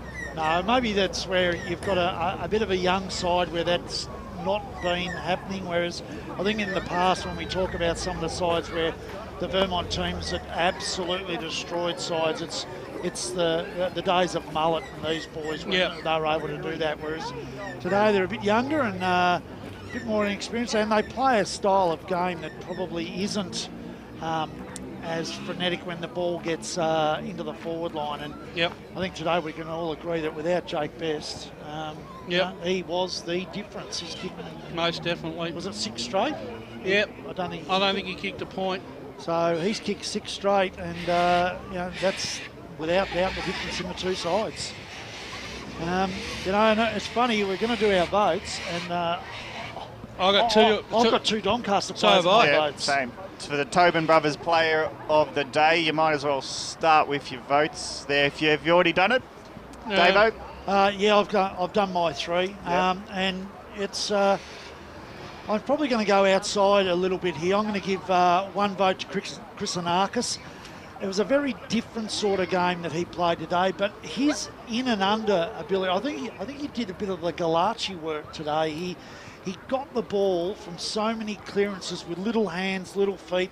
He wasn't the typical Chris Anarkis that we know of streaming into open goals and kicking the miraculous goals, although he did have a few chances. But I thought his grunt work was absolutely exceptional today, and I was super impressed. I'm giving 2 votes to Michael Fogarty. He was nearly best on ground, but his work over the entire game was fantastic. He just worked hard again at the contest. His tackling was first rate. His second and third efforts were also first rate. And I'm going to give best on the ground to a bloke who's probably had 8 kicks. But when the game is tight and you have to win a game, and the difference is one team kicks straight and the other team doesn't, and one of those, in this team that kicks straight, one of them's kicked 6 straight, then he wins the game of football for you. And in these sorts of conditions and situations, game winners are worth gold, and Jake Best for me was best on the ground, 6 straight. That wins a game of footy. Yeah, I'll tell you what, I don't probably stray too much. I've gone with a different 1 voter though. I thought really, given my 1 vote to Ewan McKenzie in the ruck, he basically early on kept Doncaster in the game with his head out. Young Nick Minchin, I mean, look, he tried hard, but I think he probably could have taken a bit of a lesson from McKenzie today. McKenzie kept running, and he was still competing. And in the last quarter, when he was entitled to run out of steam, McKenzie, he was still providing opportunities to his midfield and opportunity. So he gets my 1 vote. With you, Davo, this guy, I've watched this guy now, and I've seen him 3 times now in the last 6 weeks, and he's been in my best 3, and every occasion, Michael Fogarty, he is a sensational midfielder. I tell you what, he gives you every ounce of what he's got in him, and he still finds some more. Yep. And the thing is, his work, and I reckon today, not only his kicking wasn't the best, but it still hit targets. But it was these 1%ers that no one really talks about. But I tell you what, he did some very heavy in and under ball work this afternoon that set up a lot of opportunities for the likes of Anarkis to get the ball on the outside. He was sensational, and like you, when a player kicks 6 straight, and that's the difference between winning and losing. Jake Best wins, gets the best on the ground, and 3 votes for mine, Gav. Yep, it's my turn, but where are you going? I might actually get Darren Tech Guy to give us his 3 and 2 1. We normally don't go as far-reaching as this, but he's given 1 vote to Brash for taking 1 for the team by cleaning the caravan windows before the pre-match. I didn't know that. 2 votes goes to Jane from Vermont Football Club, who made sure we were well fed at half-time. And 3 votes goes to the quality pie from the canteen. So normally I can't beat a pie for 3 votes best on ground, but I will give players my 3, 2 and 1. I special mentions to Snyder and Fogarty. Yep. Because they seemed to last the distance where others fell away in this game. But I actually thought Anarkis was consistently good. Davo's probably talked in detail what I would like to mention. So Anarkis, good around the contest. Just couldn't get that finishing quality to spread going forward. So that's where he let himself down, and maybe Doncaster as a team let themselves down. I didn't give best on ground because he just did what he needed to do around goals. He kicked 6 goals. So for MVPs, he gets 2. Yep. But my 3, and you're probably going to laugh at me, but I thought Sia Cavallis was best on ground because at half-back, he just seemed to mop up, and he had poise. Every possession seemed to be a good one. And just when Vermont at the other end, they just mop up all the time. But other teams are going to ball and they're going to watch. They should watch this tape. Just cover the switch. put them under pressure, make them think where the next kick going to go to, because in transition, how many turnovers did Vermont had, whereas I reckon Doncaster were good getting it out of the back line. It's just going through half forward that they struggled. Sublime skills he has, Seeker Ballas. The way he handles the ball, you know, he's a one-touch player, Davo. He doesn't make, and when he touches it, he doesn't fumble. We've got boundary side, Max. Yeah, g'day boys. I'm here with Jakey Best after his 6-goal effort today. You must be pretty happy to have snagged 6 sausage rolls this afternoon. Yeah, obviously happy to kick a few, but more importantly, got over the line luckily in the end, so that was the most important thing. Yeah, what were you thinking during the last quarter when they were, they just kept coming at you, watching it from, the very back? How were you feeling? Yeah, I thought they played really well. I think their contested ball was great, and they got us a bit on the outside too. So we'll go back and review that, but I think we were pretty lucky in the end because they kicked so many behinds. But you must have been happy during the first 3 quarters. The delivery from your midfield down to you was very good at times. Yeah, absolutely. We've got a really fantastic midfield, so it makes it a lot easier for me. I felt like I was moving pretty well, and obviously, it's good to get a hold of a couple. Anything from up in the van, boys? Yeah, Jakey, it's Brash here, mate. G'day, Brash. How are you? Yeah, look, not bad, mate, but I would have to say that probably the overall performance throughout the day was a little bit disappointing, would you think? Yeah, absolutely. I think we were a bit off today. I don't know what it was. We'll go back and review that. We made 5 changes today. Some really unlucky boys, as you can see in the reserves, had a good win. We put 5 VFL boys come back. Whether that made a difference, I'm not too sure. But look, we were a bit off today, and it just shows in this competition, if you're off, you can nearly get beat. So we'll go back and review that for sure. But that being said, even though it wasn't the prettiest of games on a overall performance of Vermont, you would have at least taken heart at the fact that Doncaster threw everything at you for 4 quarters, yet you still got over the line. So if there's a positive to be taken out of the game, that would be one. Yeah, absolutely. Taking the 4 points is obviously a good result for us. But look, Doncaster played well today. As I said earlier, if they had a kick straight, they would have won the game. So no doubt they'll be quite happy with their performance. Look, for us to get over the line in tight games, that's what good sides do, just find a way to win. And that was lucky that we got over the line today. And Jake, you might be surprised, but you've sort of got the MVP vote. Because of your 6 goals, you got best on ground from us. I think you are, in terms of getting 6 goals, you were the most valuable player on the field.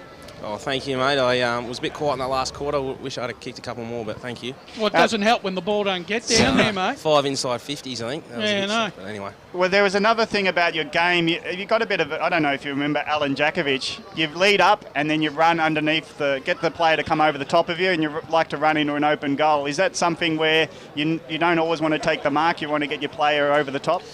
Yeah, absolutely. It's one of my things that I get them over the back. I've come back from injury this year, so feeling a little bit better than last year. So, yeah, I've got my pace back a little bit, which is good. So, yeah, definitely like it over the back, absolutely. And just finishing off with you, if you've got a goal sense, do you look at the goals before you grab it so you can just hook it around? How do you judge those kicks around the corner? Mate, that's kicking the footy at lunchtime and recess, mate. You just know where the goals are. So. Yeah. It's called the 6th sense. Yeah, just know where the goals are, mate. So, no, definitely don't look, that's for sure. Yeah, nice one. And congratulations to you and Vermont keeping undefeated. You must be happy with that. Yeah, that's the first half of the year done, but we'll go back and review that. We've definitely got a lot of improvement to do as well. Look, we're winning games, which is great, but we've got so much more improvement. We've debuted quite a few kids this season as well, so there's a lot of positives. But as I said, a lot of learnings, and we've just got to keep improving every week to obviously at the back end of the season be competitive. Oh, just one last one. Did Harmit Singh mention the turnovers trying to get it out of defence? Was there something he mentioned about that? Yeah, he did. I don't know the exact stat. He did mention it, that they got quite a few goals out of our turnovers. So usually we're not bad by a foot. So it's we're obviously a bit off today. So we'll definitely have to go back and work on that. Hey, Jakey, just before you go, when you go in there, Buff Lehman said he wanted to come on and have a chat. Tell him to come out here and have a chat. That was the ultimate stitch up this morning. I hope you boys enjoyed that. I did. Well, thanks for your time, Jake, and Thanks, you get a gift voucher for being best on ground. Awesome. Thanks very much, boys. Cheers. See ya. Jake Best on ground with 8 votes from R3. We didn't get any other votes, and we're just going to give it to him. And Fogarty got 4. Seager-Vallis for me got 3, Anarka's got 2 singles, and Mackenzie getting a single vote. But I reckon the consensus is that Best was the most valuable player of the day. Oh, look, without doubt. Yeah. And the interesting thing there is that if you look at the votes, he's the only Vermont player who got a vote. Even the ones that we went outside of the voting group were for Mackenzie, Seager-Vallis, Fogarty, Anarkas. So it's an interesting thing, isn't it, when you've got a situation where only one player from the winning side gets a vote in basically the top 5. So much so that I actually had Best, and then there was 4 Doncaster players before I found another Vermont player in my votes. So Tobin, who have we got this time, Max? So Max Staincope. Well, who have you got next? We've got Tommy Snyder here after their win. How do you feel about that one, Tommy? A little bit too close for comfort in the end. Probably just let him in a little bit. It was probably similar to Noble a couple of weeks ago, where we just sort of slowed and things didn't quite click for us again late in that last quarter. But we knew they were going to come out pretty hard after their loss last weekend. So in the end, we'll take the 4 points and look forward to North Ringwood next weekend. It looked very, very hard out in the middle there. Is that how you felt out there? Yeah, I mean, there hasn't been much rain so far this winter, so it's a pretty hard, fast deck. But coming off playing at Norwood last weekend, it's obviously a lot quicker and the ground's a lot smaller, so it's a pretty different game style here. But I mean, we haven't lost here for a year and a half now, so we played the ground pretty well. You had Nicky Coleman try and use you as a stepladder at some point during the last. You got a bit winded. You all right after that? Yeah, a bit sore. I'm only about 5 foot nothing, so it's pretty easy to jump on top of me. He almost took it, I think, but hopefully I tumbled him a little bit and he came down a bit sore because I was pretty sore myself. And up to you, boys. Yeah, Tommy Brash. Go Brash. Oh, hey, mate. Look, the last couple I saw the Noble Park game as well as today's game in that last quarter. I just sort of think that maybe Vermont in those last quarters maybe too defensive. Do you think that you might have to be a little bit more aggressive? Yeah, I mean, that's something we've got to look at. We'll review the game and see what worked and what didn't work. Obviously, it's pretty tough when we're trying to play a man behind the ball just to stop their flow on. Fortunately for us, they kicked pretty inaccurate in that last quarter, so we didn't change up things too much. But yeah, that's something we've got to look at. We'll dissect the game on Tuesday and have a chat. The loss of Wale Buxton, did you think that hurt your structures a little bit? Oh, absolutely. In my opinion, he was the number 1 ruckman last year, so losing him in the first 5 minutes, definitely we had to throw things around a little bit. I think we chucked Perry up forward for a bit, and young Horse is only in about his 5th game mentioned, so he had a big crack, but it's a pretty tough job when they've got a couple of experienced ruckmen at Doncaster.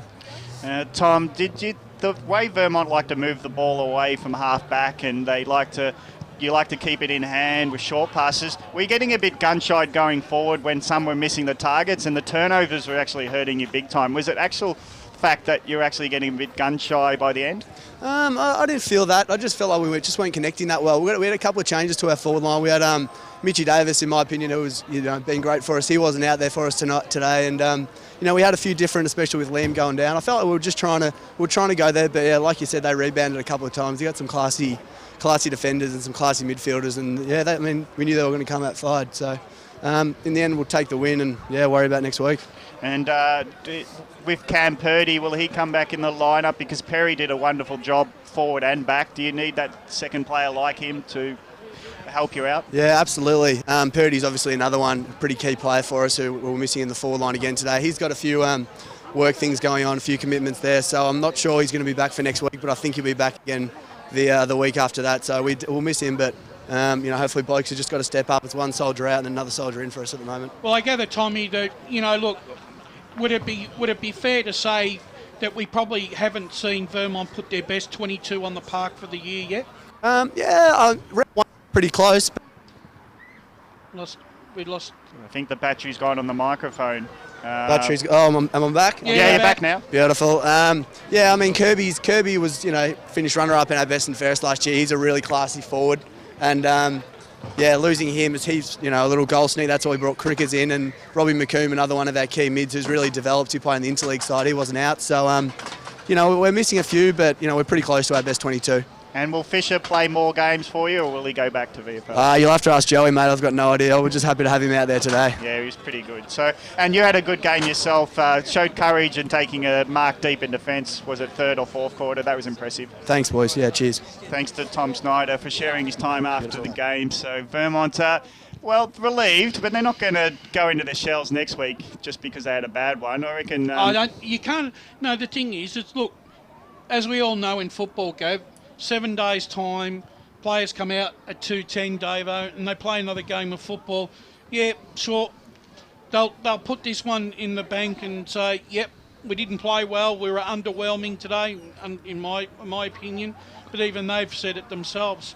They didn't play anywhere near what they were capable of. But, yeah, look, they win by, they, like you said, they take the 4 points. Yeah, and look, and I think one of the things is that they've said the same thing in both the interviews. They're going to go back and look at the review, and they'll have a pretty intense review, I would imagine. So, in that review, I think they'll look and see the way that they moved the ball, and it wasn't as what they would want. But I think that was from the pressure that Doncaster put on them. Yeah. I honestly believe that while they take what they use this ground to the advantage of the fact that they play it okay. And they get it wins. But I don't think it does them any service by playing here, because it's not the ground, or even close to the ground, that they're going to play finals on. I still don't reckon they play this ground properly at all, Davo. Vermont. They do not play it properly. We saw on occasions today when they kick the ball long, 2 or 3 kicks, as BWS said, when they play direct and long and kick the ball to targets, they'll kick goals. But when they continue to fluff around and try this chip kicking across and around and down, and conceding yardage and stuff, and that sort of play, that just leads to trouble for me. So the score here at Vermont was Vermont winning their 9th game out of 9. Vermont 12-12-84 defeated Doncaster 10-17-77. If you're in the car leaving a ground and you want to know scores around the grounds, we'll go to a short break soon.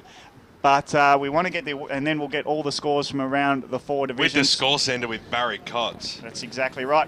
Vibro goal of the day. We've already nominated it, so we're not asking for consensus. It was Darcy Crocker. Yeah. Yep, great goal. Tobin Brothers Player of the Day. $50 Coles My gift card went to Jake Best. We voted on that. But how about the Trojan Tools Workhorse toolkit worth $150? Who are we giving that to today? I would have given it to Fogarty, I think. I thought he worked hard in the could not agree more with that. The whole time. And I said, his work in and under was just absolutely exceptional. Yeah, Fogarty for mine, Gav. Fantastic stuff by Vermont today, and Doncaster. Vermont got out of jail, there's no doubt about that. That's certainly my opinion, listening to Harmit Singh, and we're going to get him on EFL Sunday. I'm going to leave that one up to Brash for the morning. Am I coming in, am I? No, I'm just for you to organise it, mate. You know when the clock's running down, this and that. You know everyone's middle names, everything down at Vermont, so I'm just bestowing that one on you, my friend. Thank you. Look, Harmit, pretty disappointed in the change rooms after the game. That probably believes that Doncaster, that Vermont were very lucky to win that game, especially considering the last quarter of football. But nonetheless, they're top of the table, and good on them. They're a fantastic club, and good clubs know when to win when they're up against the challenge as well. So need to give Brushes gets waved to and hello to by everyone that walks past out here at Vermont. I can't help it, they just know me. He's got his purple and yellow undies on today, don't you worry about that. They're a bit brown and yellow by the end. Trust you to go there. Well, they're gasping every time they nearly turned it over. Oh, yeah, I know. But it's time to... It's no worse than what he does when BWS is playing Donny, It's time to round up and thank the team as we go around. But before we do, although we've already done our 3, 2 and 1, we're very privileged this afternoon to have Darren McKenzie on. Oh, you've already done it, have you? Oh, you didn't tell me. I missed it. Oh, damn it. Anyway, so everyone already knows that. So Alana Coleman, back from Bali. She's left the huddle, but she's on EFL game day and doing a great job. Fantastic stuff by you today. Hope you enjoyed watching Division 1 football. Yeah, it was a great game, great contest, and Vermont will be considering themselves very lucky. And Doncaster probably thinking about what if and how to go about it next time. I think it'll be another great contest come finals time. And of course, Max Stankamp, new member of the EFL media team. Welcome to the team, my friend, and a great job last week doing your around the grounds report at Doncaster East and Lilydale, and the week before seeing how it was all done at the Park Orchards and Basin game. But today, straight into Division 1 football. We don't normally give Division 1 to the newbies, and you've really stood up to the challenge, mate. Hope you enjoyed it, and looking forward to having you back very soon. Cheers, mate. It's been great to be here. It's been lovely to have an excuse to come down and watch really good local footy while also talking about football. What more could you ask for? Couldn't agree more. And Wayne Brasher, he's been excited about this game for a month now. He's ringing me every week going, are we going down? Are we going down? Are we going down? And we came down, Brush, and you got to see Vermont win today. Not probably in the fashion that you would have liked to have seen it, but 4 points is 4 points, and top of the table, undefeated for the year. It's a great effort by Vermont, and they're going to take some stopping. Well, you're right, BWS, because when you sit 9-0, it's a good position to be in, knowing that you're not playing your best football. And Brett Davidson, we missed him last week. It was he was out coaching, and we gave him a weekend off, but we certainly did miss him. We saw a cracker, but it was great to have him back. I feel so much more comfortable when I'm sitting along Davo in the caravan, mate. Division 1 football today. First chance to have a look at Vermont. What's your take on the situation? Well, look, I think the good thing about today was now I've been able to see probably everyone except for Noble, and I think it's really opened up. I think this is one of the things about this division this year, that there's no one that you just pencil in anymore. And I think with the way Blackburn and South Croydon and Noble and Vermont are going, and we throw Bourne, who might sneak in there as well, I'm looking forward to a tremendous second half of the season. Vermont, you can see that when they're on. They're just about unbeatable, but to Doncaster's credit today, they were absolutely fantastic in over 4 quarters of footy, and a bit stiff not to get the win, but bottom line is 4 points go to Vermont, and they sit 9 and zip, and they're going to be a very difficult team to beat come finals time. But certainly enjoyed it, and what a cracking day we had for it. This is June, isn't it?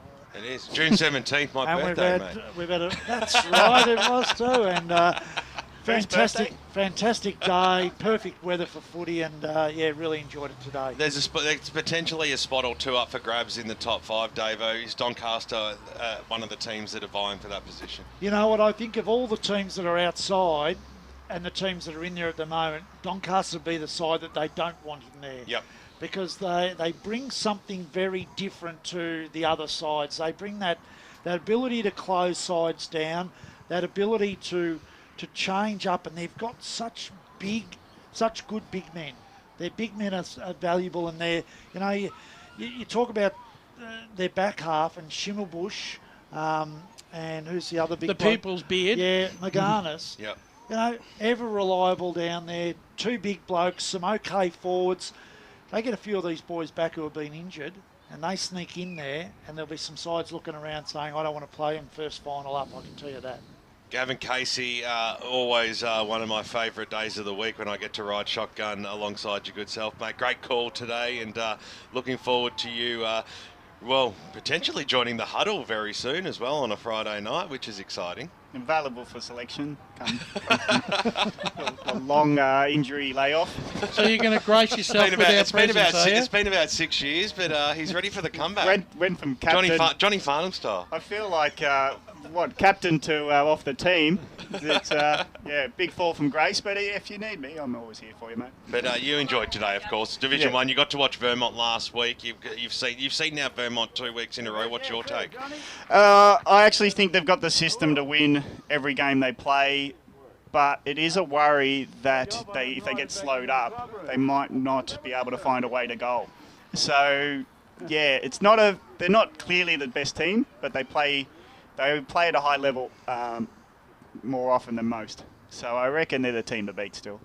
Thank you very much to Dan Sensick, the media manager of the EFL, who's worked feverishly all afternoon on social media.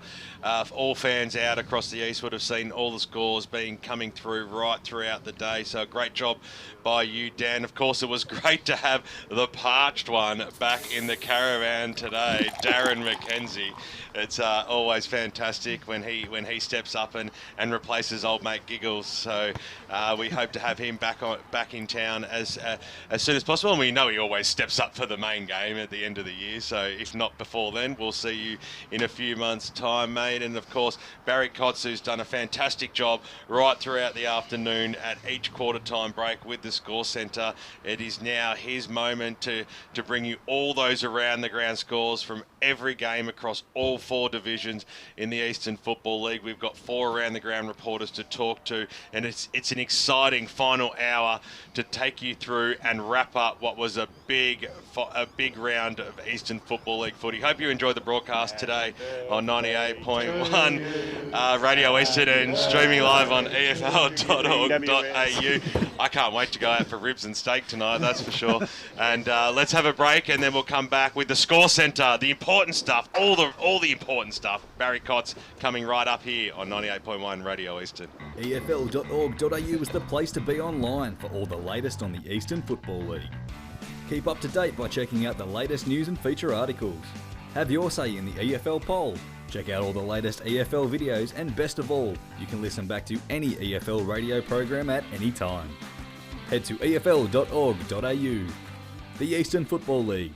Local footy at its best. Hey, man. Yeah, man. Hope we win this weekend. Oh, I hope we win too. Because I want to kick some weekend goals at Pancake Parlour after the game. Because if your AFL team wins, you can go in and get a free sweet pancake with any savoury menu item purchase. Oh, free pancake. First your team wins and then your belly wins. It's win-win, man. Claim your free sweet pancake with any savoury item purchase just by showing your winning team's colours. Or your team membership. At any Pancake Parlour this weekend. Oh, and don't forget, check out Facebook for this week's offer. Lovely. Program sponsor. In footy, the best players always get tagged. In Melbourne, the best and cheapest way to get around the tollways is to get your car tagged. That's because a Breeze account works on Eastlink and it works on CityLink too. A tag's also the cheapest way to use Eastlink and CityLink. So open your Breeze account online at eastlink.com.au and start winning as a tagger today. Speaking of winning, my team's a sure thing for 4 points today and maybe the premiership. Come on up, that was in the back. Eastlink, it's time better spent, like at the footy. Program sponsor. Up the Mitcham Tigers! Can the Burners! Let's go, Panthers! What a mark! Let's go, doggies!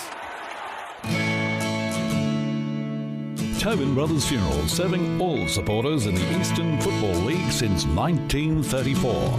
Tobin Brothers Funerals, celebrating lives. Program sponsor. Dave and his mates are flying to the Gold Coast to watch their team play the Suns. Do they B, pay too much for a taxi, C, hope for an airport rail link this century, or D, get a lift from a mate and hope for the best when they fly home? What about A for A1 airport parking? At A1 Airport Parking, get 2 days for $25, 3 days for $34, or get 7 days parking for just $69. And at just 5 minutes from the airport, they'll get you there in time for your flight and pick you up when you get home. Show your footy or sporting club membership anytime you park and get 10% off. A1airportparking.com.au. Program sponsor. EFL Saturday Game Day continues. Let's head back and go local for your footy. Radio Eastern 98.1 EFL Game Day post-match. Barry Kotz with you here in the EFL Game Day Score Centre. And our big radio game here today at Tarara Road in Vermont, the game between Vermont and Doncaster. And in the end, Vermont got over the line, got a bit of a fright, but they came out as winners in the end. Final score was Vermont 12-12-84, defeated Doncaster 10-17-77. So a 7-point win to Vermont at home this afternoon. Let's check other scores in Division 1 this afternoon. And firstly, Bourne and Bayswater.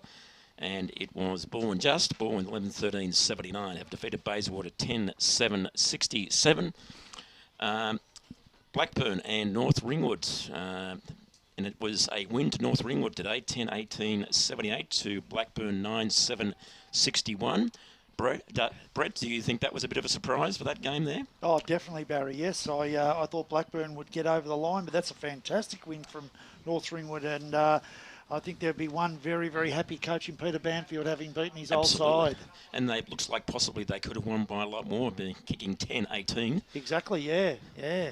So a good win, North Ringwood away from and playing out there at Moreton Park this afternoon. That's the other thing, is that Blackburn's a really tough gig, so to win there, sensational performance. Yes, and of course Bourne fell over there in the Good Friday game against Blackburn, so it's not easy to win out there. No, and Baldwin just getting over the line against Bayswater was an interesting one as well, just to win by 2 goals. So, Bayswater, there's a win around the corner just for them. It'll happen. Yes, certainly indeed. Also today, Roval and East Ringwood. East Ringwood, and it was East Ringwood win. East Ringwood 11-13-79 to Roval 8-6-54. Surprised about that, Brash? Yeah, I am, and that basically, I reckon, spells the end of Roval for season 2017. Mm-hmm. But I'm absolutely wrapped. On the other hand, wrapped for Marcus Bazaglo. Two wins in a row for them, and that great heart for a guy that really tries extremely hard with limited resources, Dodo. But not only that, they've won at Rowville. Yeah. I mean, that's a tough place to win a game of football. I was going to say away. Yeah, and they've come and won away. That's a tremendous win from. I'll be interested to see what I'll be interested to see what happens in the forthcoming weeks down at the Rowville Football Club. Whether they're going to react savagely to something, to a loss of this to what's happened so far. And also in Division 1 today, South Croydon and Nord, and it was a win to South Croydon. South Croydon 14-6-90, defeated Nord 11-7-73. Regulation win to South Croydon at home today, Wayne? Oh, look, South Croydon have definitely improved this year. So, someone on Twitter said to me, how do I rate South Croydon? Well, South Croydon for me, they showed a bit a couple of weeks ago against Doncaster. It was one of those games, Barry, where it was ugly, but they got over the line. But I reckon they learnt a lot, and they're taking everything in their stride so far, Davo. They are, and they're winning the games that they have to win. That's the difference between them this year and last year. They're winning the games they have to win. They've got a good list, and I'm impressed with them. I think if they make the finals, they're another one of those dark horses. I can see them playing finals, Davo. Yeah, I think so. All right, turning our attention to Division 2 games this afternoon. Mulgrave